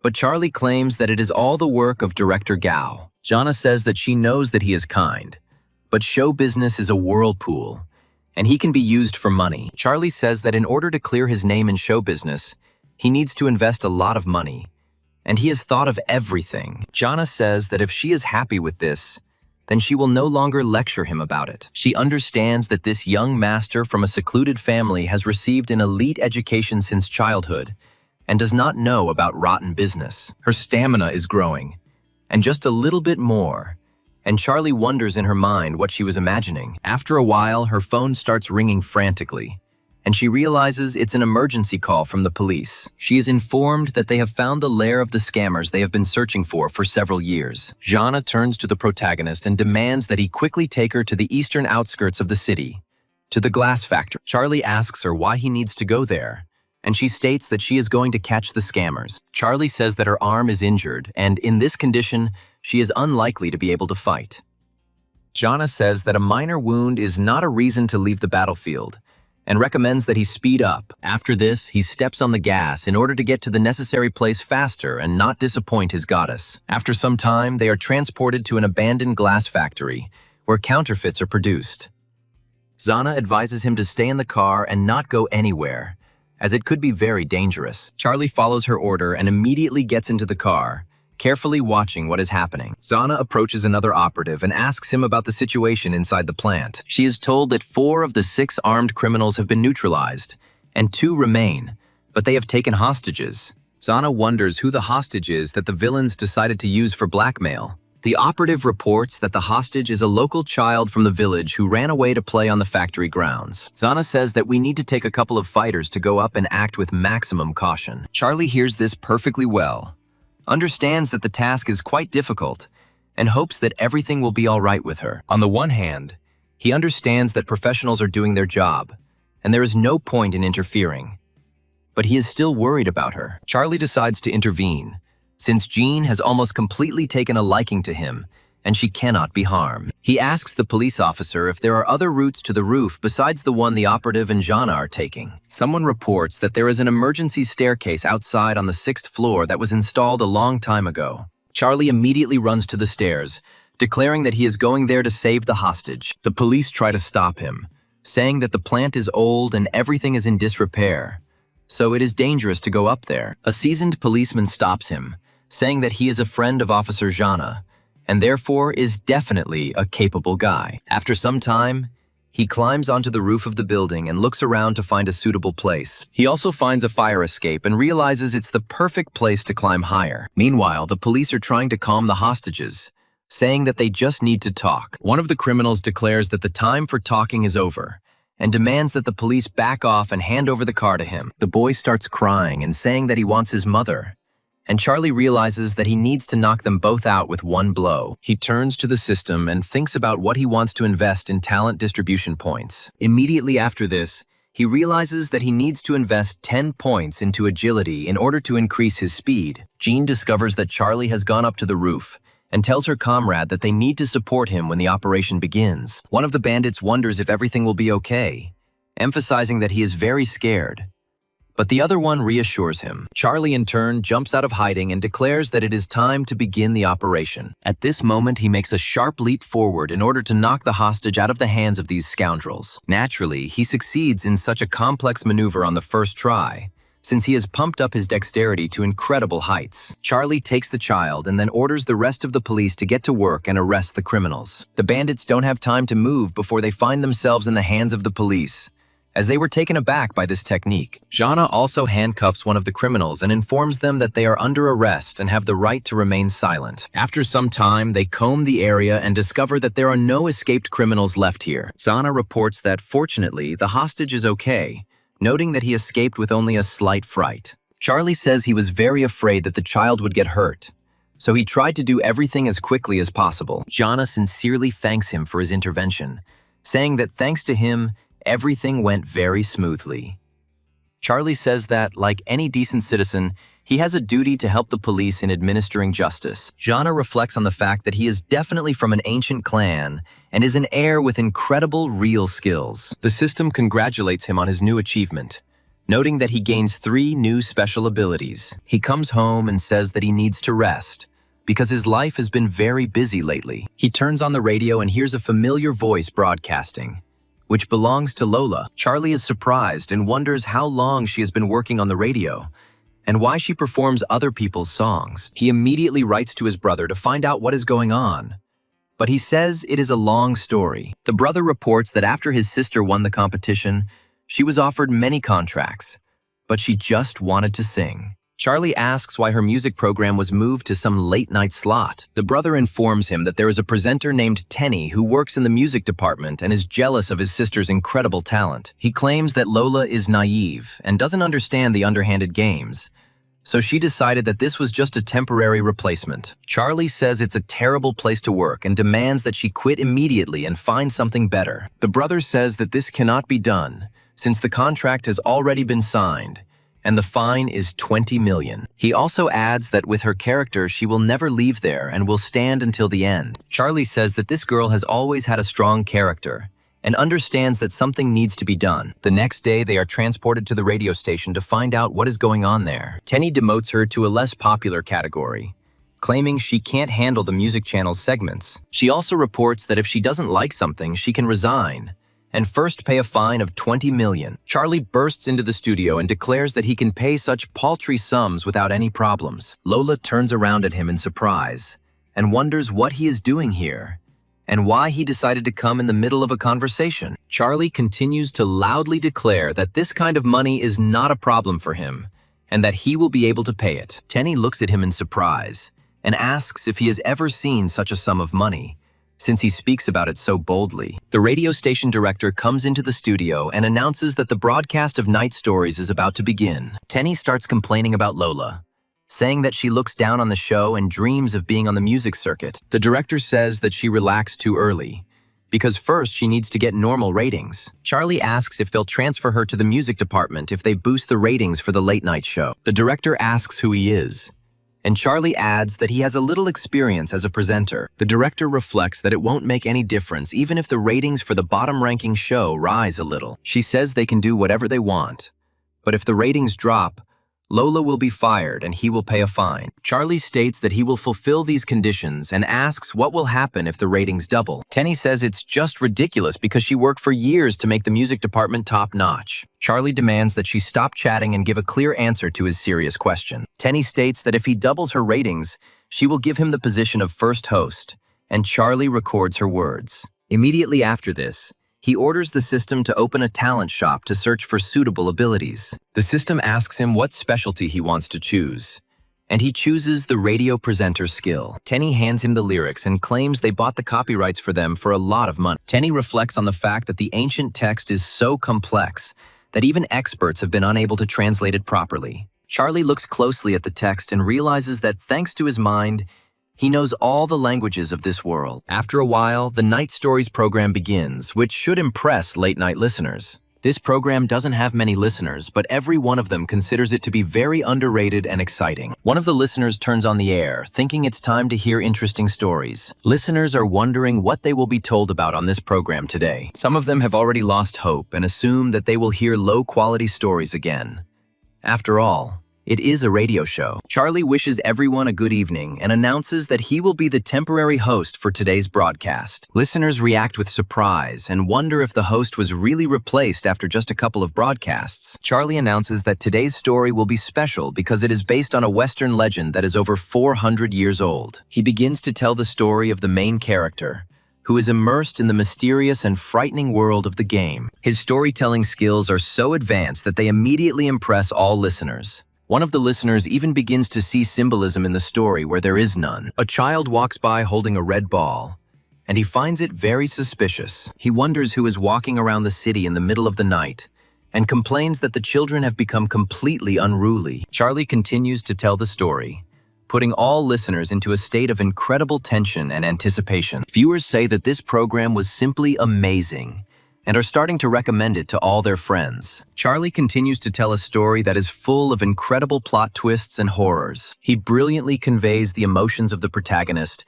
and heightens the audience's fear even further. Tenny can't stand the tension and says that this is too scary a story to listen to. She tells the listeners that it is already midnight and recommends not to frighten the listeners. The radio station's director says that this program has achieved incredible numbers that never existed before. Tenny says that this is some kind of mistake, since no one will listen to scary stories at midnight because it is scary. She looks at the situation in surprise and tries to understand whether the online audience has already exceeded 100 million listeners. She says that this simply cannot be true, since her music department only reached 50 million at its peak. Charlie says that if she wants to achieve results, she has to train.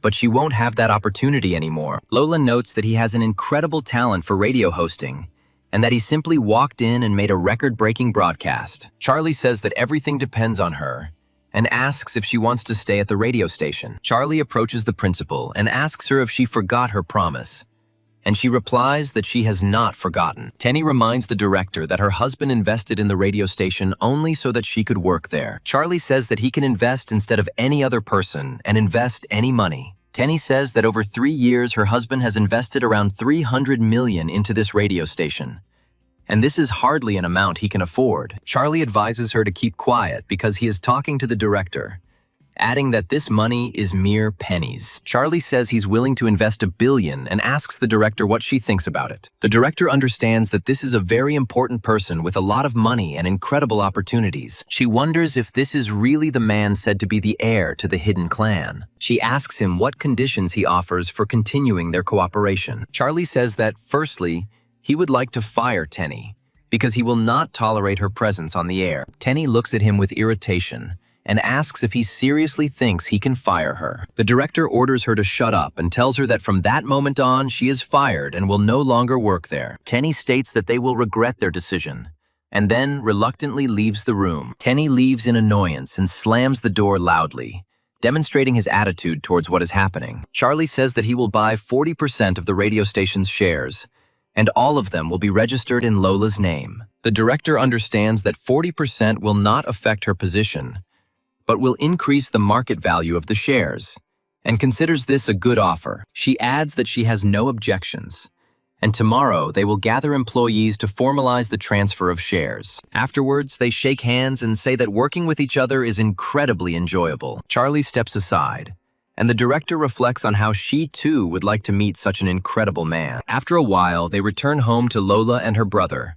as it is already time for bed. Lola says that investing such a huge amount of money in a simple radio station is quite strange. Charlie says he doesn't think so, because only those who control the voting power get more opportunities. He adds that he is investing in her, not in the radio station, because he believes that she will recoup the investment. Lola understands that this man is superior to her in everything, so she also needs to pull herself up and become stronger. She says that she understood everything perfectly, after which her sympathy reaches a record level. The system informs him that he has received a special ability for improved vocals, and that new money has been deposited into his account. After some time, the action again moves to the radio station, where the hero now works part-time as a presenter. Charlie welcomes all listeners back to the radio station and announces that he will be telling another story today. This story, as before, creates a real sensation and it means that it's time to take calls from listeners. Only a few seconds pass, and he announces that he has received a call and asks who it is. The girl starts to get very nervous and says that she really loves his show,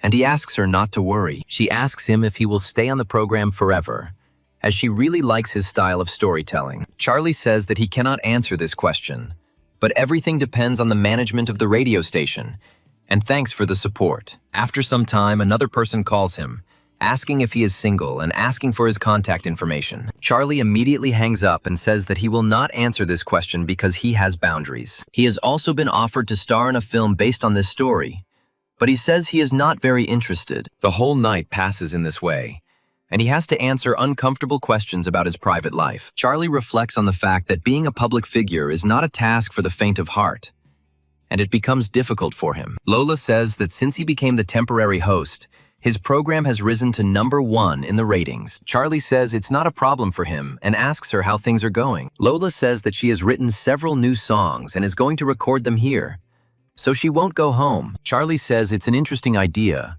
but then advises her not to stay up too late and not to overdo it. After some time, he leaves the radio station building and notices that there is a car in front of him. The driver turns to the girl inside the car and says that this man is that same Charlie. After a while, the door opens and two people come out and head towards the main character. One of them says that Miss Citrina really wants an audience with him and asks him to get into their car for a conversation. Charlie looks at what is happening in surprise, trying to understand what all this means and whether this is another trap. However, after he sees a beautiful woman, he realizes that this is another opportunity to conquer another goddess. He agrees to their offer and quickly gets into the car, after which he abruptly closes the door. Citrina greets him, says her name, and says that she was very happy to have the opportunity to meet him. The system states that this goddess can be conquered, as her initial sympathy is 17%. Charlie says that she has apparently been waiting for him for a long time and asks how he can be of help.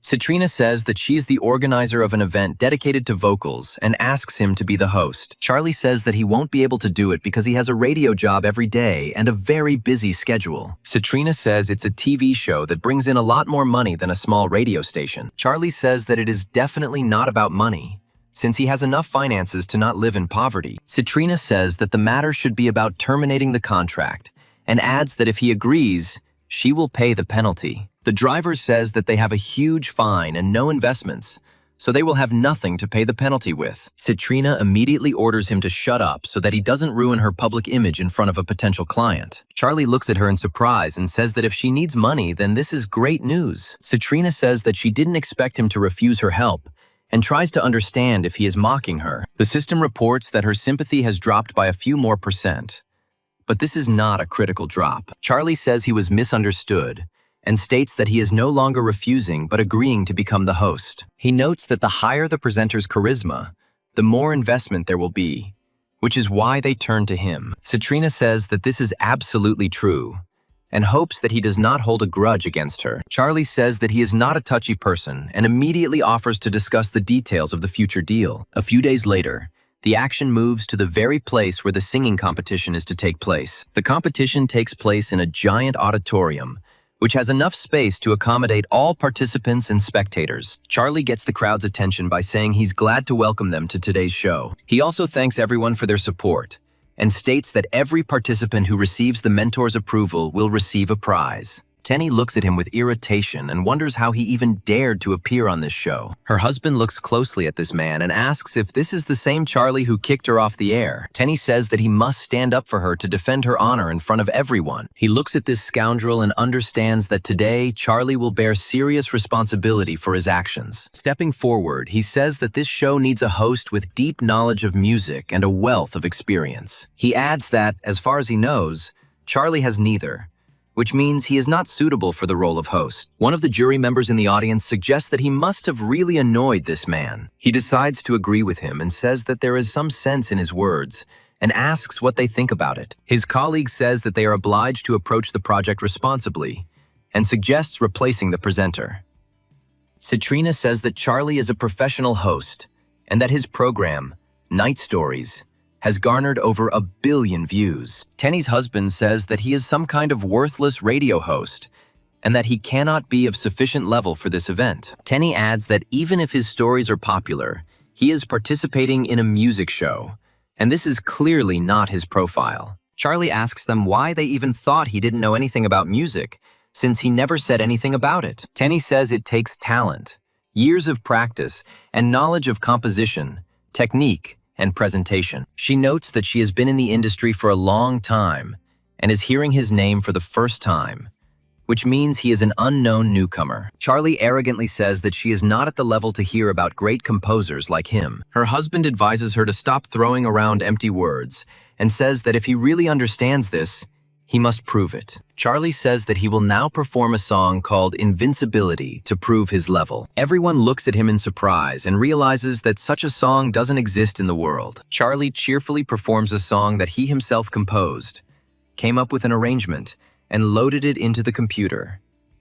Tenny says that this man is singing some kind of nonsense, as if noise is coming through the microphone and the words are impossible to understand. Citrina, in turn, says that this is an unprecedented style and an unpredictable rhythm, as if it were a potential hit. The system has recorded an increase in sympathy towards him, and Charlie understands that he must continue to perform this song. Tenny's husband orders this disgrace to be removed, saying that his terrible vocals are making his head fall apart. Tenny tells them to stop immediately because it's starting to affect everyone present. She points out that he is putting on a comedy act because no one can understand this song, and he is trying to confuse everyone. Charlie talks about how a good song isn't necessarily one you understand perfectly. Citrina says that the text is not really outstanding, but the performance technique requires high skill. Charlie wonders what the rest of the audience will say to see how biased they are towards him. The hosts understand that this man really performed a good song, but Tenny's husband is their sponsor. After clearing his throat, he says that, in his opinion,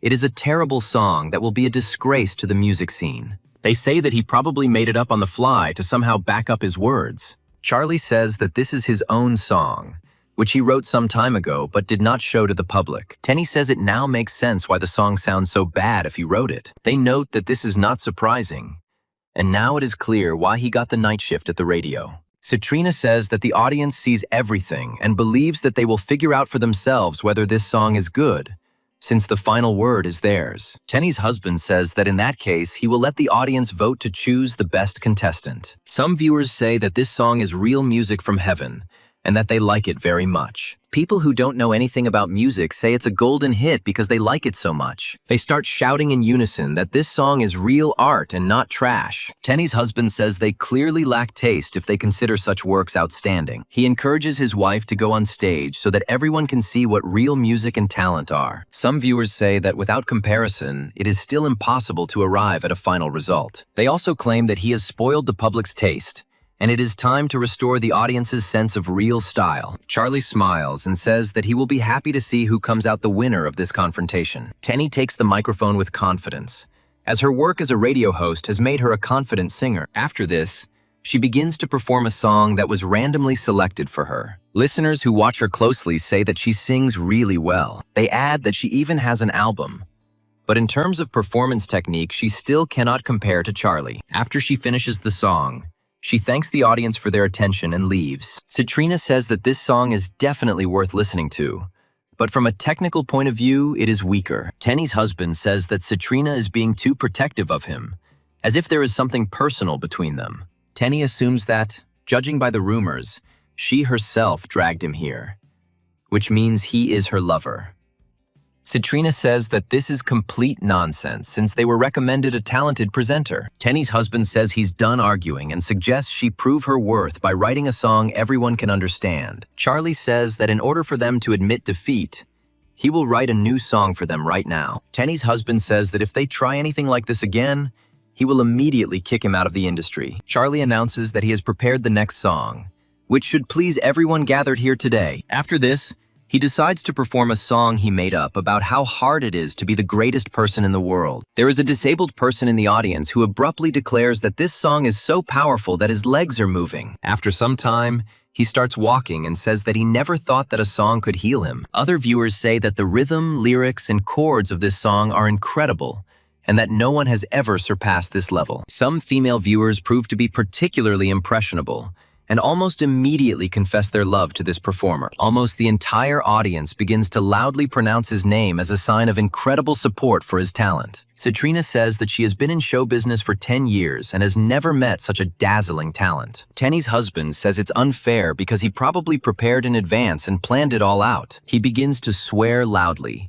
declaring that he is being asked to leave the stage and that he does not deserve to be there, demanding that the performance be stopped immediately. Charlie asks him if it is really that hard for him to admit defeat and lose this duel of skills. He says that this show is sponsored by his corporation, and if he wants, he can simply close it. He immediately turns to the judges and asks them what their opinion is on this issue. The judges, who are clearly under pressure, say they agree to let the man leave the stage. They are in a position of servitude, so their answers are obvious, although dishonest. Charlie says he might leave, but it would still be a good idea to ask the viewers watching him. Tenny's husband says that if even one viewer says his song is trash, he will leave here. Citrina says that crowd judgment can't be a measure of a song's quality, especially if it doesn't play into Charlie's hands. Charlie says that he is not afraid of the opinion of the crowd, so they can express their opinions absolutely freely. Tenny's husband says he brought this fate upon himself because he suggested it himself. He immediately after this approaches one of the girls and says that he wants to know her opinion about this song. The girl begins to feel a little shy,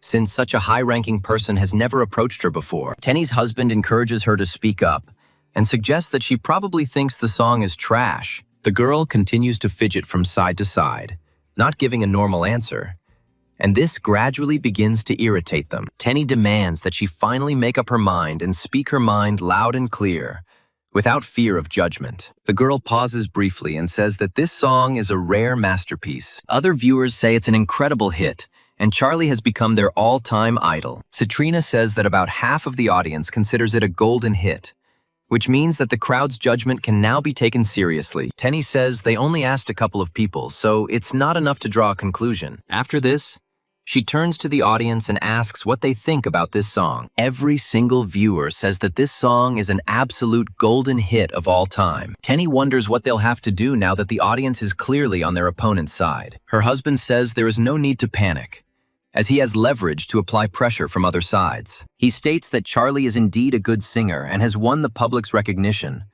but charisma alone is not enough. He notes that the main thing in a commercial project is to satisfy the interests of investors. Otherwise, these projects will not take off. He adds that he is the official sponsor of the program and states that he is against the appointment of this person. The hosts say that going against this person is a bad idea, even though they really like this new host. Citrina says that filming has been suspended, and she goes to the head director to find out what is going on. After a while, they are transported to the break room, where the director asks Citrina how she dared to go against her sponsor. Citrina says that she didn't want to quarrel, but this man behaved insolently and shamelessly. She adds that she doesn't want to work with sponsors like that and asks if she's gone crazy. Charlie says he can take over funding the program so they don't have to dance to his tune anymore. The director says that this is easier said than done, since this man invested $2 billion. Charlie says he is willing to invest as much as $5 billion and asks if that money is enough. Citrina says that now is no time for jokes, since an ordinary radio host cannot have such huge sums. Charlie says that it is not that important now, because he needs to get an answer to the question right now. Citrina says that if he really invests that amount, they will get rid of Tenny's husband and make him the main sponsor.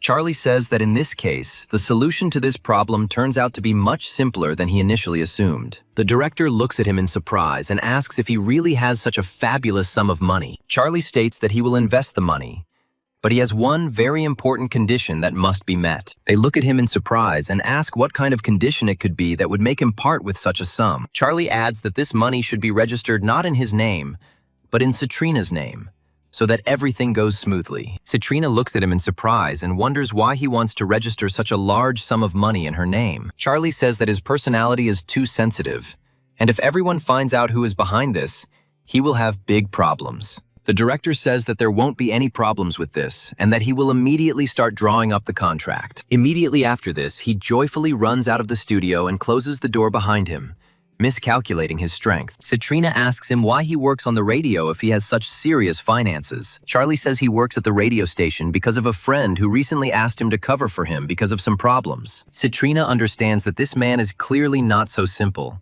since he has incredible talents. She is also surprised that he is very modest and adds that such a man cannot be found anywhere else in the world. Her sympathy for him again increases significantly, and after a while they return to the others. The head director comes there, along with Charlie and Citrina, holding a small contract in their hands. Tenny's husband looks at them with a smile and asks why the head director came here in person. He notes that if they replace Charlie and bring Tanny back to the show, he'll add about another 50 million. The director states that Citrina has just invested 5 billion and is the only investor, with voting rights remaining with her. Tenny's husband clutches his head in surprise and says that this simply cannot be, since the amount is too large. They hand him a piece of paper with a contract and tell him that he can read the terms himself. This scoundrel actually looks at the legal documents and understands that such a large sum is involved. Charlie says that if he is unhappy, he must invest more, and in that case, he will immediately step aside. Tenny's husband looks at him with irritation and understands that in this situation,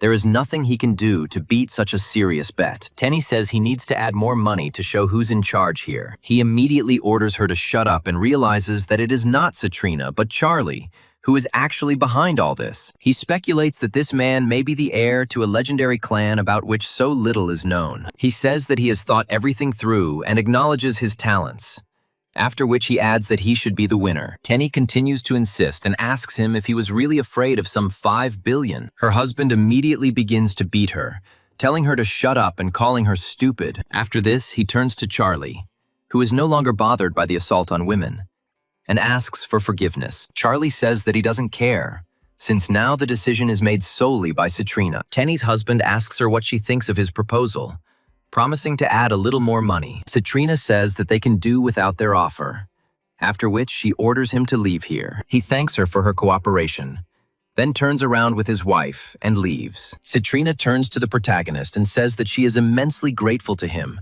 since he saved her situation. Her sympathy for Citrine increases by a few more points, and it begins to look like a very promising investment. Charlie says that gratitude is not necessary, after which he asks to continue filming this star show. She agrees with him and goes to the director to have him set up the broadcast. After some time, they find themselves at Leonard's residence, where Charlie ends up during a visit. Leonard watches a recording of Charlie performing the amazing songs that the whole world is now talking about. Smiling, he says that he has a versatile talent as he sings and writes good songs. Charlie questions where the video came from and claims it was cut from a live broadcast. He adds that the video is being distributed on small websites and asks that only official content be supported. Leonard says that Charlie is indeed a good singer, and adds that if he participated in competitions, he would become a champion. Charlie says show business is a circus of dreamers who constantly need money to realize their talents. After some time, he comes up with the idea of opening his own company and investing in other people's dreams. He suddenly turns to his friend and wonders why not open an investment firm. Leonard looks at him in surprise and wonders what exactly he is going to invest in during such difficult times. Charlie proudly declares that he is going to invest in dreams in order to make even more money from them. Leonard asks him how he plans to make money by investing in other people's dreams. Charlie says he's saddened by this simplistic view of money,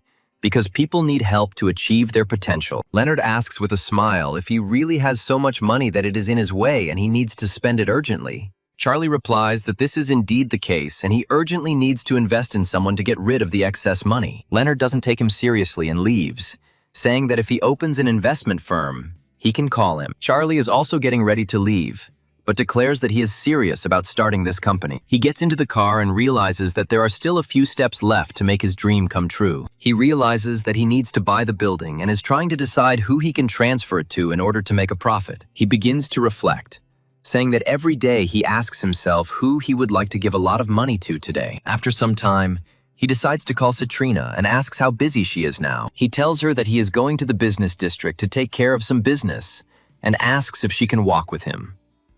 Citrina reports that she is just walking around the shops near the place where he is going. Charlie smiles happily and says that he is already on his way, and all she has to do is wait for him. As soon as he arrives at the place, he discovers that his companion is already communicating with an unknown person. The young man asks her if she really came after all because she changed her mind. Citrina coldly replies that he is misunderstood, as she is here to meet a friend. Her ex-boyfriend says they were very close during their student years and asks why she left him. Citrina notes that this is all in the past and asks to stop returning to this topic. Charlie approaches her and says that she has made her position clear and there is no need to insist. Citrina says that he misunderstood her since she is simply acquainted with this man. Charlie says that he already understood this, after which he looks at the guy arrogantly. The guy looks at Charlie in surprise and tries to understand whether Citrina really rejected him for this man. He asks who exactly he is to Lady Citrina, in order to avoid misunderstandings. Charlie replies that it is none of his business and that he is not obligated to answer such questions. A guy named Donald claims that their family knows the Citrine family, and claims that she has no business being around someone like Charlie. He notes that it would be better if he abandoned his attempts at conquest in advance, and did not waste other people's time. Charlie ignores him, realizing that he doesn't have time for such proceedings. Immediately after this, he turns to his companion and recommends that she ignore him and leave here. The rejected young man watches them go, unable to believe that some person is ignoring him. As soon as they enter, a girl approaches them and asks if they are going to buy this building. Charlie announces that he wants to buy the building to convert it into office space for the upper class. The girl immediately reports that she perfectly understood his wish and asks him to follow her. She shows him a top-of-the-line business center, telling him that it is convenient for an office and productive work. Charlie says it's too noisy here and asks if there's a more private place. She notes that there are quieter and more stylish buildings, but this building is already home to artists, designers, and entrepreneurs. Donald approaches them again and asks what industry Charlie works in, offering to help with the selection of premises. Charlie says he works in investment because it's what he does best, and because the idea excites him. Donald immediately calls him a fraud and says he will sign the contract and then just disappear. Citrina points out that Charlie isn't that kind of person because he doesn't even need a mortgage to buy the building. Donald expresses doubts about his financial capabilities, since we are talking about office real estate. Citrina says there are plenty of agencies here and you can find another building if they can't offer a suitable option. Donald states that he is trying for her sake because he does not want her to be deceived by some crook. Citrina angrily says that she doesn't need his help and asks Charlie to go with her to look for another place. Charlie smiles and says that the man is right and that people's choices need to be taken very seriously. He decides to give the man a chance and says that he would like to ask him a couple of test questions. Charlie says he always enjoys business challenges and is happy to answer any questions you may have. Donald says he has a friend in real estate who opened a new complex but hasn't sold a single apartment yet. Charlie says that the first customer should be given a 20% discount, and each subsequent customer should have their discount reduced by 3%. He also adds that free repairs should be included for those who buy apartments in the first 3 months. Donald states that this sounds logical and offers him another challenge regarding the 3rd Street property. Charlie says that this site is very profitable because, as far as he knows, a subway station will pass nearby. He also emphasizes that the plot is large, the price is low, and the loan will be easily approved. He adds that pre-orders can help cover the loan and ultimately leave the auction with a big profit. Donald wonders in his mind who this man is, as he is an extremely rational thinker. Charlie also advises that applications must be submitted in advance, as participation in the auction is not possible without a permit. Donald says that Charlie thinks very subtly and on a grand scale, and that's what he admires. Charlie thanks him for the praise and wonders if he can continue the examination. Citrina is pleasantly surprised to find that Charlie is not just a rich man with a musical hobby, but a businessman with a serious approach. Donald says that if he is interested in any of the options, he can show you the residential complexes in person. Charlie points out one of the buildings and asks how many apartments have already been purchased in this complex. The manager informs that this is a new complex, where no one has moved in yet, and that there is a panoramic garden on the top floor. Charlie says that this is a great option, and that it is suitable for him to purchase. The manager asks which specific apartment he wants to choose, adding that he will now bring the floor plan and the contract. Charlie smiles and says that he is going to buy the entire building, so he won't need a plan. Donald and the manager look at him in surprise and wonder if he is really going to buy the entire building. Charlie looks at them in surprise and asks if they won't sell him the entire building. Donald says it's high-end commercial real estate and asks if he knows how much a building like that costs. Charlie says he can name the amount because money is not a serious issue for him. Donald says the property is located in the heart of the city and has many features. Charlie says he's not concerned about the details right now and asks for a price for the building. Donald says the building costs $20 billion and asks if that price is acceptable to him. Charlie immediately announces that he agrees to buy the building at the stated price and is ready to pay.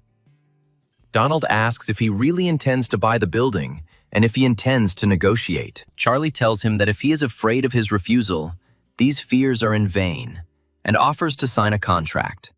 Donald says that now he understands why Citrina noticed him. After this, he turns to the manager and asks to immediately bring the contract for their client. The manager immediately informs that she is immediately heading to the documents department to prepare and bring the contract. After some time, they move to a special room for especially important persons to sign the contract. Donald says that if they are satisfied with everything, they can fill in the information on the last page. Charlie says that everything is great and hopes that Citrina will sign this agreement. Citrina looks at him in surprise and asks why she should sign this agreement. She immediately says that this is rather inappropriate, since she does not want to own such a piece of real estate. Charlie suddenly tries to play on his pity and tells him that he has serious problems that he needs to take care of. He says that if the property is registered in his name, his older brother will definitely dig it up. Citrina says that they only recently met and asks if he is sure that he wants to register the building right away. Charlie says that it should only help him this once, after which Donald immediately falls to his knees and starts crying. He says that he understands him perfectly,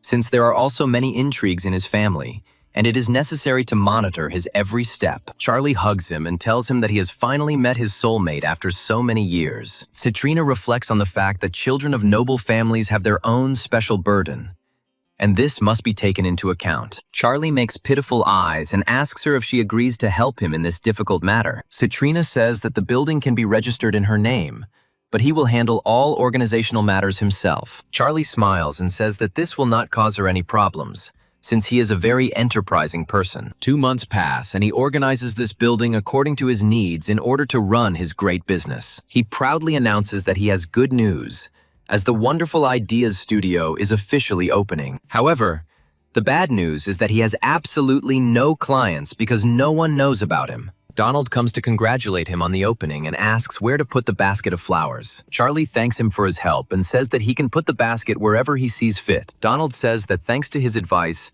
he was able to win his father's favor and received several projects. He also states that he will never forget this debt and will always help him in the future. Charlie says that his words are very nice, but he achieved this on his own, and Charlie only gave a couple of tips. After some time, the first client, who feels very confident, starts knocking on his office door. She carefully opens the door and asks if dreams really come true here, as they write on the internet. Donald says that if he has his first client, he will not interfere and will simply leave the building. Charlie wishes him well and says that this meeting should go as smoothly as possible. He states that she can voice any wish and they will decide whether to grant it, giving her 3 minutes. She reports that her father is a gambler and her mother is ill, adding that she has never traveled abroad. She also says she wanted to save up for a scholarship to go abroad and see her idol. Charlie asks the system if there is a chance for him to help this girl with finances. The system tells her that this girl has too low a level of prospects, and Charlie says that she should focus on her studies. He also says that he is grateful to her for her trust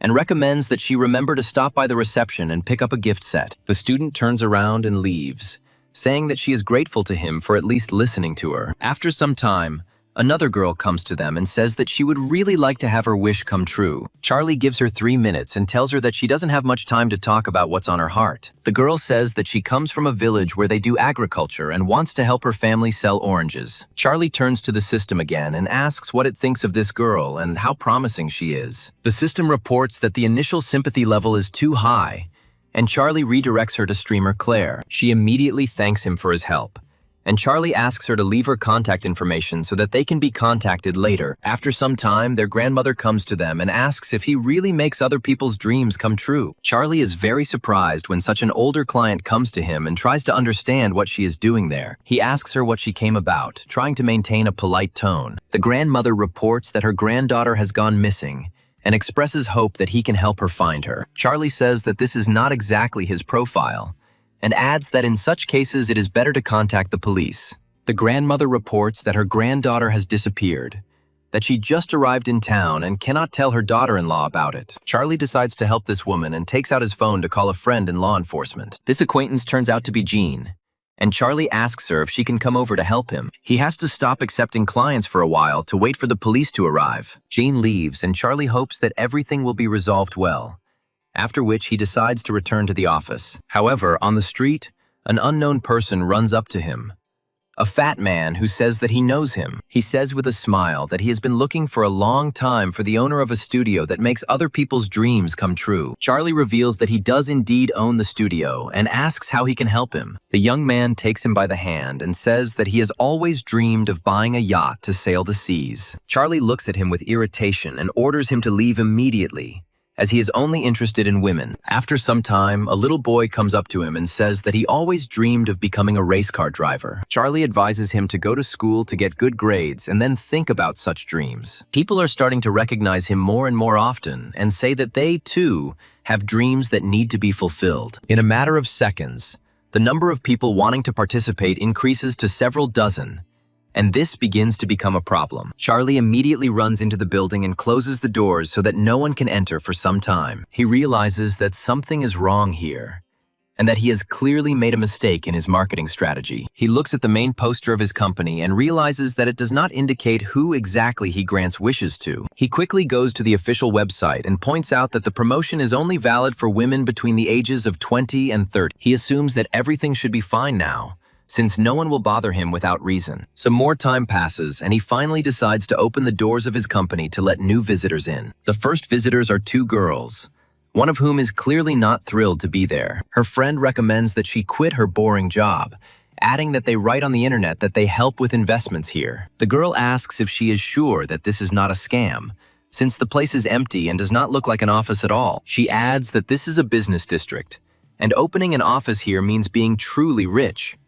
Ordinary people won't come here. She also says that if nothing works out here, the time spent is still not so regrettable. After they get into the elevator, she says she'll give the place a chance after all, and they quickly find Charlie. Charlie says they have 3 minutes to share their dreams, after which he will decide whether they will come true. The girl claims that she brought her sister, who worked on the exhibition project without rest for 2 months straight. She also claims that she was suspended last week, and it was discovered that the head of the department had stolen her projects. She also claims that her sister tried to sort things out, but the manager sided with the boss because of her greater authority. Charlie says he sympathizes with their problem, but still doesn't understand what exactly they want. The girl pushes her sister forward and says that she should be honest about what she wants. The girl begins to shift from foot to foot, and it becomes clear that she is very uncomfortable talking about her desires. Her sister tries to cheer her up and says that the boss here seems to be reasonable, so there's no need to worry. The girl says that she does not want strangers to appropriate her work and wants to participate in the exhibition herself. She also states that she wants to start her own design studio, and Charlie immediately adds that it sounds interesting. The system reports that this girl's initial likability level was 5%, and she meets all the criteria. Charlie says that talented people shouldn't remain in the shadows, and he is ready to invest in the creation of her company. The girls look at him in surprise and ask if he is really ready to invest without any conditions. Charlie adds that she should register the company, and he will invest in it, while all management decisions remain hers. The girl understands that if this really helps her create a company and get to the exhibition, then this will give a powerful boost to her career. After this, she shakes his hand and says that she will be glad to cooperate with him in the future on business matters. Her sister says that now she will have her own company and will no longer have to endure the whims of her superiors. The girl says that in order to register a company, you need to rent premises and then submit documents. Charlie states that this is not a problem, since the entire building is his and he can choose any floor. Ingrid looks at him in surprise and asks if he really bought an entire building. Charlie says he doesn't like the hustle and bustle, so he bought the entire building so that no one would be around. The girl's sympathy level rises slightly, and she is surprised that this man can afford such expenses. Meanwhile, they flash forward to the next day, when Charlie is once again in the midst of work. Selena calls him and is outraged that he opened a company and did not say a word to her, although she could have helped him. Charlie says it's a small company and promises he can handle it himself with his skills. Selena says that she is already on her way with dinner and will come to his office very soon to treat him. Charlie says he will be waiting, after which the visitor starts knocking on the door again. Charlie, unsuspecting, announces that the visitor can come in and make himself at home. Zana comes inside and says that she found out about him opening a company and finds it very surprising. Charlie looks at her in surprise and asks why she decided to visit him on a workday. Jana reports that her grandmother's granddaughter was found in a nearby park, so she decided to report it in person. Charlie gets nervous and says that he could have just called and didn't need to come in person. Zana comes closer and closer to him and asks if he doesn't like that she came in person. Ingrid comes through the door and says that she found out about him opening a company and finds them in an awkward situation. She immediately asks what they are doing here and who this strange woman is who ended up here. Charlie asks in a tired voice why she came, since he didn't expect her. Ingrid looks at them with irritation and demands an immediate explanation of who this girl is. Jana smiles and says that there is nothing to explain here, since everything is already obvious. Charlie feels that he has made a big mistake, because now he will have to resolve this conflict. As if that weren't enough, Selena also comes here and tells him that she has prepared dinner for him. Charlie knows she'll see him talking to multiple women at once, which only makes things worse. Selena quickly realizes that these girls are not here for nothing, and calls him by name in disappointment. After this, she coldly says that he has seriously disappointed her with such behavior. Charlie tries to stop her, and says that he can explain everything, and that it is not what she thinks. He stands in her way and prevents her from leaving, saying that these girls are just his acquaintances and have no connection with him. Selena says that she underestimated him, and asks if she is not attractive enough for him. Meanwhile, Jean looks at Charlie's computer and discovers the conditions that he works with women between 20 and 30 years old. Selena asks in surprise what this means, and quickly goes to the computer to check for herself. Afterwards, she looks at the ad and realizes that he's been trying to attract younger girls all this time. Selena looks at him with an even more irritated look, and says that now it's clear what this dream studio is for. Charlie tries to fool them and quickly says that he urgently needs to leave on important business. However, the girls do not believe this deception and order him to stop immediately. Charlie realizes that his gold mine has run out, and now he will have to hide from these women. However, before he can open the door, a strong woman's leg kicks it down, blocking his exit. Charlie gets hit in the head with a door and falls to the ground, stunned. And now he definitely won't be able to escape. The girls surround him and put their foot on him to prevent him from running away, demanding that he immediately choose one of them. Charlie calls for help, saying he doesn't want to be henpecked anymore, thereby deactivating the system and all his money.